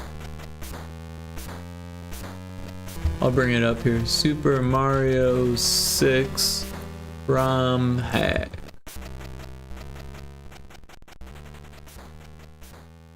Yeah. I downloaded it, but I haven't tried to play it yet. But let's check out this video.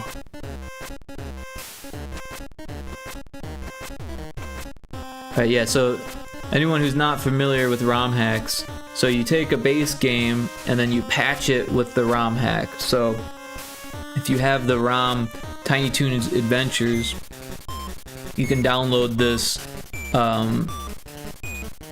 this patch, which is a hack, and patch it using a patcher, which is usually available at the same place that you find the ROM hack, and then the outcome is a completely different game.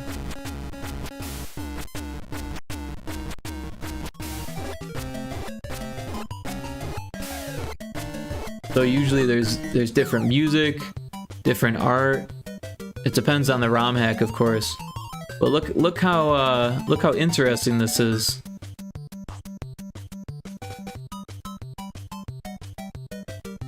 It's like a whole new Mario game for the NES. Wario's in it. You've got new power-ups. It looks like a penguin suit and a propeller head suit.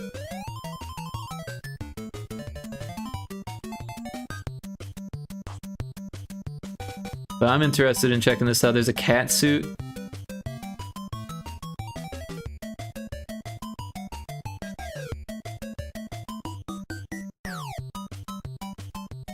So Tiny Toons Adventure for NES was actually a really good game too. You had different characters and they had different like skills or things that they could do that the other characters couldn't do.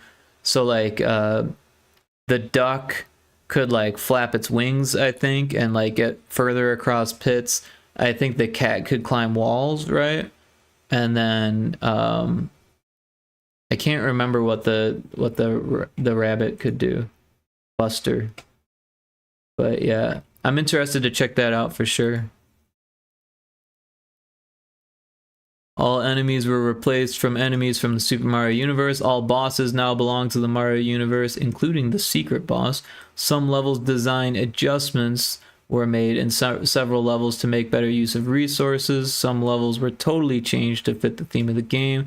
Cinematics tell a totally new story along with other minor changes.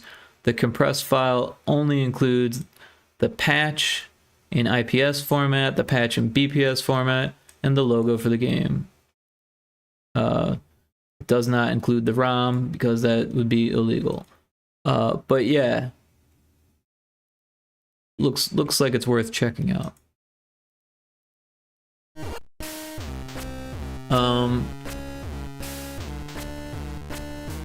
Yeah, so I was talking earlier about maybe doing some music. So I think after the break, because there's an ad break starting soon, I think after the little break here, we'll try to throw together a song. I don't have anything in mind, but I've been jamming bass and guitar and some turntables, and so I've got music flowing through me. So we'll just see what happens. But yeah, I'm gonna start the break now, and then I'll catch you when the ad break is over.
So the ad break is over. Just a heads up, I am making a little bit of food, just threw it in the microwave, some leftovers.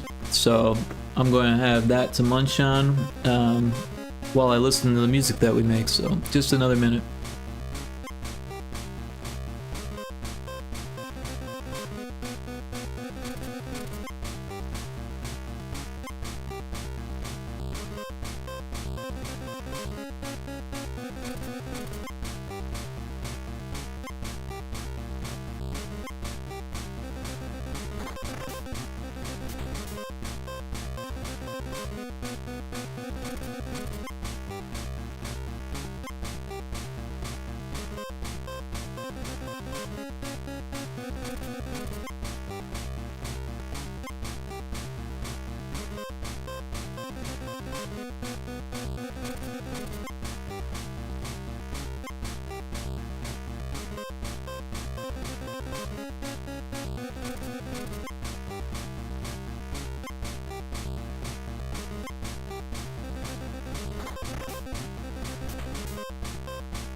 Alright, I've returned with the tasty snack.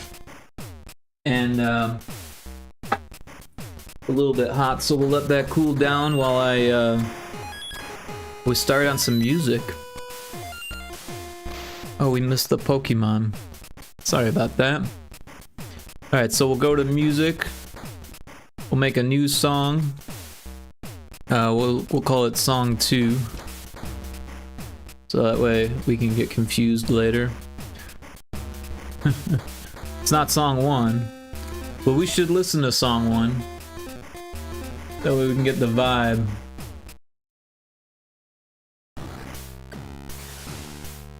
Now it's time to turn the music up here for me. You can turn it up for you too. It's not crazy loud.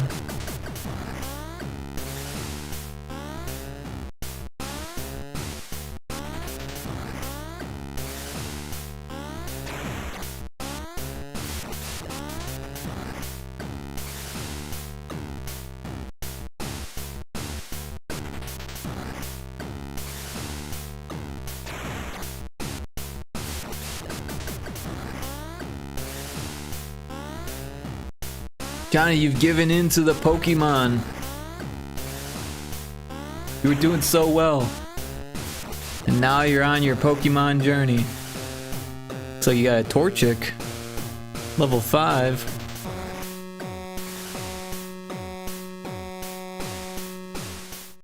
Guilty as charged.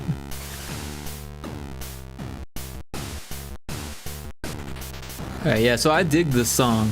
But again, I kind of feel like it's a good like theme song or like a start menu song. Or like while you're putting in the password even. Although having a password song would be cool to do too, but that's a whole nother song. But yeah, so I do like the tempo, so we'll keep this tempo. And we'll start with the duty or the drums or one of them. Not really sure. So let's go with this.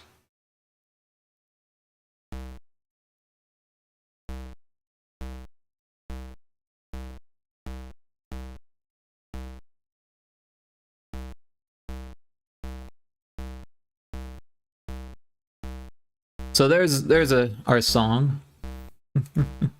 We'll go to the noise now. And we'll get a snare. And so I'm not sure where we want it in terms of pitch, but I think we want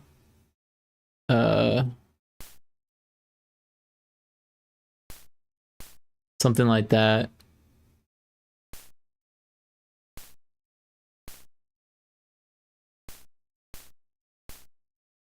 We'll see how this sounds.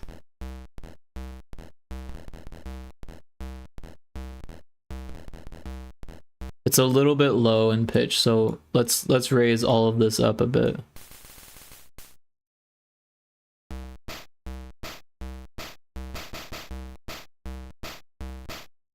Oh wow, that's GB sound. Yeah, this is all Game Boy sound stuff.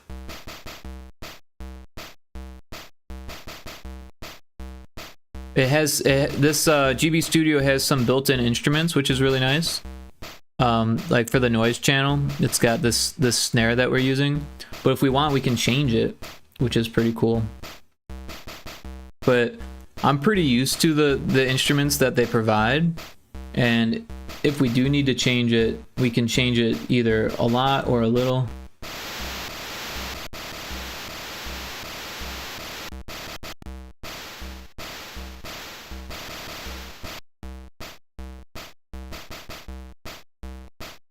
What software do you use to make GB music? I've been using this. I've been using GB Studio. This is GB Studio. That's what I've been using. It's really useful. If you want, you can look at it in the tracker view, if that's easier for you, or you can use the piano roll. Oh shit! My bad. My bad. Thank you for that. Sorry, I totally did not change the scene back. Yeah, so this is GB Studio. Sorry about that. Thanks for mentioning it. But yeah, you can go from the tracker view, which for some people that's easier. For me, it's actually easier to do in the piano view, and then I use both actually. So like if I need to copy and paste stuff, I use this, and then if I'm in this, it's a lot easier for me to tell what's going on. So you can see I've got the Duty 1 channel has got this bass drum, and it's actually got that built in, which is cool. So if you go to the Duty channel here, it's got this 11 bass drum, this purple color. That last screen looked familiar to Fami Tracker, which I've tried before. Yeah, this is typical tracker. I don't know, view, right? Because most trackers only have this. But this is, I think it's great that it has both. Because this is what I'm familiar with. This is more like FL Studio or even Ableton or any DAW, right? A digital audio workstation is going to have this, what they call a piano roll. And then you can usually you can type or use a keyboard and it will record it. But I don't think this has MIDI capability, unfortunately. It would be dope if it did, but I don't think it has that. I'm not sure. Yeah, you can't even play the keyboard, unfortunately. So you have to do it all with the mouse. But some people are really good at that, and I'm kind of I'm prone to use MIDI when I have the capability because I have a MIDI controller, but this program doesn't allow it. I was very close to trying to learn either the Hue Tracker, which is what this is based off of, or there's what this uses rather, or there was another one called OpenMT. The problem with that is that you need to give it the specs. Basically you have to tell it to make music that'll work for the Game Boy, and if you don't tell it to do it properly, then it won't work.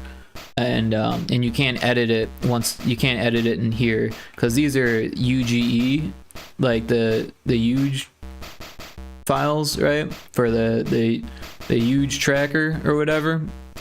But if you use OpenMT, you end up with a mod file, a .mod, and this can't open those, but GB Studio can use them. So if you make them, you can put them in there, and if they fit the specs of the Game Boy, then it will work. But yeah, that's a little bit too hardcore for me. So once I got this working, I was like, well, shit, the piano roll, and now I'm also learning more about how to use trackers. But yeah, honestly, what I've been doing is I've been leaving the wave channel blank because that's where the sound effects go. Then again, I might give up right away. It's okay. I might also try to make a track or two, though we can exclusively use your stuff if you prefer. I don't mind either way. If it's good and fits the project, that's what I care about. But yeah, I think that would be fun for you to try. I could give you pointers or something. Sorry, I'm munching on my food now. I'm too hungry to let it just sit there.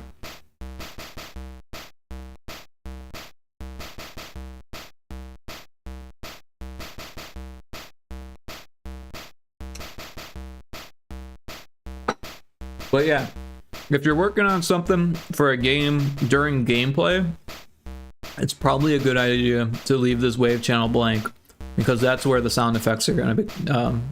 So anytime you tell the game to play a sound effects, it's using it through the wave channel. And if you've got something on the music, it'll cut off the music to play the sound effect, which sometimes is fine. A lot of NES games used to do that back in the day, even Game Boy games. But I haven't had any problem in getting it to sound good just using the 3 channels.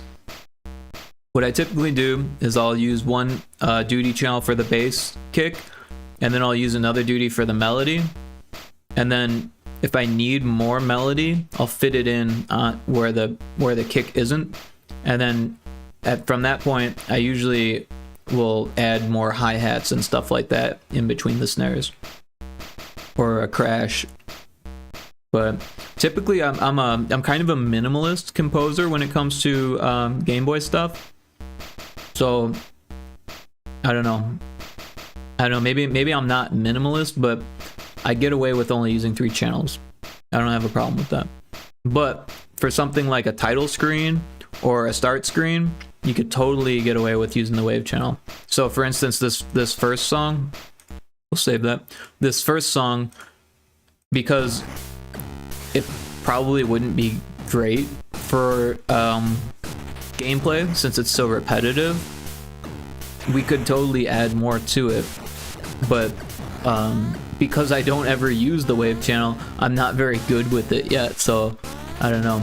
But honestly, it sounds pretty good without it. But it might be something we could add, like a little tidbit here or there, you know, where there's space.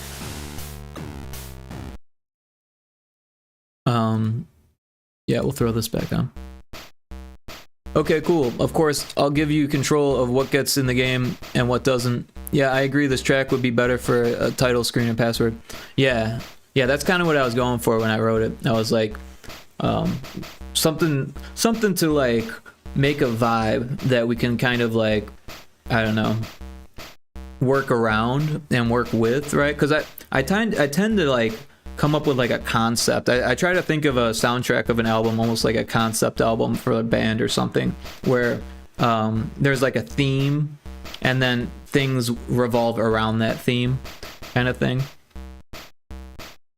So doing things like keeping the same tempo or being in the same key, and then using different melodies and stuff like that kind of stuff.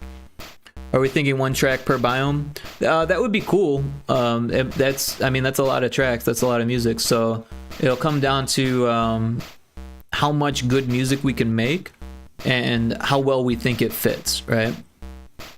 But that's something we could shoot for, absolutely. That is what I was thinking, but yeah, at the same time, that is a lot of music to make, and then it gets difficult to make all of the tracks good, right? If you make like 1 good track and the rest of them aren't good, that sucks. You know what I mean? So they've all got to be good. That's what I mean.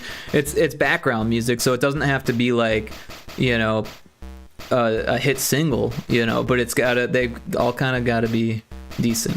And I'm talking about me more than you, because I have no idea of what your musical ability is, but I know that sometimes I write music that's not as good as other tracks. And yeah, if we're doing 1 for every biome, we're gonna have like a whole bunch that we don't use probably, just because you know, we'll come up with one that's okay, and then we'll come up with one like, yeah, we're definitely gonna use that, and then another one, that one's okay, and then by the end of it, we'll have hopefully a whole bunch that are really good. It would be a lot, so maybe we could reuse some. Yeah, that's a good point. Whatever works, right? So if something works with another biome, that wouldn't be a bad idea. Yeah, but let's keep going on this. I think something sounds weird. Yeah, this one's weird. I was like, what? Something sounds off. Oh, get out of here. We're on the wrong channel.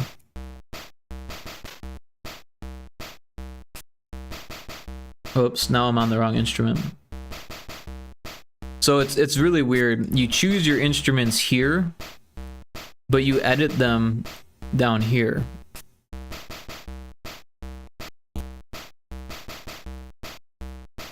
There's a crab roller in chat, if anyone wants to try to catch that.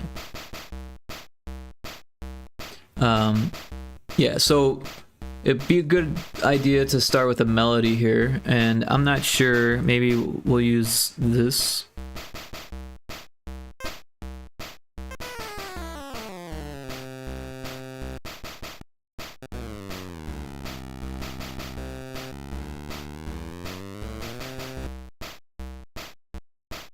No, I kind of like going low to high.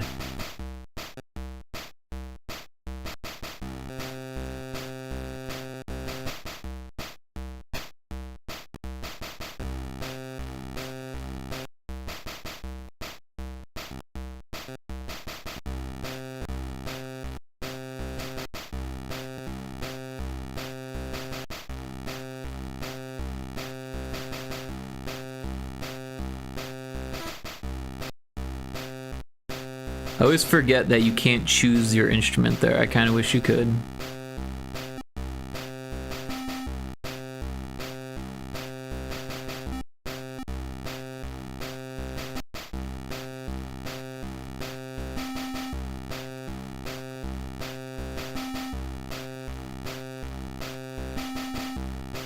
I did it again.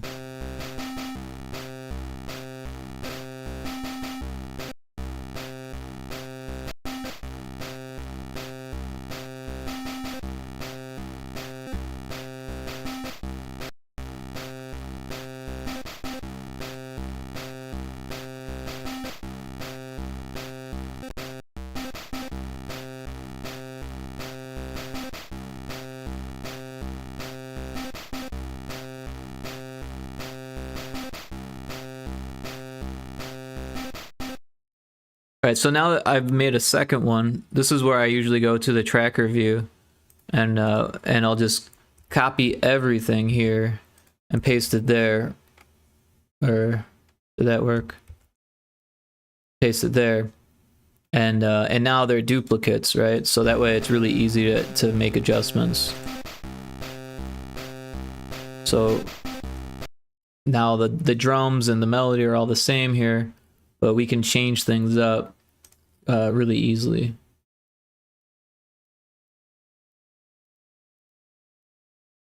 I keep doing that. That's not what I want.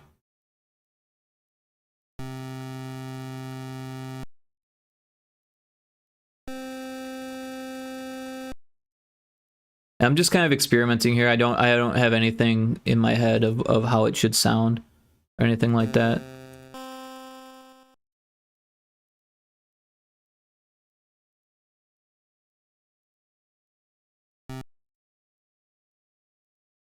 Oh, that's not right.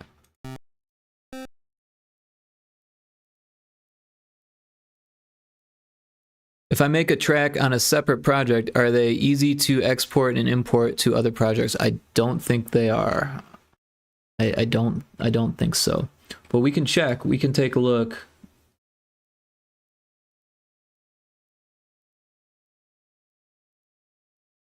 That would be the plus of working in something like OpenMT or the huge tracker or whatever it's called. So if we go to assets and we go to music, so you end up with these. So the template is a mod file, but it's actually empty. So if you have mods, I believe it's easier, but I don't know how well it'll work. So what we can do is we can grab one of my other things. We'll go to a different project, and we'll take a song from Source Hack and see what happens, because I'm interested to know too. We'll take both of these files, we'll copy them, and we'll throw them in this folder. And it looks like it worked.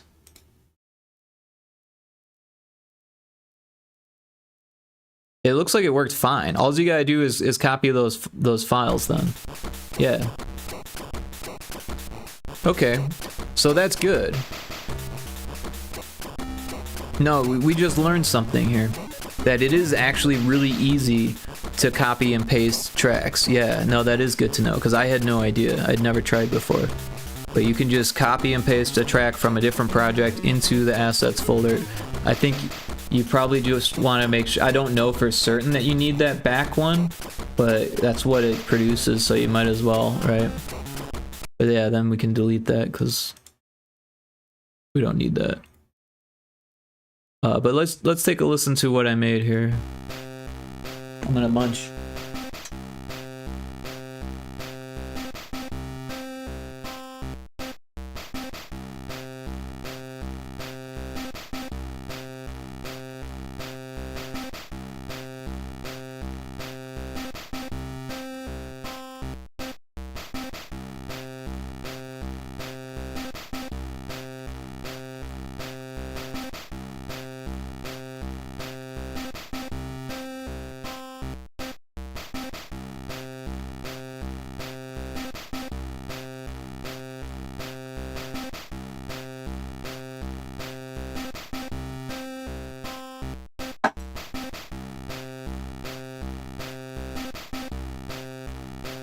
So I kind of like this actually. So we'll move on from there, and so what we'll do now is we'll get the noise channel, and we'll copy the noise channel, and we'll paste it here. Is that right? Yeah. And then we can take the bass drum channel, and we'll take that and put it there also. So now we've got the drums, but the melody is missing. So what we can do is make a new melody, kind of based off of that other melody.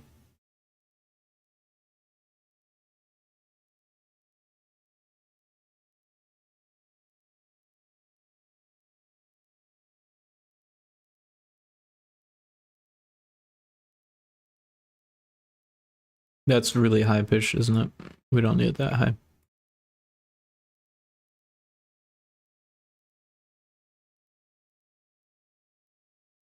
So this pink arrow is like your starting point. So if you like change pattern, then that pink arrow stays where you left it.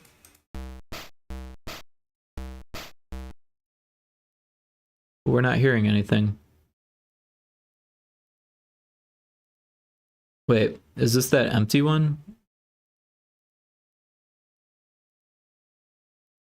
Oh, it says duty 1 only. Interesting.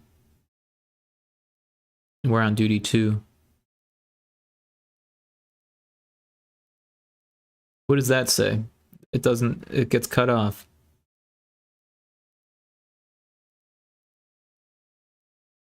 Oh, that one's duty 1 only 2. Okay. Well, I guess we can't do that.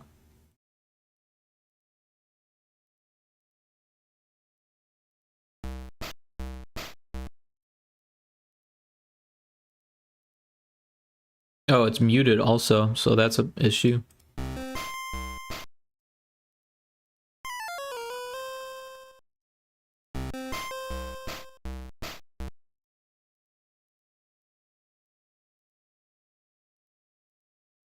So that doesn't sound terrible. So let's see what happens when we like paste it and then put it like a couple notes lower.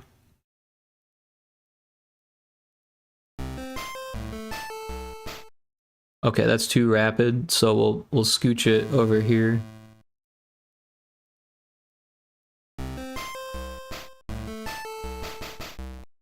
Yeah, and then I kind of like this. I like where this is going. So we'll take another one, and we'll go here, and then we'll take this one and go back up to there.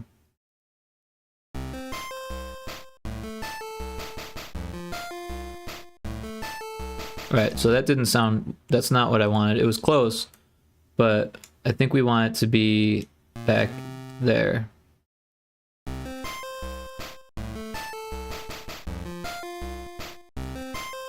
No, that's not it either. It's close though. I hear it in my head. I think it's there.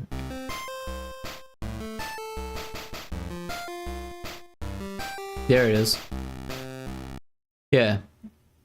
So we've got that. We can actually copy that one so it does it twice.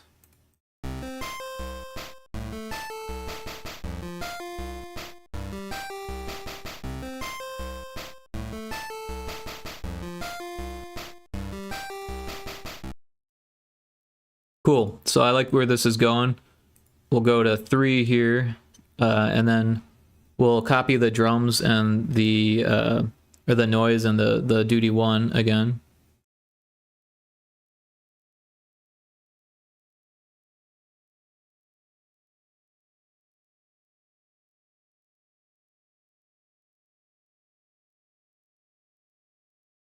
Oh, hitting the wrong buttons here. There we go. Wait, what happened to the noise channel?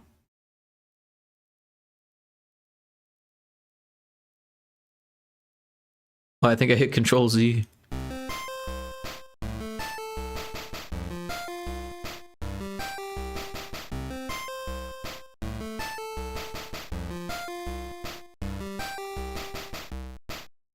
Yeah, so then we'll go like an octave higher from where we started before. So we'll go back to this mode. We can take a look here, and we'll use the same instrument, but we'll start at C5 instead of C4. And yeah.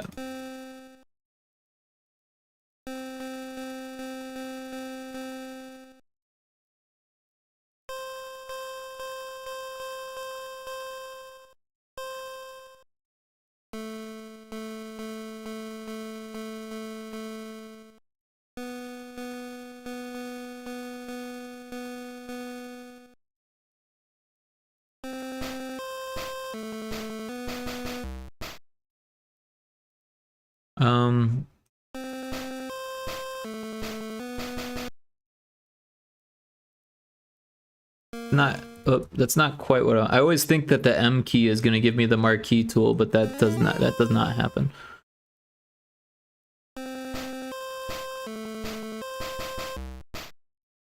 Yeah. And then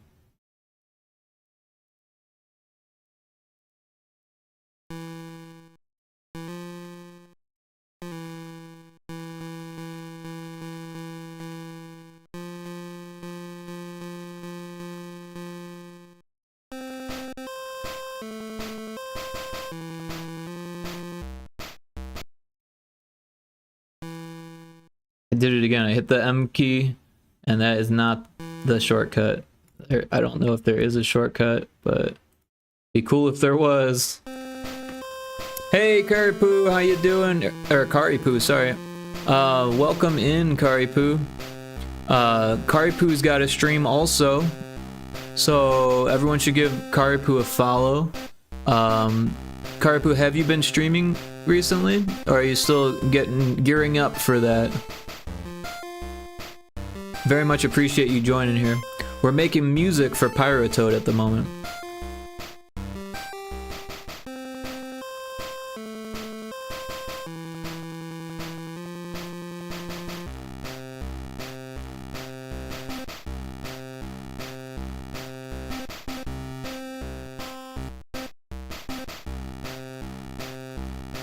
But yeah, last time we chatted, you said that you were going to do more streaming, so everyone should definitely follow her.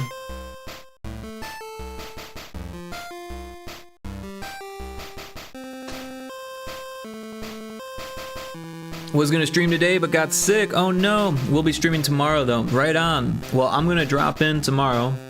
I mean, if it's not some crazy off time, or if my schedule allows for it, or if my house doesn't blow away and the winds that we've got. By the way, I hope that everything's fine with you, because you're in a nearby area, and it got windy last night. Holy cow.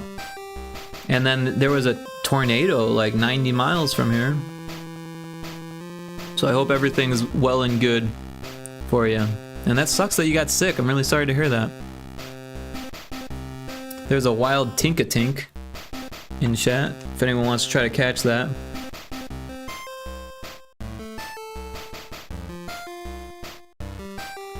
Yeah, kind of crazy weather, but I'm still standing. There you go. Nice, nice. Yeah, it looks like it might be worse tonight than it was last night, but then again, it's the weather. Who knows?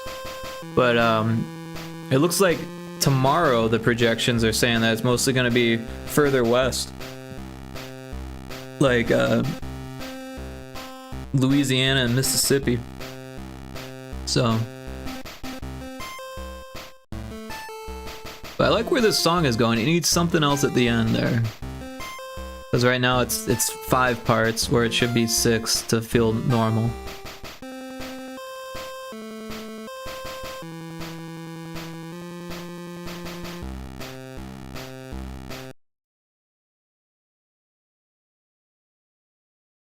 So let's change this to 4.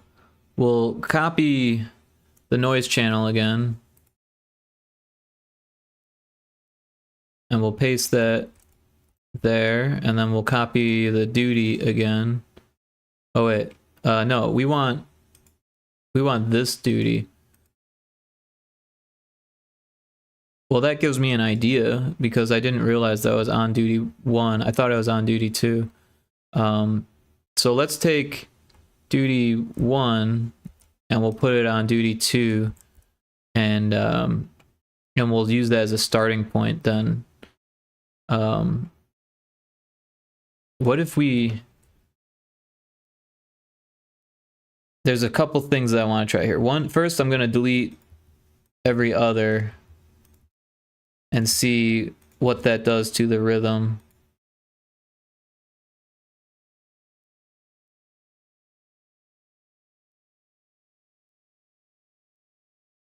But I kind of want to change it up at the end so that way it you know, makes you think a little bit, right? So let's start here.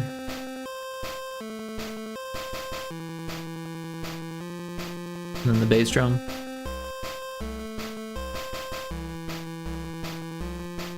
All right, so that's not noticeable enough. So what we'll do is we'll delete these, and then you know, maybe even delete these too. Let's try that before we go crazy. Yeah, okay, I like that.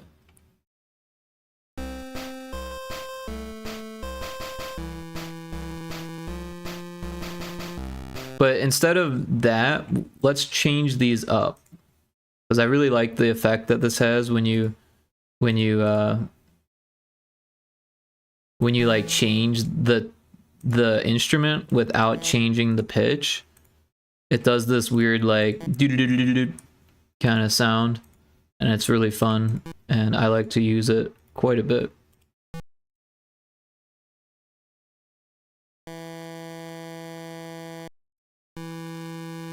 And then we can actually just copy. I almost hit the M key. The M key is not the marquee tool.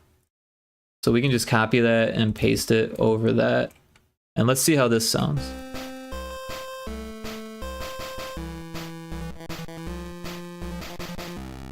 I kind of like that, but it's a little bit funky. I love how it's either perfect weather or a hellstorm. That's a good way to put it. Yeah, I mean, just today I woke up after the storm. I woke up, the sun is shining. There's not a cloud in the sky, and it's like, did last night even happen? And then all of a sudden, what, like 3 or 4 in the afternoon, all of a sudden the gray sky rolls in, and now the clouds are moving. Like, I looked out the window before it got dark out, and the clouds are moving super fast. They're super dark and super fast moving clouds. Like, holy cow.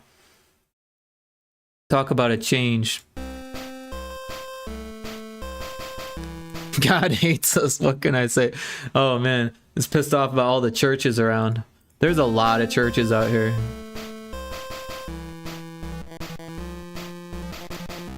I kind of like that the more I listen to it. Let's start it from the top.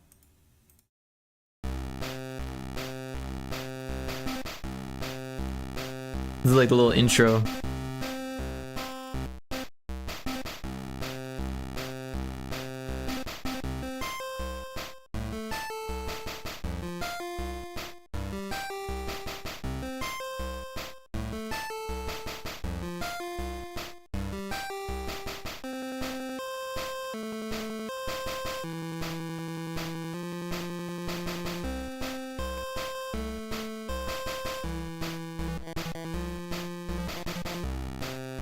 I like that. I think this is going somewhere. So we'll go to 5 here, and we'll do the same thing where we take the noise channel, copy it, paste it here, and the kick drum also. What did I do? Did I just Control Z again? I did. So we need that noise channel back.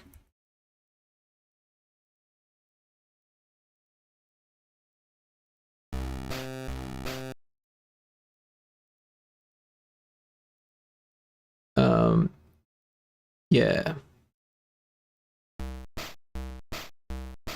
So I think it should be much higher pitched than it was before. And we want the duty 2. We want maybe the custom vibrato. Not that high.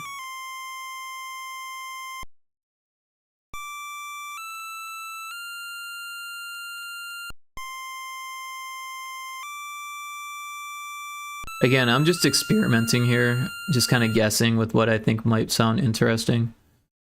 And then,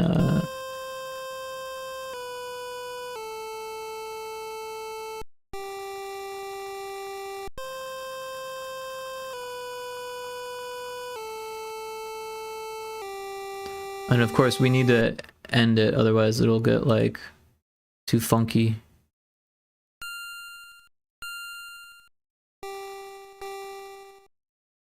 So let's see what this sounds like.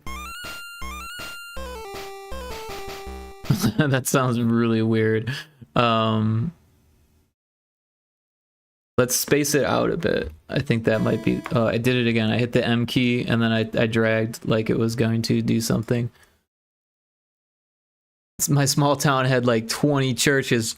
Freaky, I like it. Oh, you like the freakiness? Yeah, I feel like it's a little bit... I don't know. Let's listen to it from the top and see how it sounds. Because it's a little bit too freaky.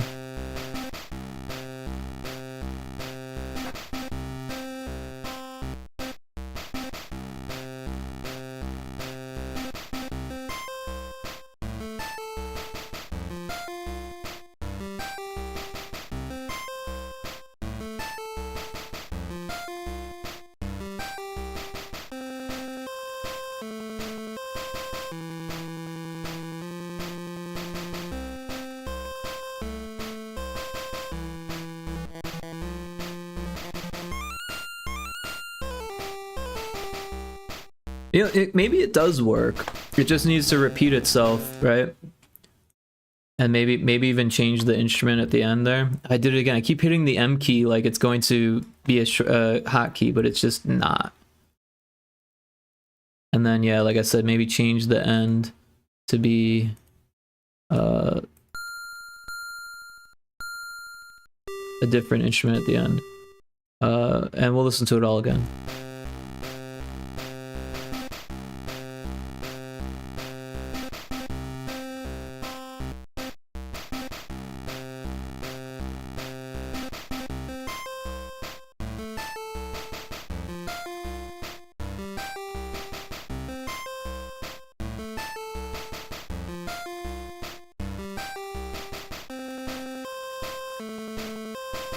I like how the kick goes away there. It was an accident, but I like it.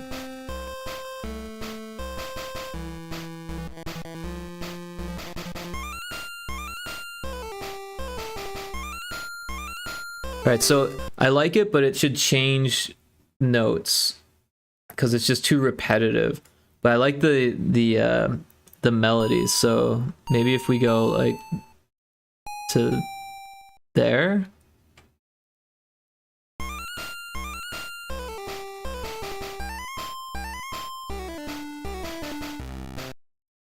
No, I don't like this part. I feel like this should be closer.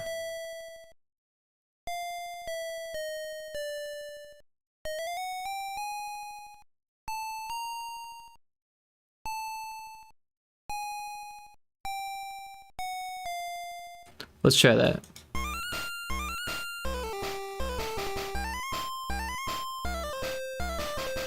Yeah, I think that's it. But it should do it twice, but not completely twice, because it needs to do something different at the end. So we'll make a new one, but we'll copy this one completely and then make adjustments. Why was that weird? Is that right?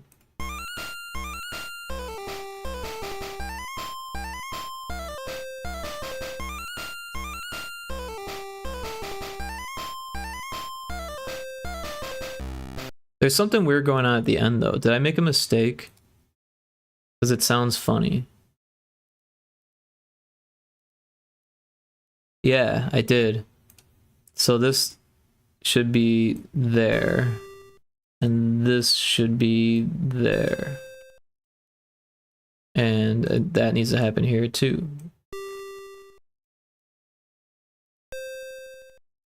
And now I need to hear it all over again. Or from here, I guess.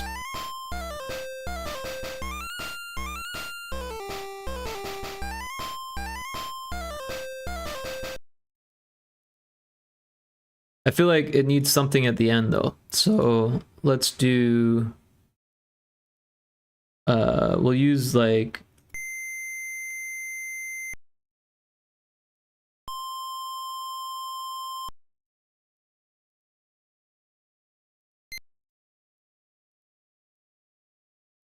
something weird like that.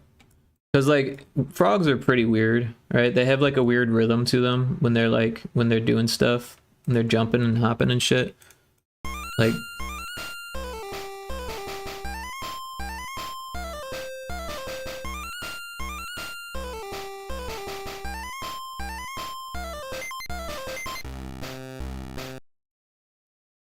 I like it, but I feel like it needs to do more weird stuff sooner. So let's take these all, it's hard to select in this. Let's go this way. We'll copy this and we'll paste it here. But then we'll change the instruments.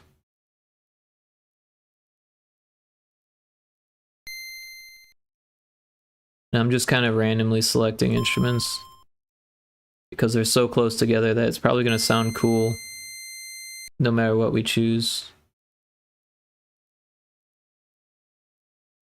I did it again. It's so hard to select like just what you want. All right, let's hear what this sounds like.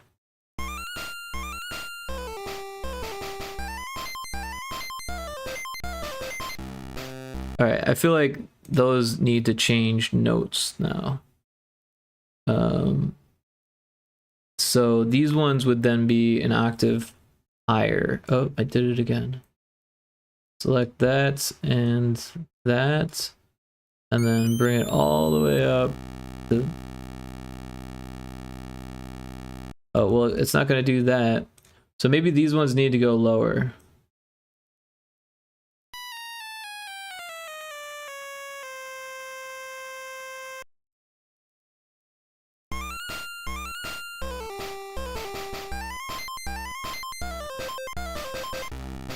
Yeah, I like that. Let's start from the top. I'm gonna munch on some food while we listen.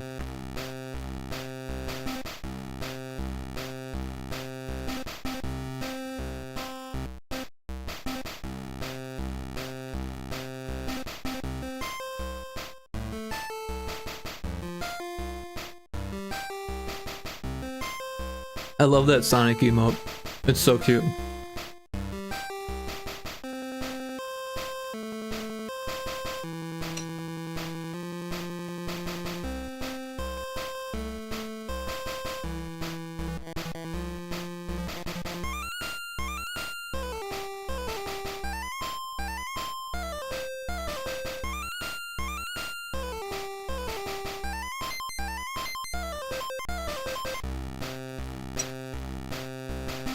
Cool, there's a Pokemon in chat. You want to try to catch that?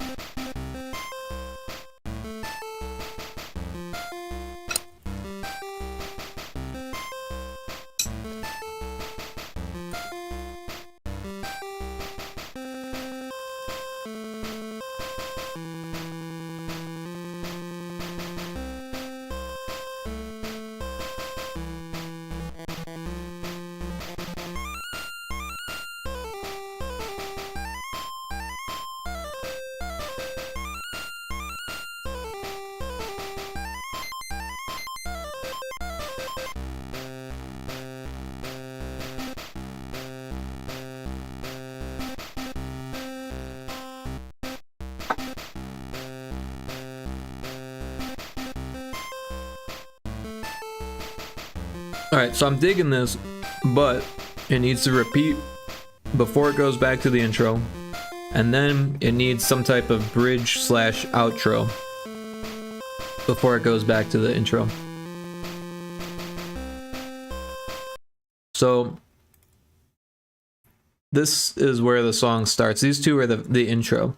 So what we'll do is we'll recreate these very simply by just copying the numbers.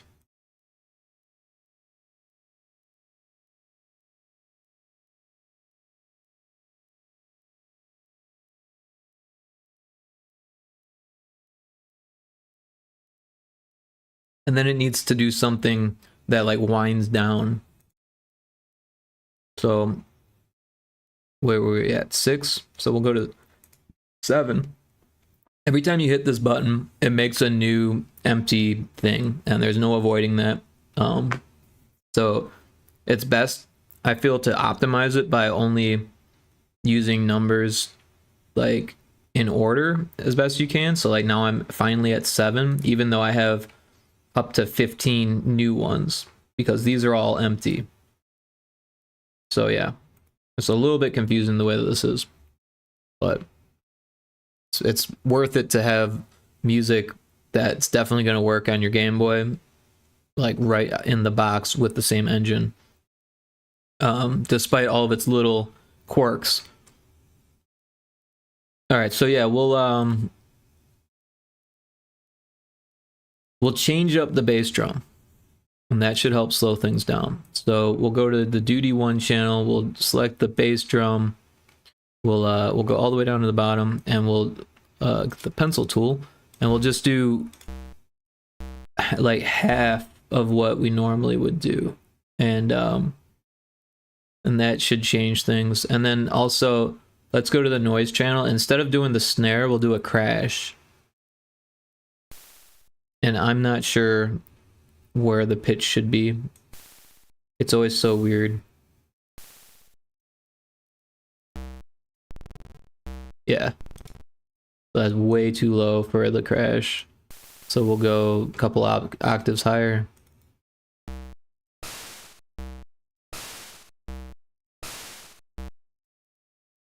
I feel like we could try to do it all in one, and that might actually work. So what I'm gonna do is I'm gonna delete this one and delete this one, and then listen to this.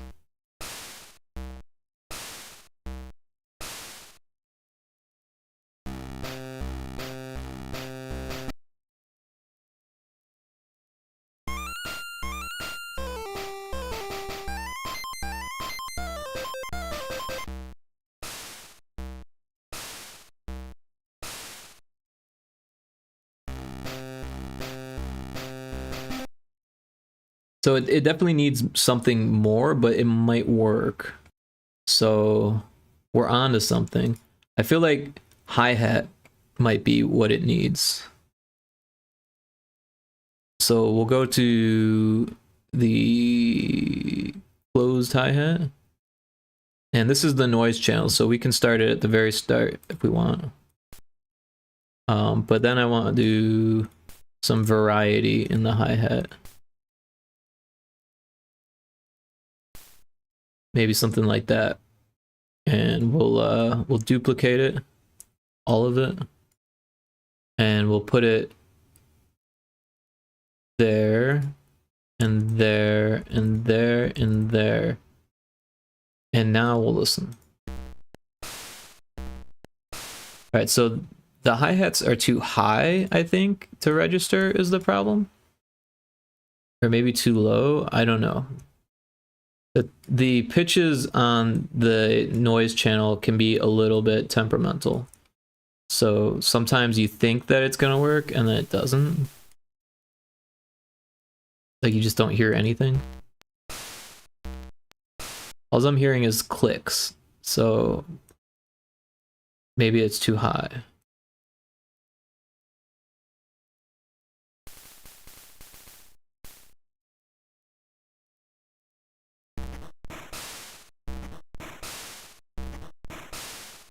So now it's too low. So there's like a small window.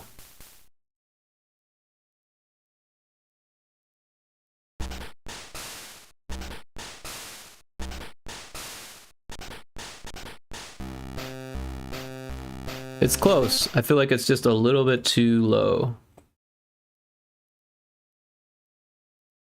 And I caught the Pokemon, the Whimsir. I caught it.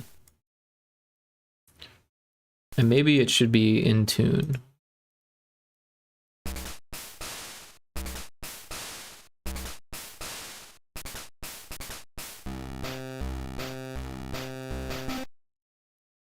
I'm digging it, but again, it still needs something like a bass line or something, some type of melody. Um,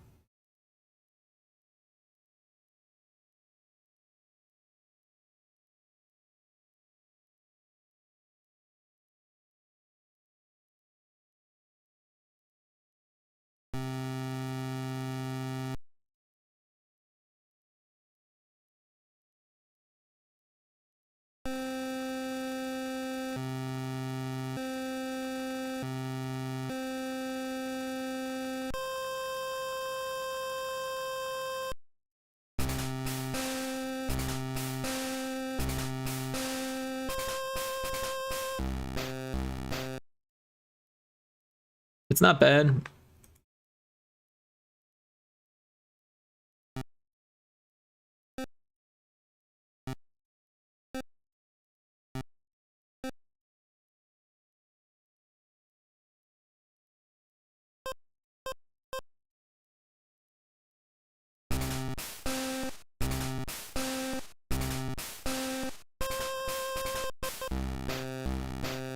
That sounds weird.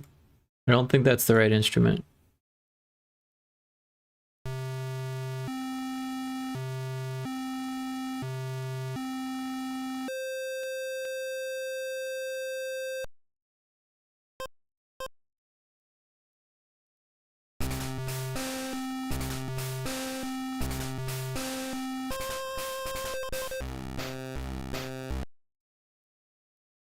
It's getting closer.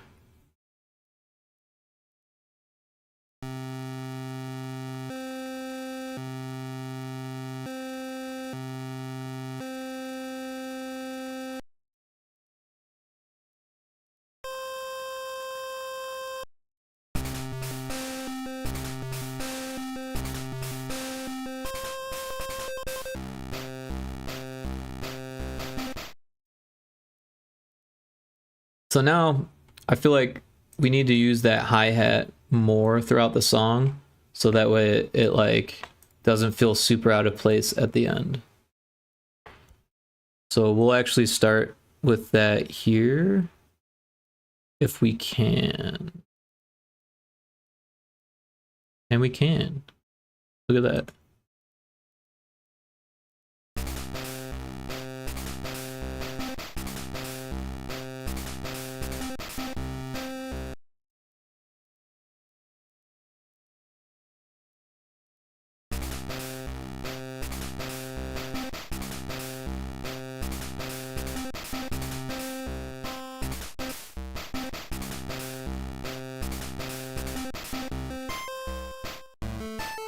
So what we'll do here is we'll start with it, but we can't use all of it. So let's not do that. Right. What am I doing? Maybe we can.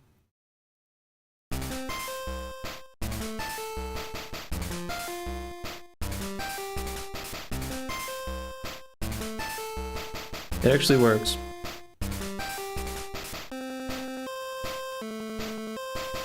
Right, but here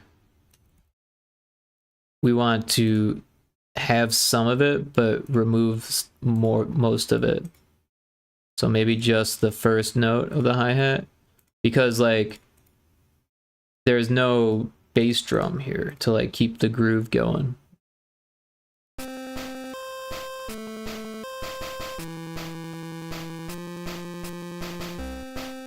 And then we'll go back to the whole thing there.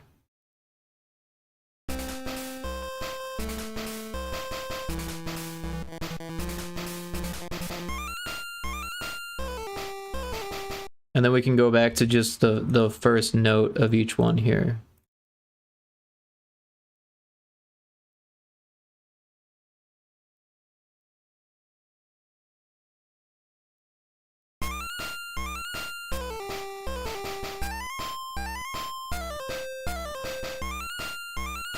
Same here.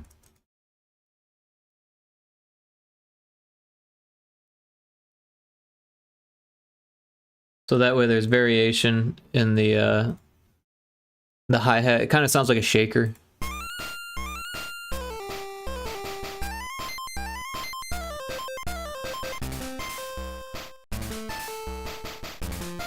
And then the whole song is like done now. So like, let's listen to it from the top. I'm gonna munch on some food while we listen.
Well, I like it. I like it a lot. Obviously, I'm up for any feedback, and might be able to make some adjustments. Perhaps like the hi-hats are too loud or something, but I kind of like the abrasive quality of it, and how it like minimizes itself here, lends itself to the background, and then comes in full force.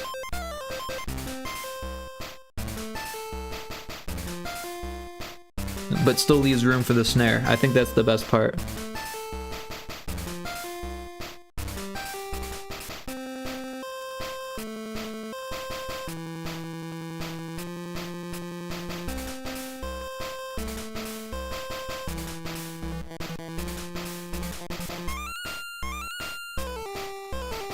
Another Pokemon. I feel like it was just a second ago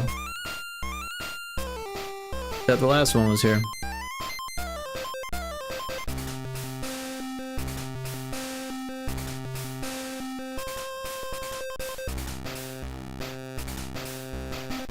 But I'm happy with this. I think it's good. It works for a level. I think it'd be like probably level 1 even. Something happy, you know, to keep your spirits up when you're dying over and over and over again. Something that's, you know, repetitive enough where it feels like a song, but not too repetitive where it's like, gosh darn, this song again. And it's got a strong melody, but it's not too repetitive. It changes up.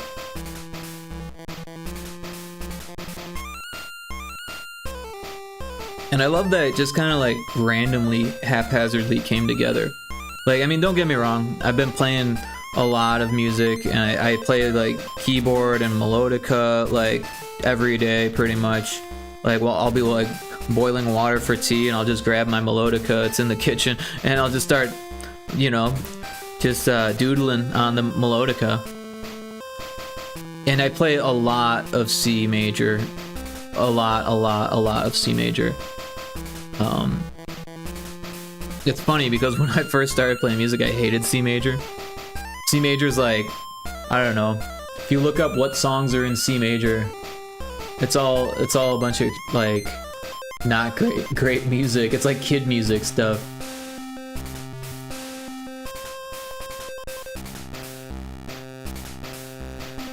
But also, there are some real songs. Stairway to Heaven is in C major. Dreams by Fleetwood Mac is in C major. Looks like Bright Eyes has a song in C major. Rihanna has a song in C major. I don't know Rihanna. Blink 182, All the Small Things. Let It Be. Thriller. Minority. Damn It by Blink 182. Dust in the Wind by Kansas. Other Side by Chili Peppers. So there are some good songs in C major. Another Brick in the Wall is in C major. I did not know that. What common songs? Imagine. I was thinking, like, isn't Happy Birthday in C major?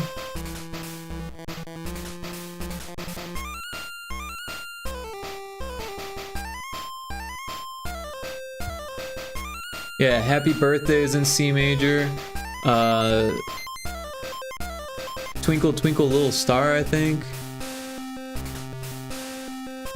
Yeah, Twinkle Twinkle Little Star is in C major. So like, it's easy to accidentally write something that sounds childish in C major, I guess is the point that I'm trying to make. And it's taken years of practice to not accidentally make something that's too childish. But now that I listen to this more, it does sound a little bit like All the Small Things. But not like enough to say like this is a rip-off of All the Small Things, but that kind of alternating like high, low, high, low.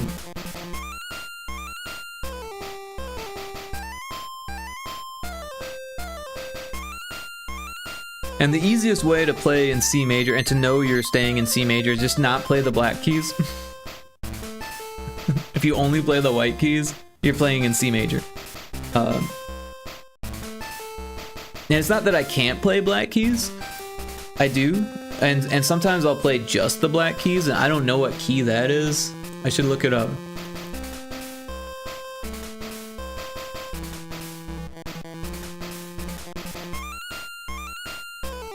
Playing only the black keys on piano is called playing the pentatonic scale. Pentatonic scale is 5-tone scale that uses the black keys on a piano. So yeah, I'm familiar with playing pentatonic scales on guitar, so that makes sense why I can get down on the black keys. But also like playing, you know, minor keys, right? Like it starts like a normal key, and then you add some of those black notes in there, or depending on where you're starting, sometimes it would be a white note, but yeah, you add some keys that, or some notes that don't fit the major scale, and all of a sudden it makes it into a minor scale. But you got to know which notes to play, and it's easy to accidentally play a note that sounds just bad when you do that, and that's how you know that that's not the note. It's that note sounded bad.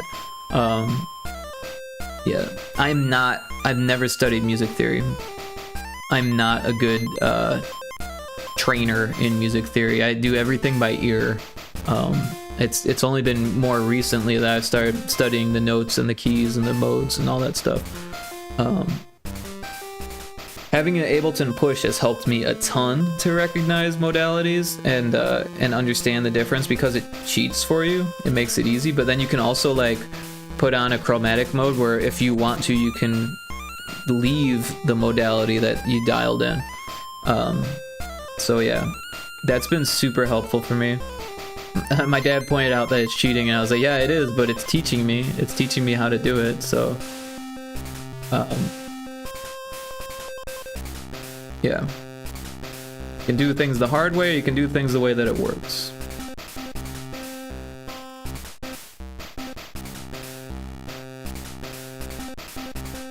But I dig this. This is a good track. We'll keep it. We can even put it on level 1. We'll go to the game world.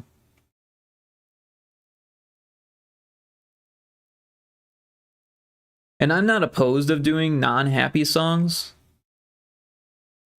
but I do think the start of the game should feel happy, and it's the easy levels, so it like makes sense to be like, that's where the happier songs should play. The more frustrating the level, the faster we could do the tempo, or we could do half times, or we could go into minor keys. Minor keys tend to sound sadder, but if you do it fast enough, I mean, there's lots of popular minor key songs. Yeah.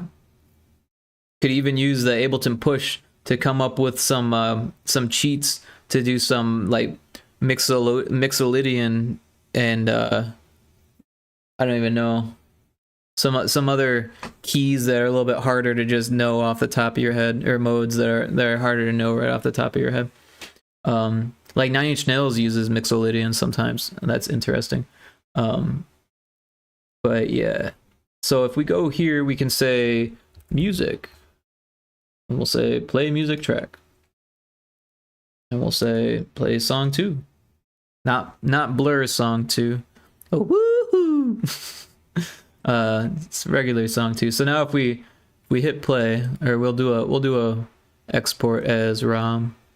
I think we need to do that anyways because of that bug fix. This takes a second. Shouldn't take too long.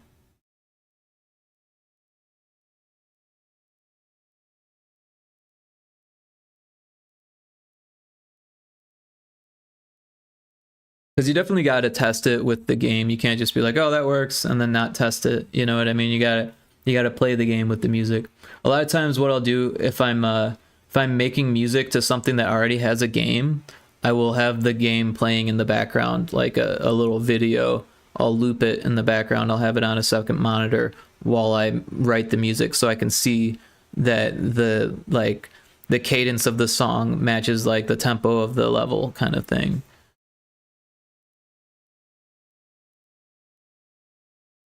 It says linking, so it's got to be closer.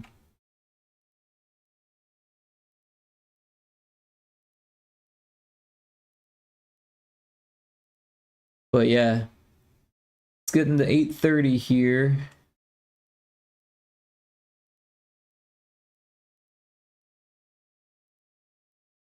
I'm not seeing anyone that I'm super close with to raid out to.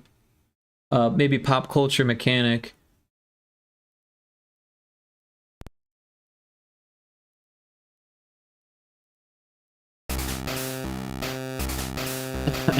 I like it already.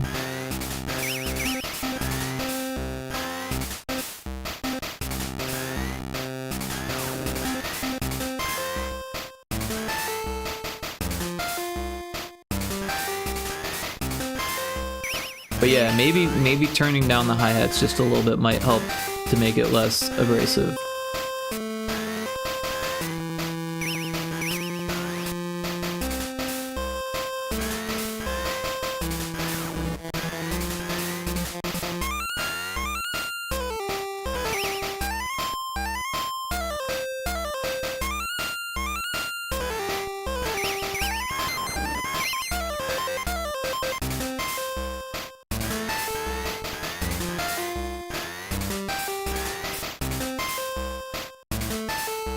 Did I miss something? Oh. Now I did.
I missed on the third level, already making mistakes.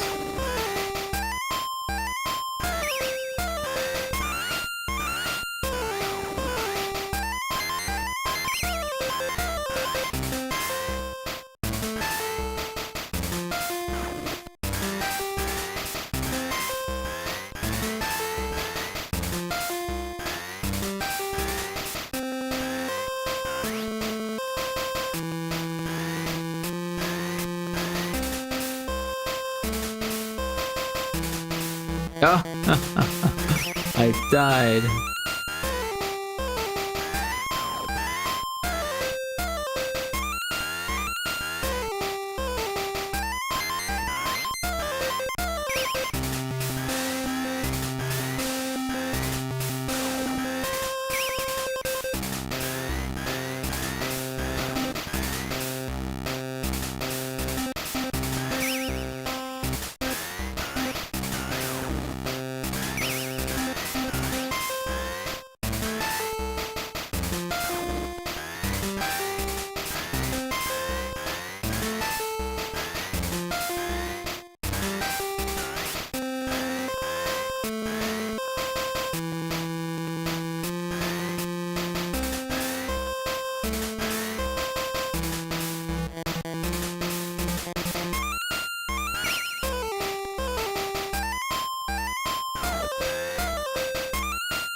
I don't like that thing. I'm gonna jump over it. There we go.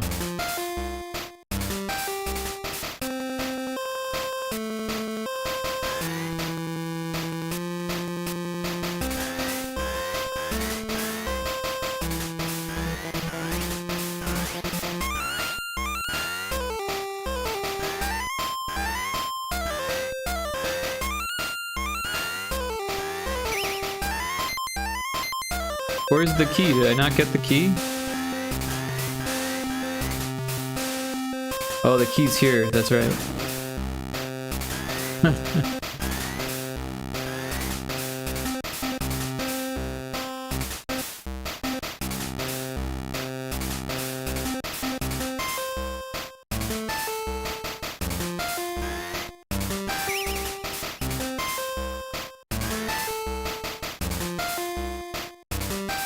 So yeah, I feel like slowing down the tempo a little bit for this biome would be helpful.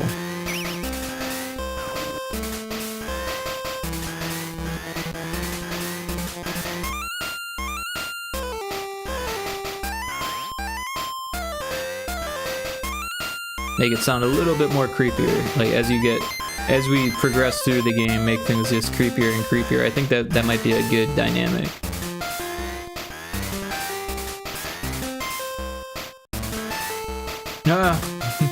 Into the electricity I go.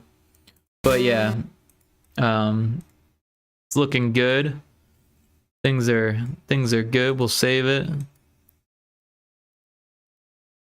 Let's go to the first scene, the title, and we'll have it play music here too. We'll go music. Play music track, song 1. So yeah, we'll do another export as just so it's all there when we send it to Johnny.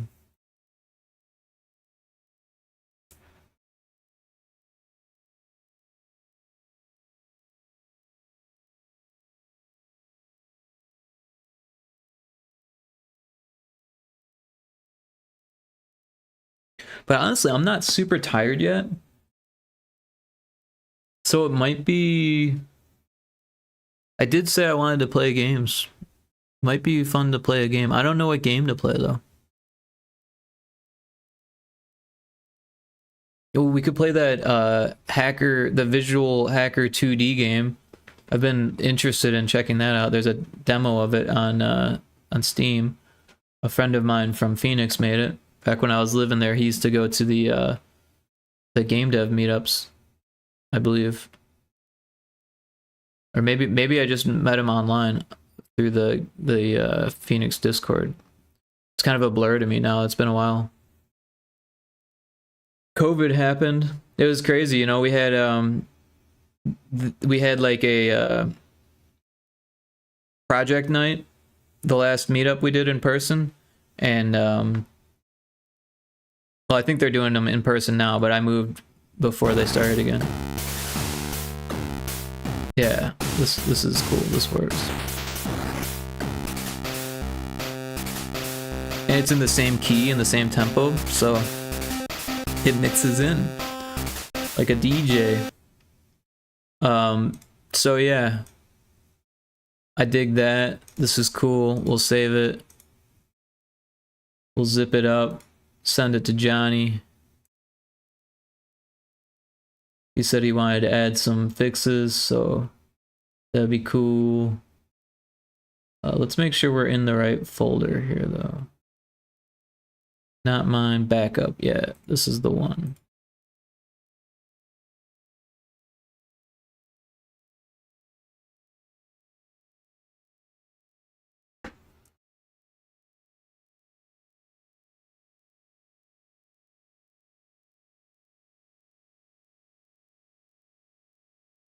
Three, 4, 25. Where'd it go? 3, 4, 25, and we'll zip it.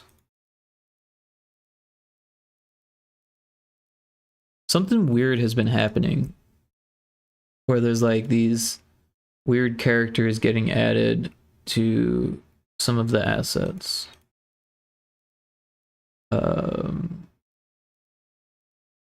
And it won't let me zip it because of it. But it's not the assets, it's the project file.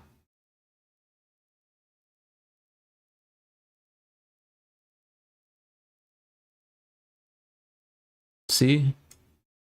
What's going on with this? So I've just been deleting them. I don't know why they're in there.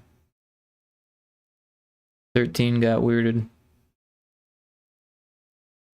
And let me make sure there's not a weird thing going on in the background. 13. Yeah, there is. Something weird going on with that file. I don't know what happened there, but we've got a 13. And if we double check,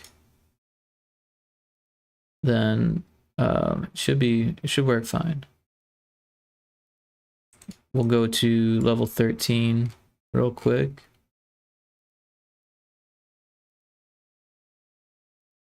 And yeah, it's there. It's working fine. I don't know what happened to it, but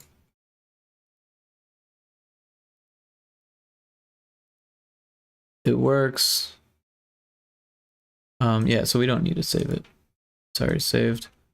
But now we can compress it. It didn't like those characters. It took me a moment to figure that out the first time that happened, but now it's a little bit easier. I've done it before.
Sorry, I'm just typing something here.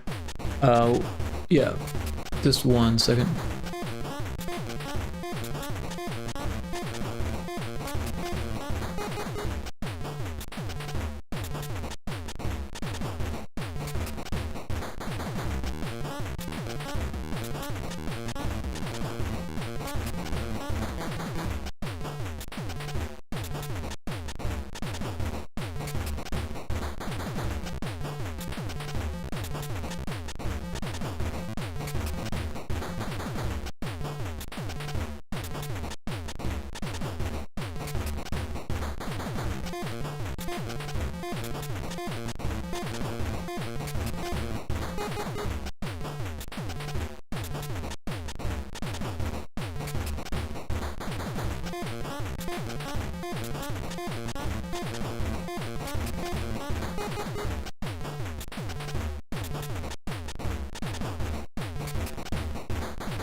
Yeah, I'm just getting back to some people on Discord here. But yeah, so we've got this file here. I'm going to drop it into Discord for Johnny. 425, yep.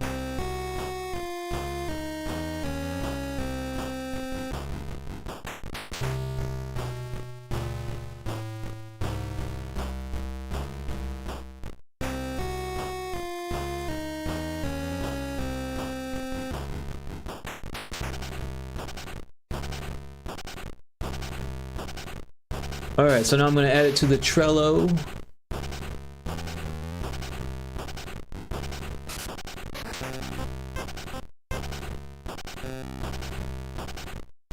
Pyrotoad Trello.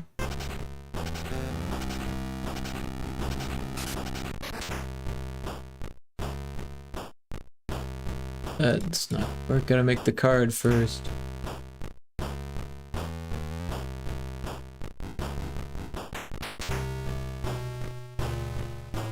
Alright, so that's in there. That's good. Alright, so now I have not tested this game, so we'll have to see how it works, but I believe it's in my library.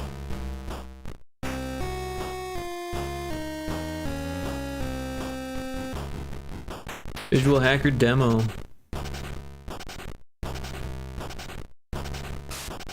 Grab a controller and kick back. Oh yeah, that's a recent update. They added controller support, so that's good because I definitely prefer a controller.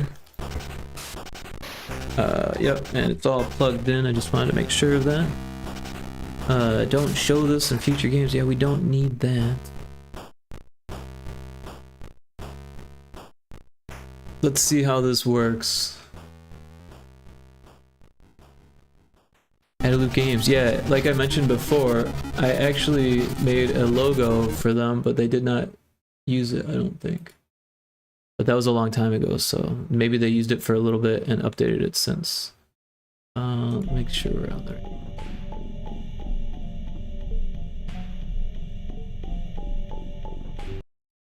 Not sure why the little Windows bar is there, but it's covered up on your screen anyways, so. Alright, the baby's surgery is done, Mr. Bakuki.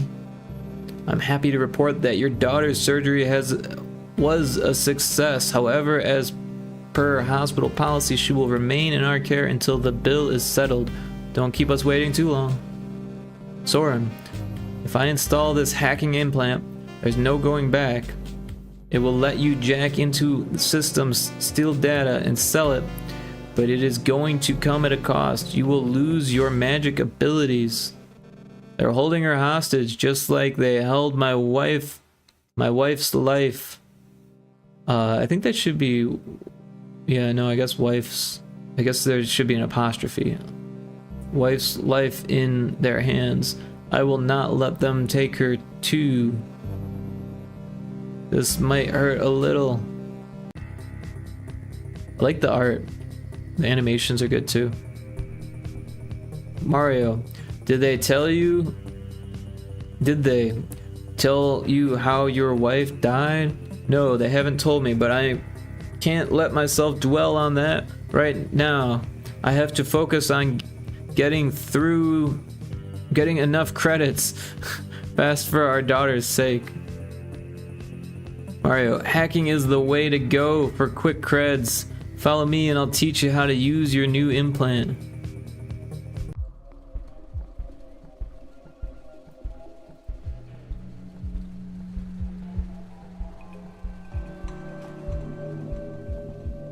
This is the building I need to get into. I want you to hack that dog right there so I can get inside.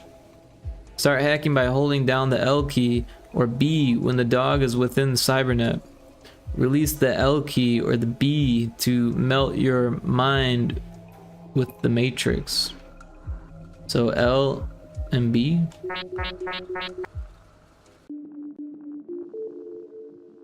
Each robot will have their own icon that represents them. Hurry, there should be a space there. Hurry and go and touch the icon to jack into the matrix. WASD or left and right. Each robot will have their own icon that represents them. Hurry. Oh, did I do that wrong?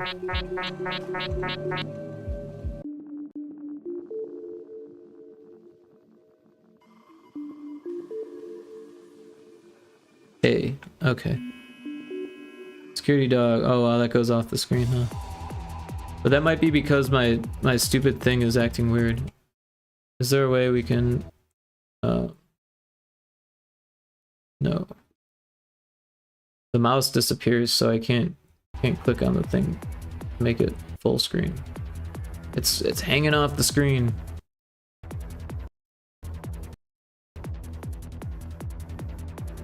So it's a little wonky.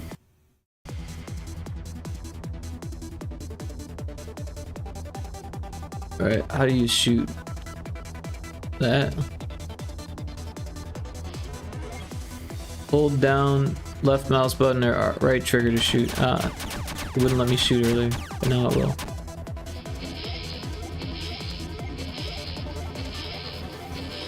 I'm getting something. I was. Now go and find the CPU system and destroy it and make these robots friendly.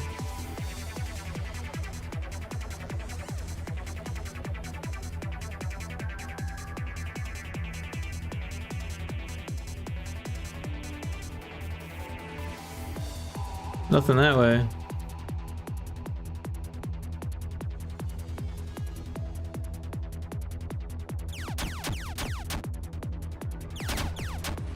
Press L key or B to exit.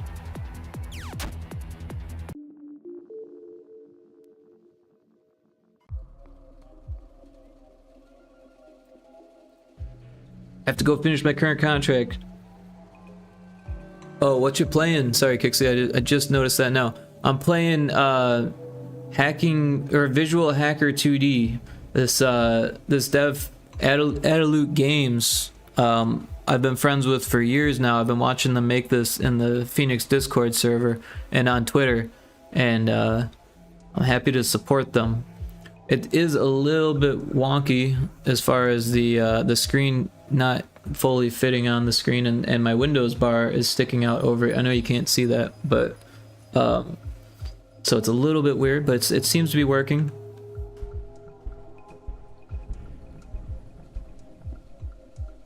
X J punch. Oh, can I not shoot this guy?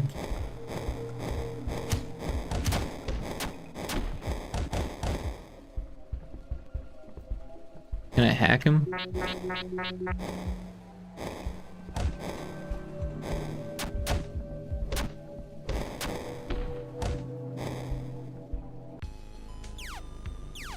Oh, there's a wild swap. There's not a wild swap. Oh, and then I got killed because I was looking at chat. It's kind of weird that it puts you right in the line of fire when you enter a door, but that's my fault for not paying attention. Also, this is different. Is this the door? Okay. It's normal to find ramen in the side of office cabinets. I stole his ramen.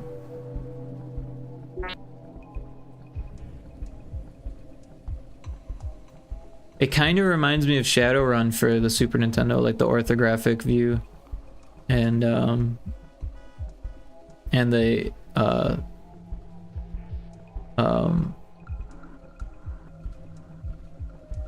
theme, the cyberpunk theme.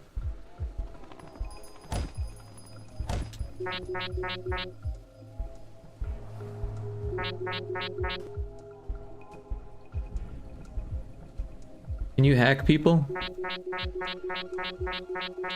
Apparently not. I don't have any guns. Did I have your gun? No.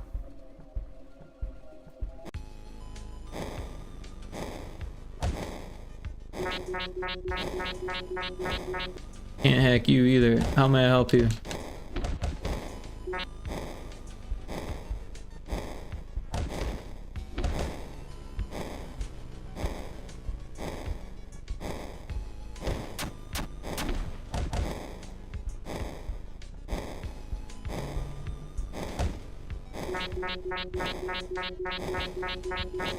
Hackable door. Let's hack that door. What is this? The cameras?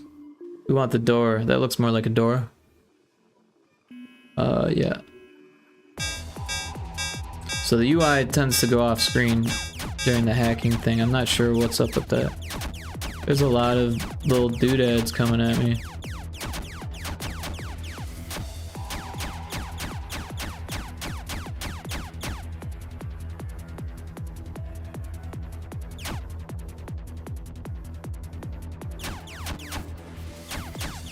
I killed all the doodads. What's with this green thing?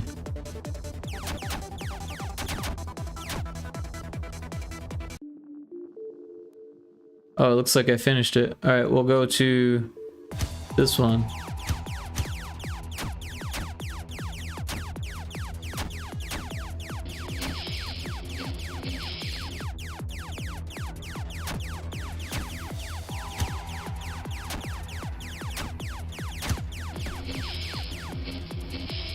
More green, that must mean that we're good.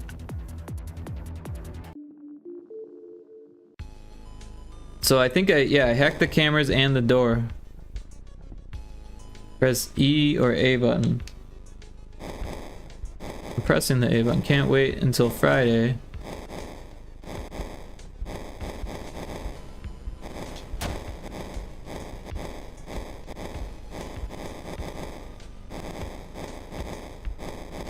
I'm pressing the A button.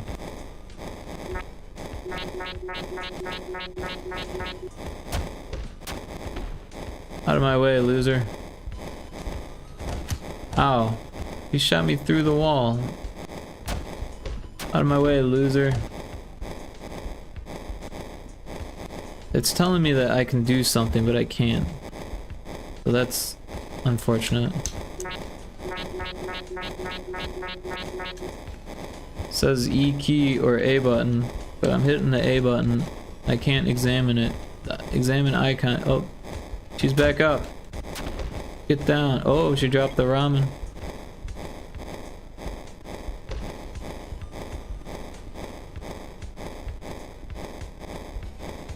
It seems maybe the controller isn't completely debugged yet.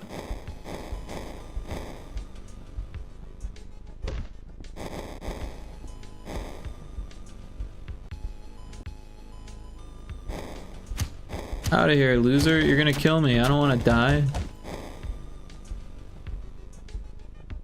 What are you eating today? I'm not eating anything because you haven't given it to me yet. How do I get that? Again, it's telling me I can...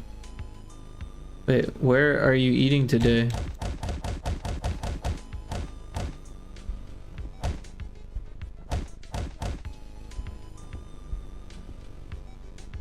Press E key or A button, but it won't let me do anything. Maybe I should have tried to play with the mouse. It seems like it's still buggy with the controller. Oh, yeah, maybe I should change my category to better represent what I'm doing. Windows key,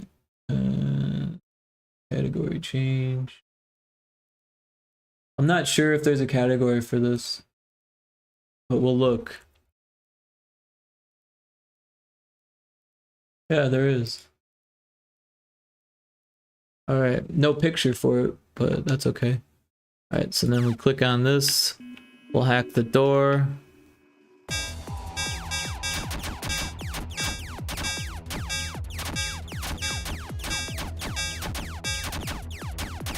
Uh-oh. Things went red. That's scary.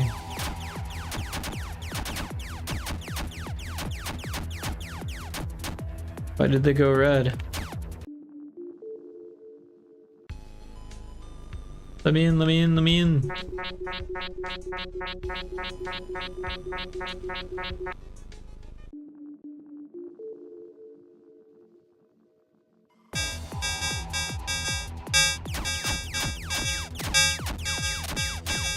It went red again. I don't know why that's happening.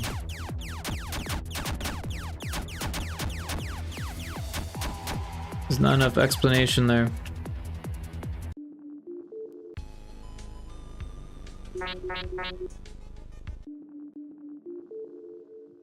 Maybe you gotta run to the pillars? Oh, you gotta shoot them. Okay.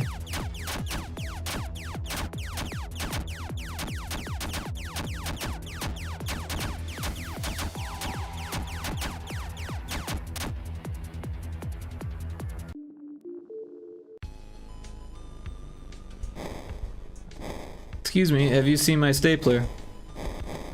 I like it. Should be a red stapler though. Oh, I hacked the computer that time. Sweet.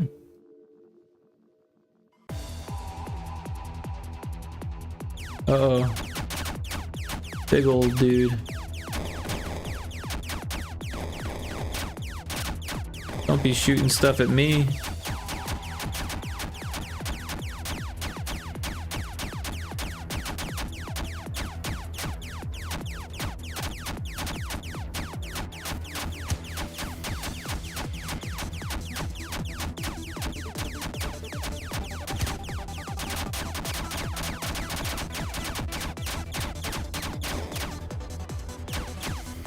Oh, I hit the wrong button.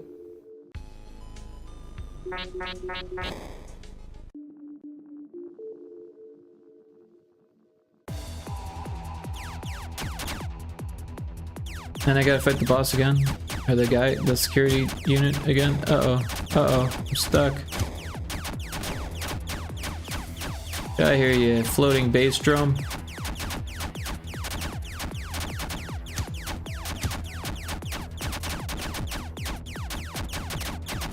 Not so hot now without your bass drum. Oh, oh, oh.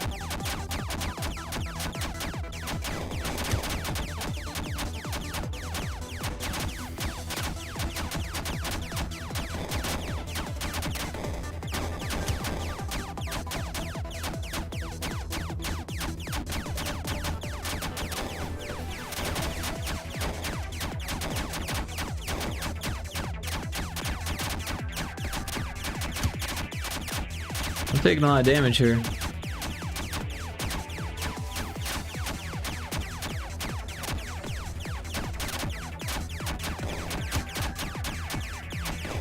Stop with the killing.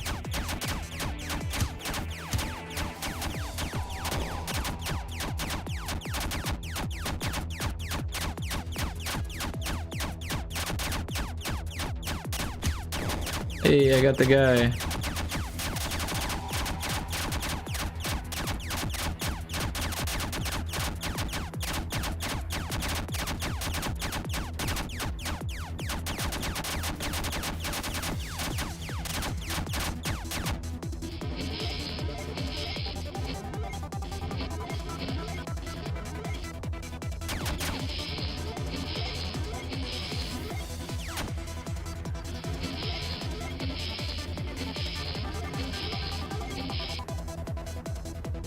I got the monies. I think those are monies. They look like papers. Maybe data. Give me your ramen. Oh, no, I don't want to go in there. We've already been in there.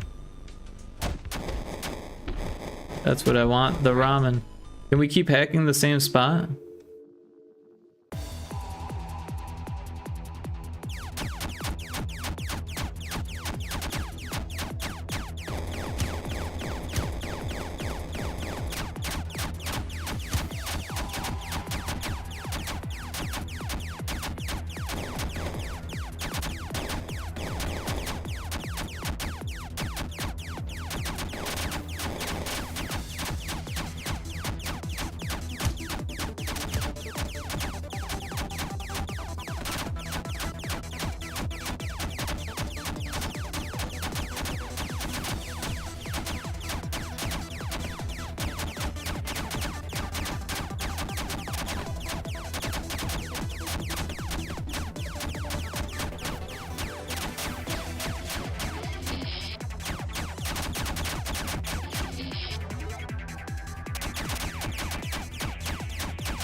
Give me your data.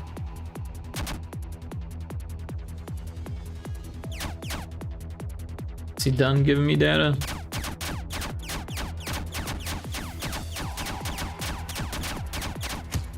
Ow.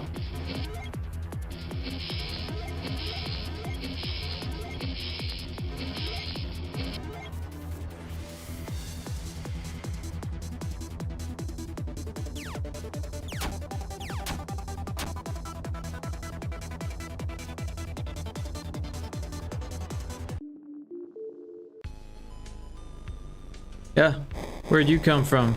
Are we off on Monday? Give me your ramen.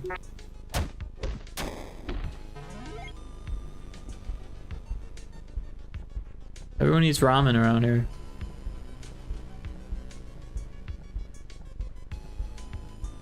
Recheck the monkey's robot's legs, please.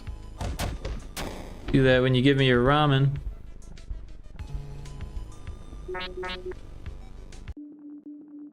We'll hack this door.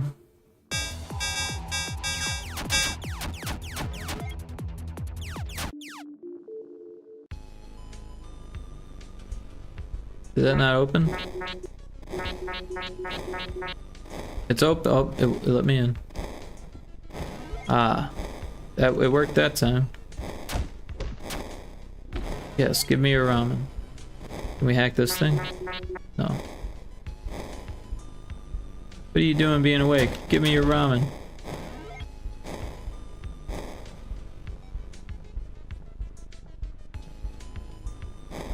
Don't shoot me. I'm just here to steal ramen and files and credits. And whatever this drug machine is. Oh, it's a big drug machine.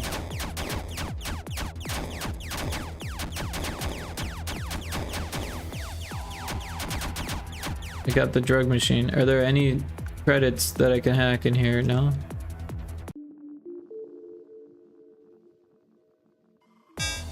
We'll hack the doors. Alright, we got the door. We're in. What's up, dude? It's hard to floss these tusks. Got no ramen.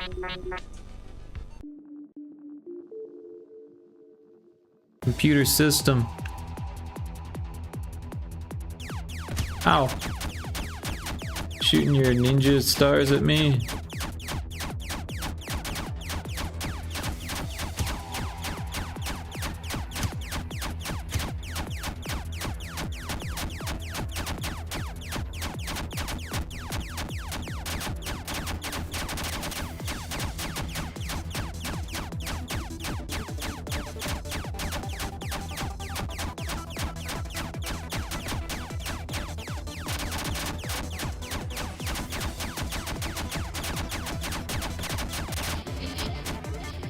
Give me all of your datas.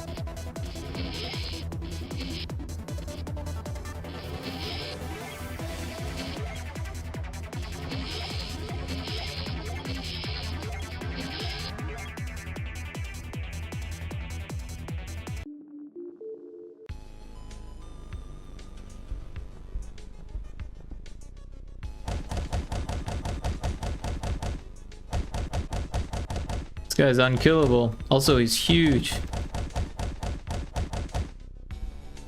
Do you have any ramen? Got a credit card.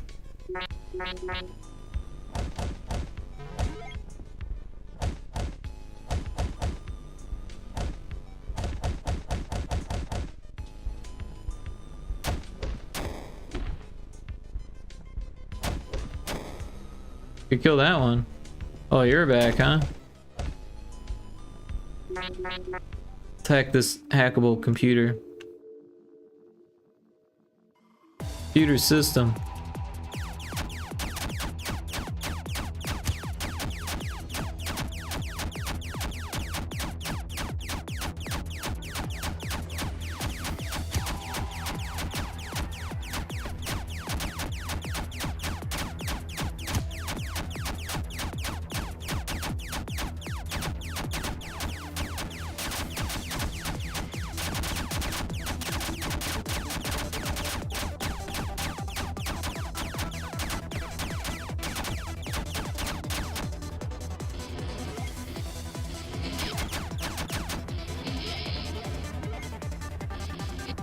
Excuse me. Yeah, this very much reminds me of Shadowrun for both the Super Nintendo and... Oh, I've got 100. I can't have anymore. And the PC game as well. I actually own 2 different Shadowrun games on PC. But they're very difficult to play. And like, I kind of like forgot where I was. It's one of those things where like the story is kind of intense.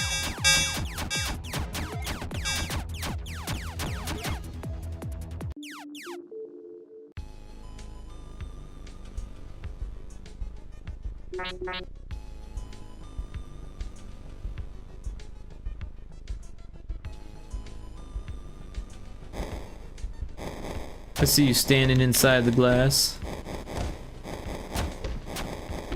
Can you not pick this up? Oh, you gotta hit the button on him. Okay. Did he see me through the glass?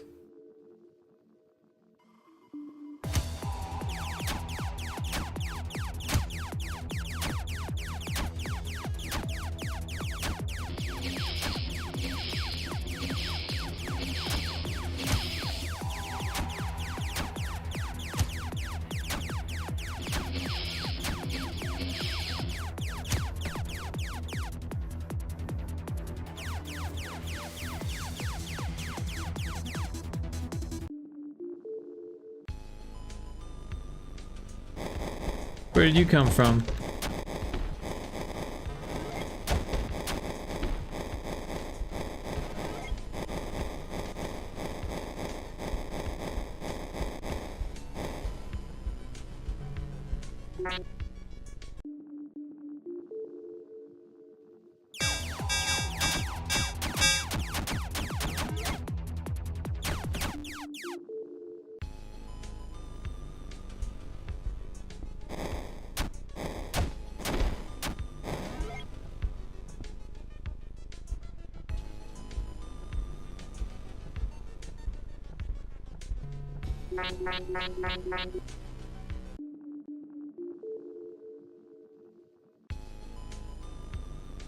Did I hit the wrong button? I hit the wrong button.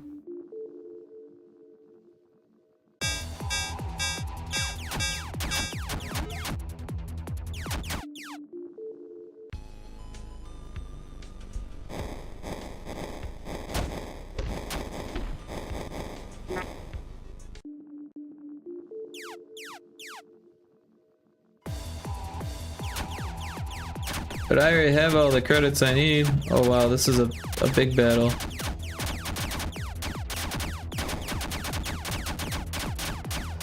I'll hide behind these pyramids. Or whatever they are. Yeah, pyramids.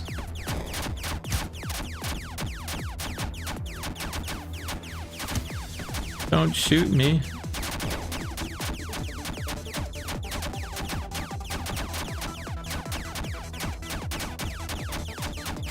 Ow, ow, ow, ow, ow.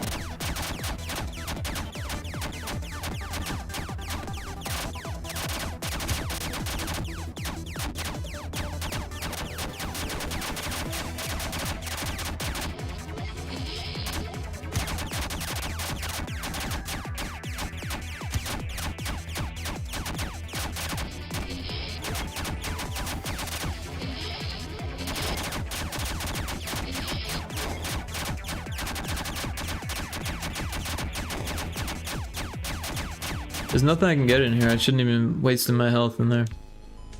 I think I need to leave the building. Didn't I already hack these cameras? Wasn't me. Give me ramen. Hey, don't shoot. Don't shoot. Wasn't me.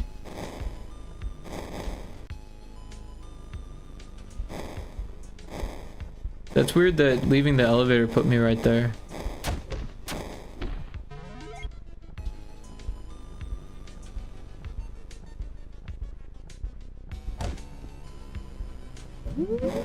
Hey, I was not standing in the red zone.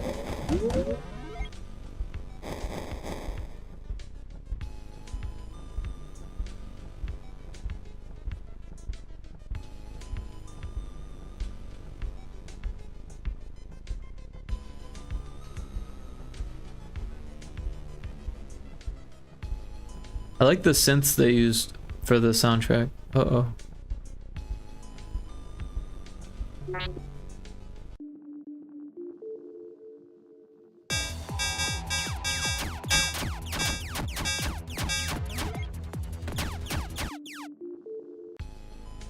Give me your ramen.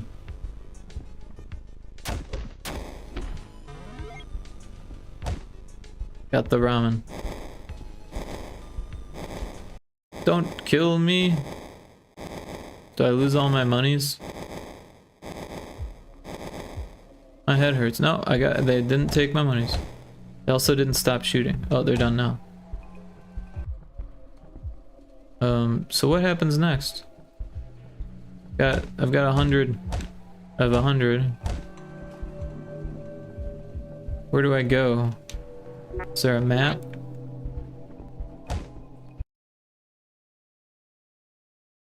There is. But just not on gamepad? Hold down K and release.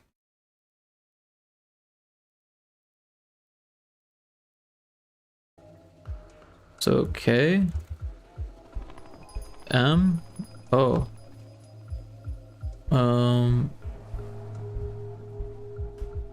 Interesting.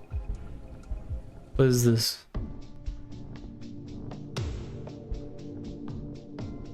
Matrix ship upgrades.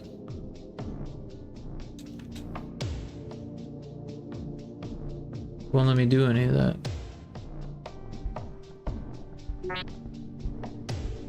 Maybe it's not part of the demo.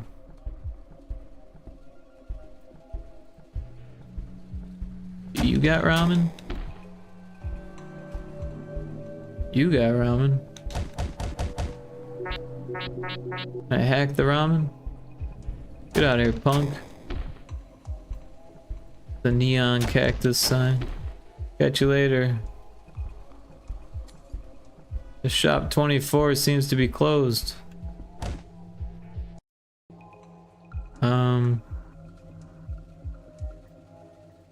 CACB. Oh, I think I gotta go to that paper, right? Because that's what I got is papers.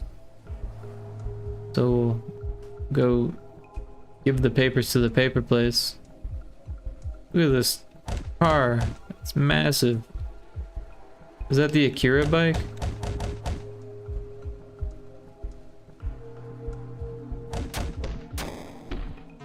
Give me your monies.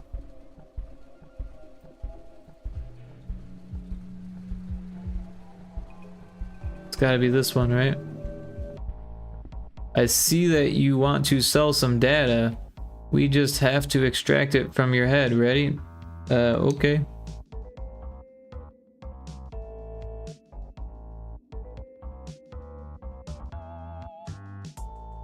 A lot of data.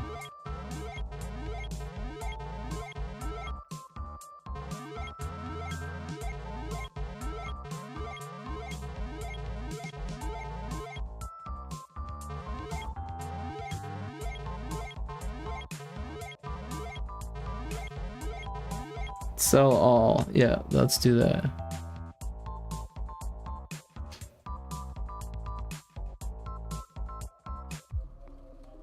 Well, now I got monies. What's the total of creds you need to save your baby? I'm about to head down now to the hospital and find out. After that, head down to the back room of the arcade. That's where all the hackers go to make extra creds. M for map. Thanks, Mario.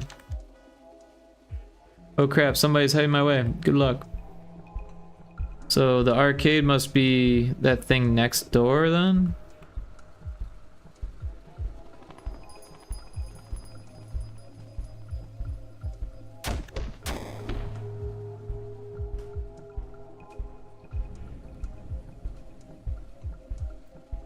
So this game's pretty cool. I feel like the UI and some of the like it's specifically on the gamepad stuff would be cool to have figured out. Like, for instance, when you go to controls, it only tells you the keyboard controls. And I realized that they just updated it to include gamepad, but yeah, there's no map button on the gamepad. Oh, you can run? I didn't know you could run. This whole time you could run and I didn't know that.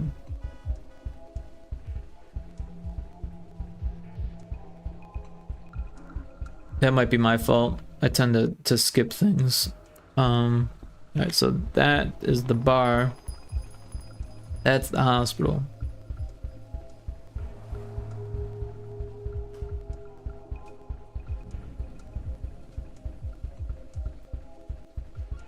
Blocked in demo, go to the arcade. Okay.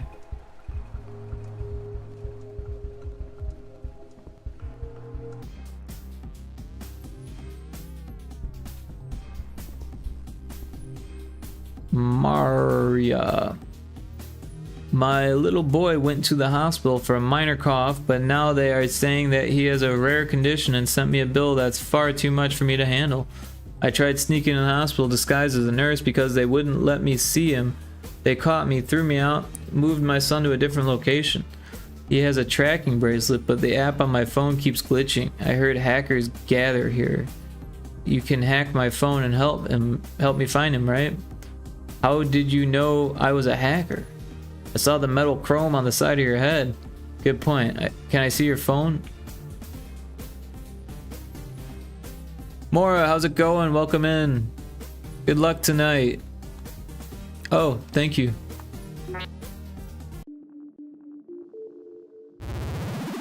Mora's follow. Thank you for the follow. I very much appreciate that. So I'm playing this visual hacker 2D game that one of my developer friends made. I've been watching him progress and make it in one of the Discords that I'm in and on Twitter. So oh hey, you caught the Pokemon, nice work. And yeah, it's interesting. He's put a lot of effort into this. It's got a couple bugs. Looks like I was able to gather a few spots your child might be at. Sorry, Soren, I'll go to these locations and search for clues, find your son. I don't know what I'd do without your help. Please just bring him back to me. He's all I have left. I'll do anything just to find him. Can I hack the air hockey table? No. I can hack the arcade machine.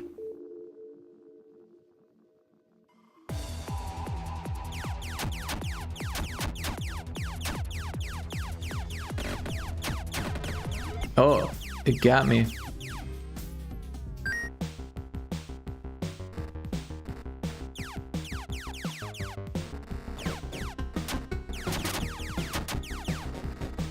Well, that's interesting. You hit one button to move everything down, and then you hit the other button to shoot.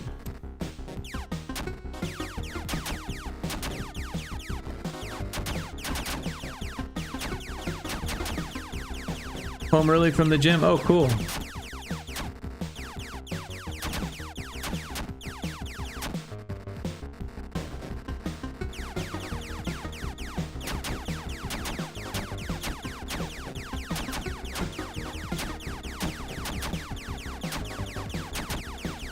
Hey, you win. If I win, then how come I'm getting attacked here? And I'm still moving the car.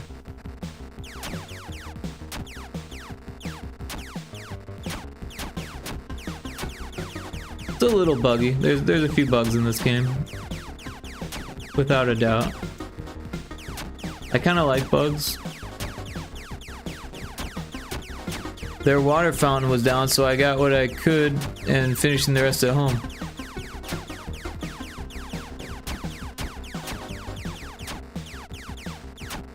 Oh, it just repeats, huh? Hold on.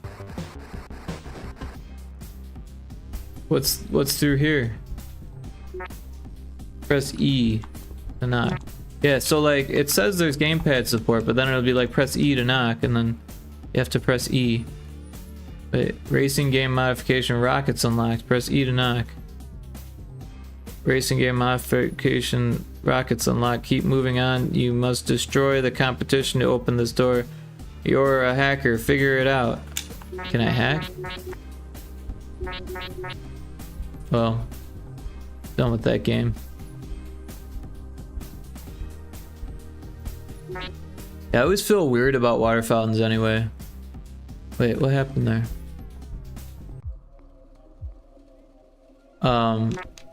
Oh, I can hack this, huh?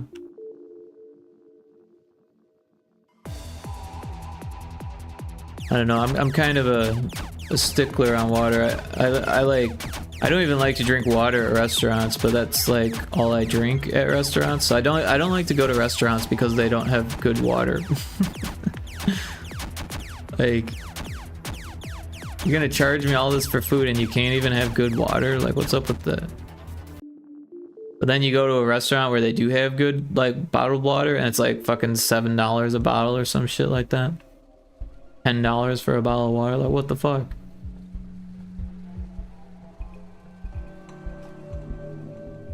Yeah, I don't really go out to eat anymore.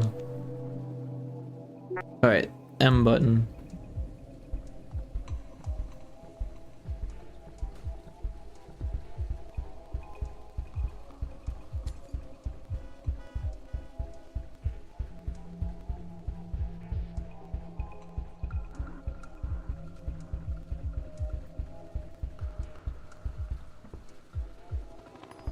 This is the possible location. How do I get in?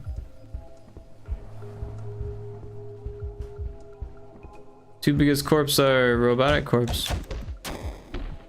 Give me your ramen. Bar. That is the smallest bar sign. I think there's a bug there. I think that sign is supposed to be larger. Like, look at all the other signs. The signs are huge, right? That's a sign, and then this sign is like teeny tiny bar. Also, how do you get in this joint?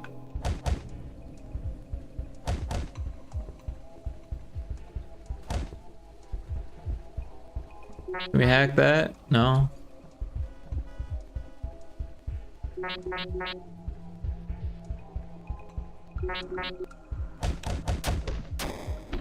Give me your ramen.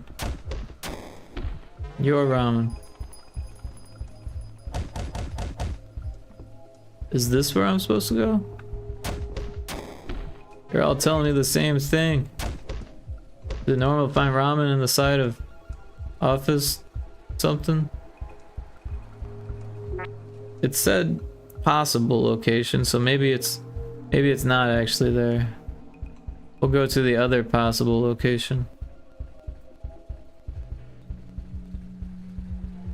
Yeah, see, there's that same bar sign, but that one's big.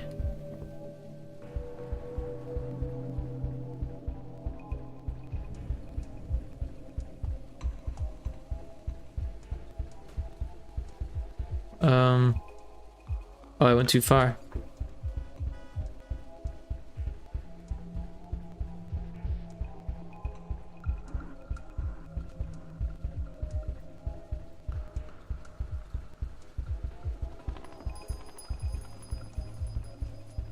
Alright, so it's gotta be around here somewhere.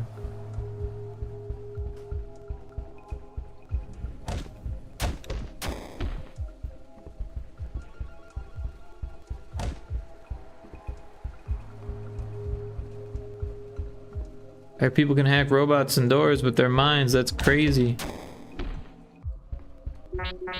Wait, what's this?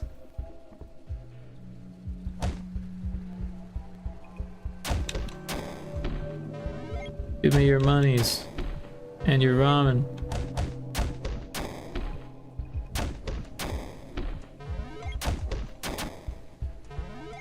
Where'd you come from? Were you inside that orc?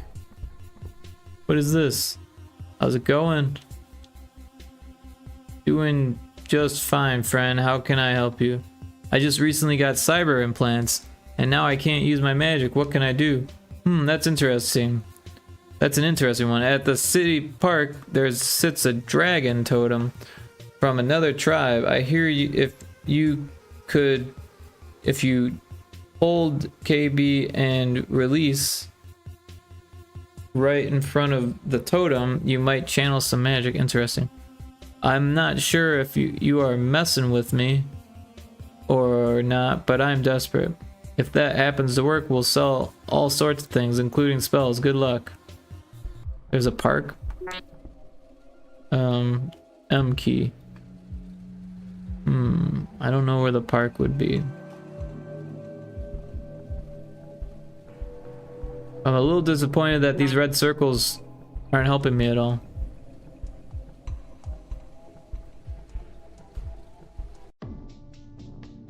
But did I just enter a warehouse? Weird.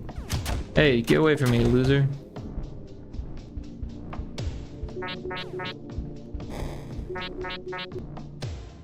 And hack the robot.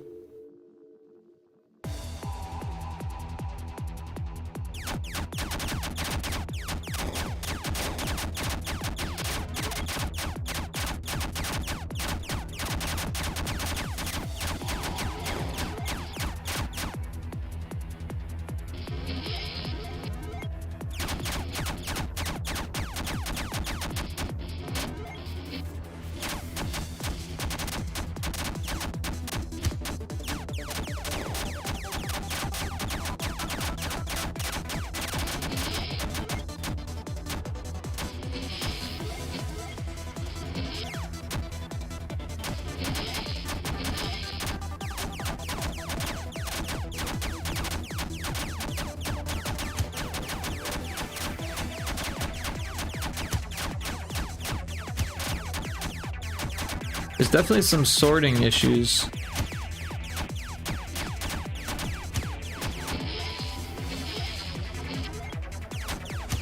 Like the sort order.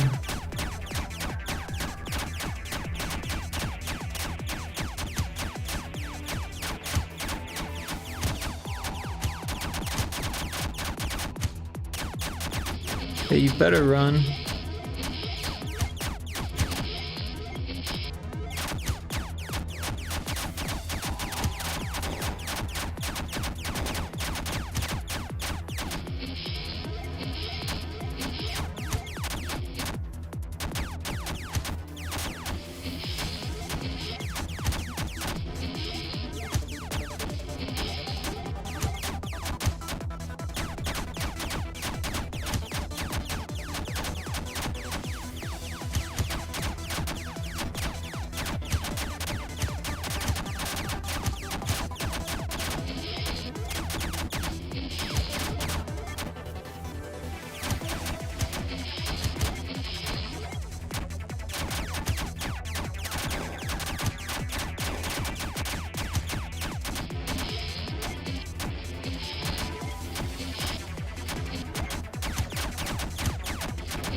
Weird pixels down in the bottom left corner there. Did I just die? I didn't mean to.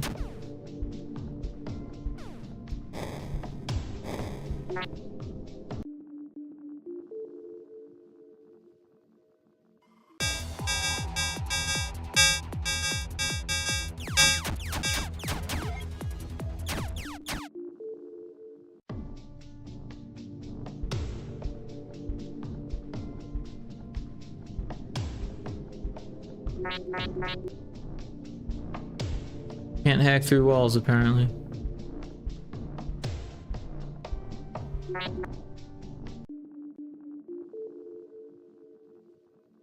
I thought I'd be hacking the door, but I'm hacking a camera. Hey, get out of here.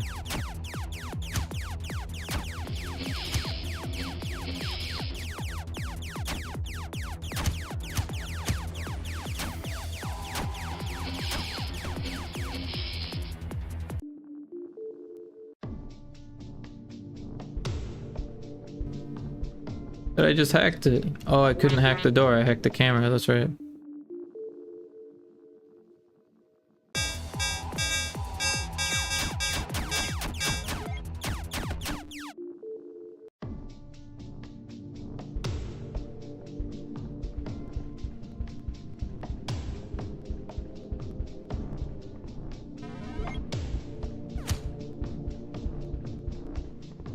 A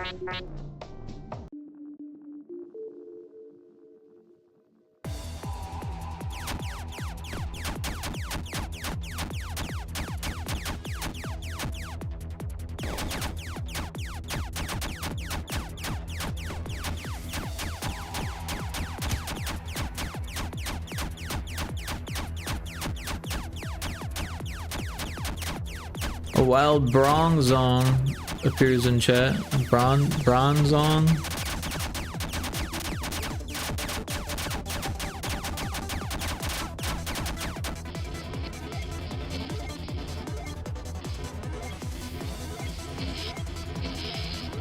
I've got more money than I know what to do with. Wish that was a problem in real life.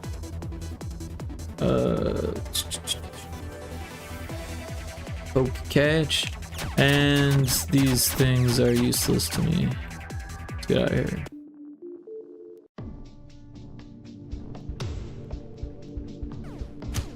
Out of here, robot.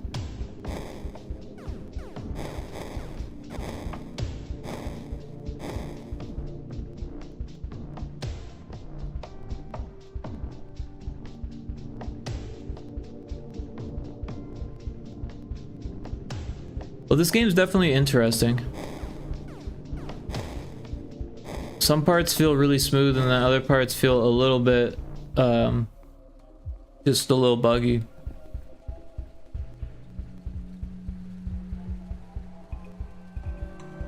I wish there was a little bit more direction and like what I'm supposed to do. It says 0 out of 3 clues, but I have no idea what a clue even looks like.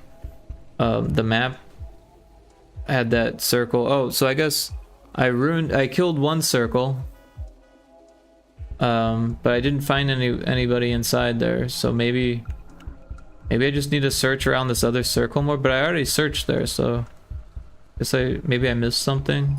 I don't know. It's a pretty large circle. Oh, I'm down over here when I need to be up.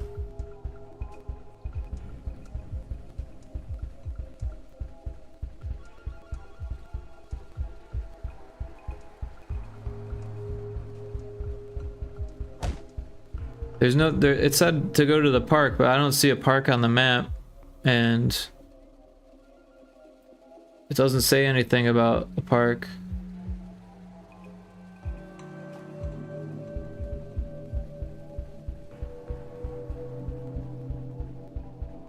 That bar sign is tiny. Maybe this is the entrance? Ah, that's the entrance. Okay.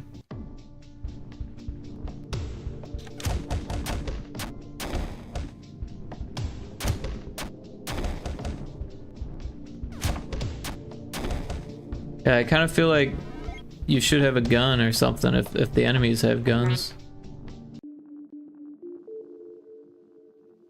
Maybe I just don't have a gun yet. But I feel like I've been playing long enough to have a gun by now. Or magic or something. Something I could shoot.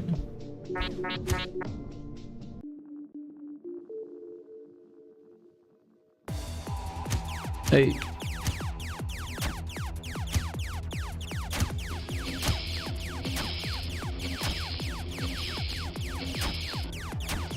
Somehow I managed to get more than 100 datas.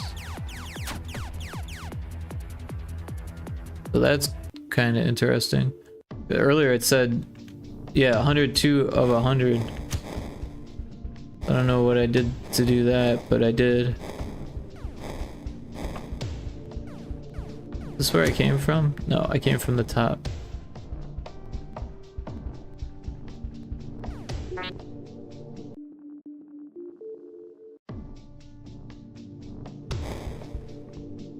What are you doing here? Looking for a kid about 12 years old. His mother said he was missing, could be around here. Look for a place that has smelly dead fish. I've never seen anything here like that. I'm not a computer guy, but there could be something there. I have to get back to work. I found a clue.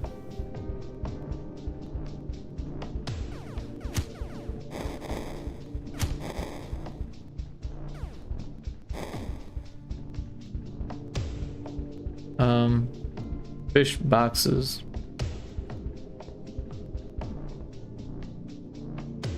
I don't know. But it's getting a little late for me here. Looks like Indiana Crones is streaming, so I might raid out to him. Did I just see my lights flicker? Or am I losing it?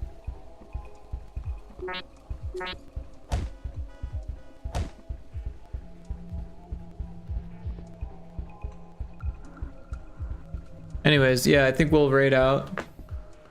So, yeah, we'll quit this.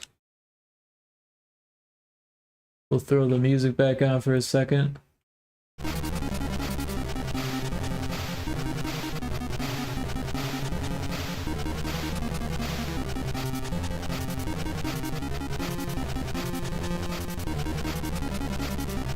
And yeah, thanks everyone for hanging out. If you want to check out Visual Hacker 2D, take a look on Steam. It's got a demo up. It's a pretty long demo. I was playing for 55 minutes, and I did hit a demo wall, but there was other things for me to do. So that's pretty cool. Yeah, thanks for RSVP ASAP for the raid earlier. That was freaking awesome. And thanks everyone who's been lurking and chilling, and everyone for coming in and chatting. Thanks for the follow, Mora. And yeah, let's get this raid going for Indiana Crones. If you don't know Indiana Crones, he's a awesome streamer. He's always raising awareness for Crohn's disease, and suffers from it himself, and he plays a lot of Sea of Thieves, which is an interesting game.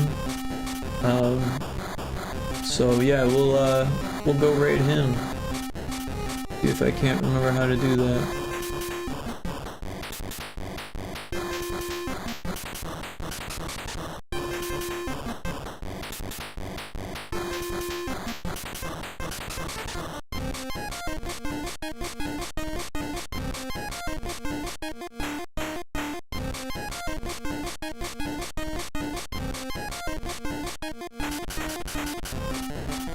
Oh, I should do the raid message thing, right?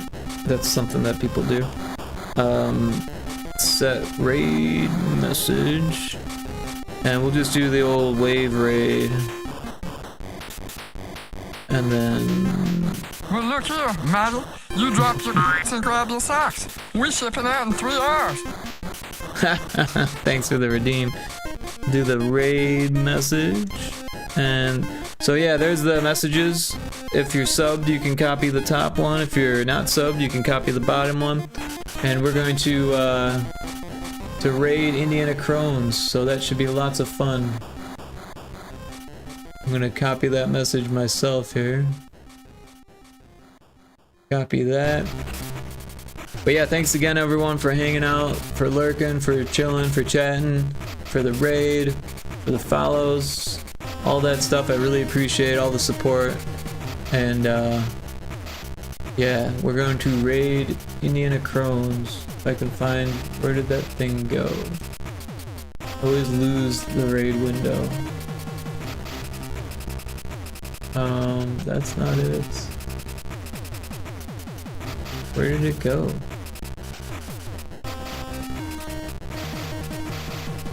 Is that working? Oh, I see. It's over here now. But I kind of want to have it open so that way I can see what he's doing. Yeah. Alright. Unmute the site. Yeah, there we go. Alright, now we're ready. I'll see. Oh, that's a neat background. Thank you. I made it myself. There's actually a little bit of a story behind it. I made the art while I was working at a call center. I made like the line drawing, and then I put it in digitally with a photograph that I took at Yellowstone National Park, and then I put my logo on it and put that there, and kind of wedged it all together. But yeah, we're gonna raid Indiana Crones.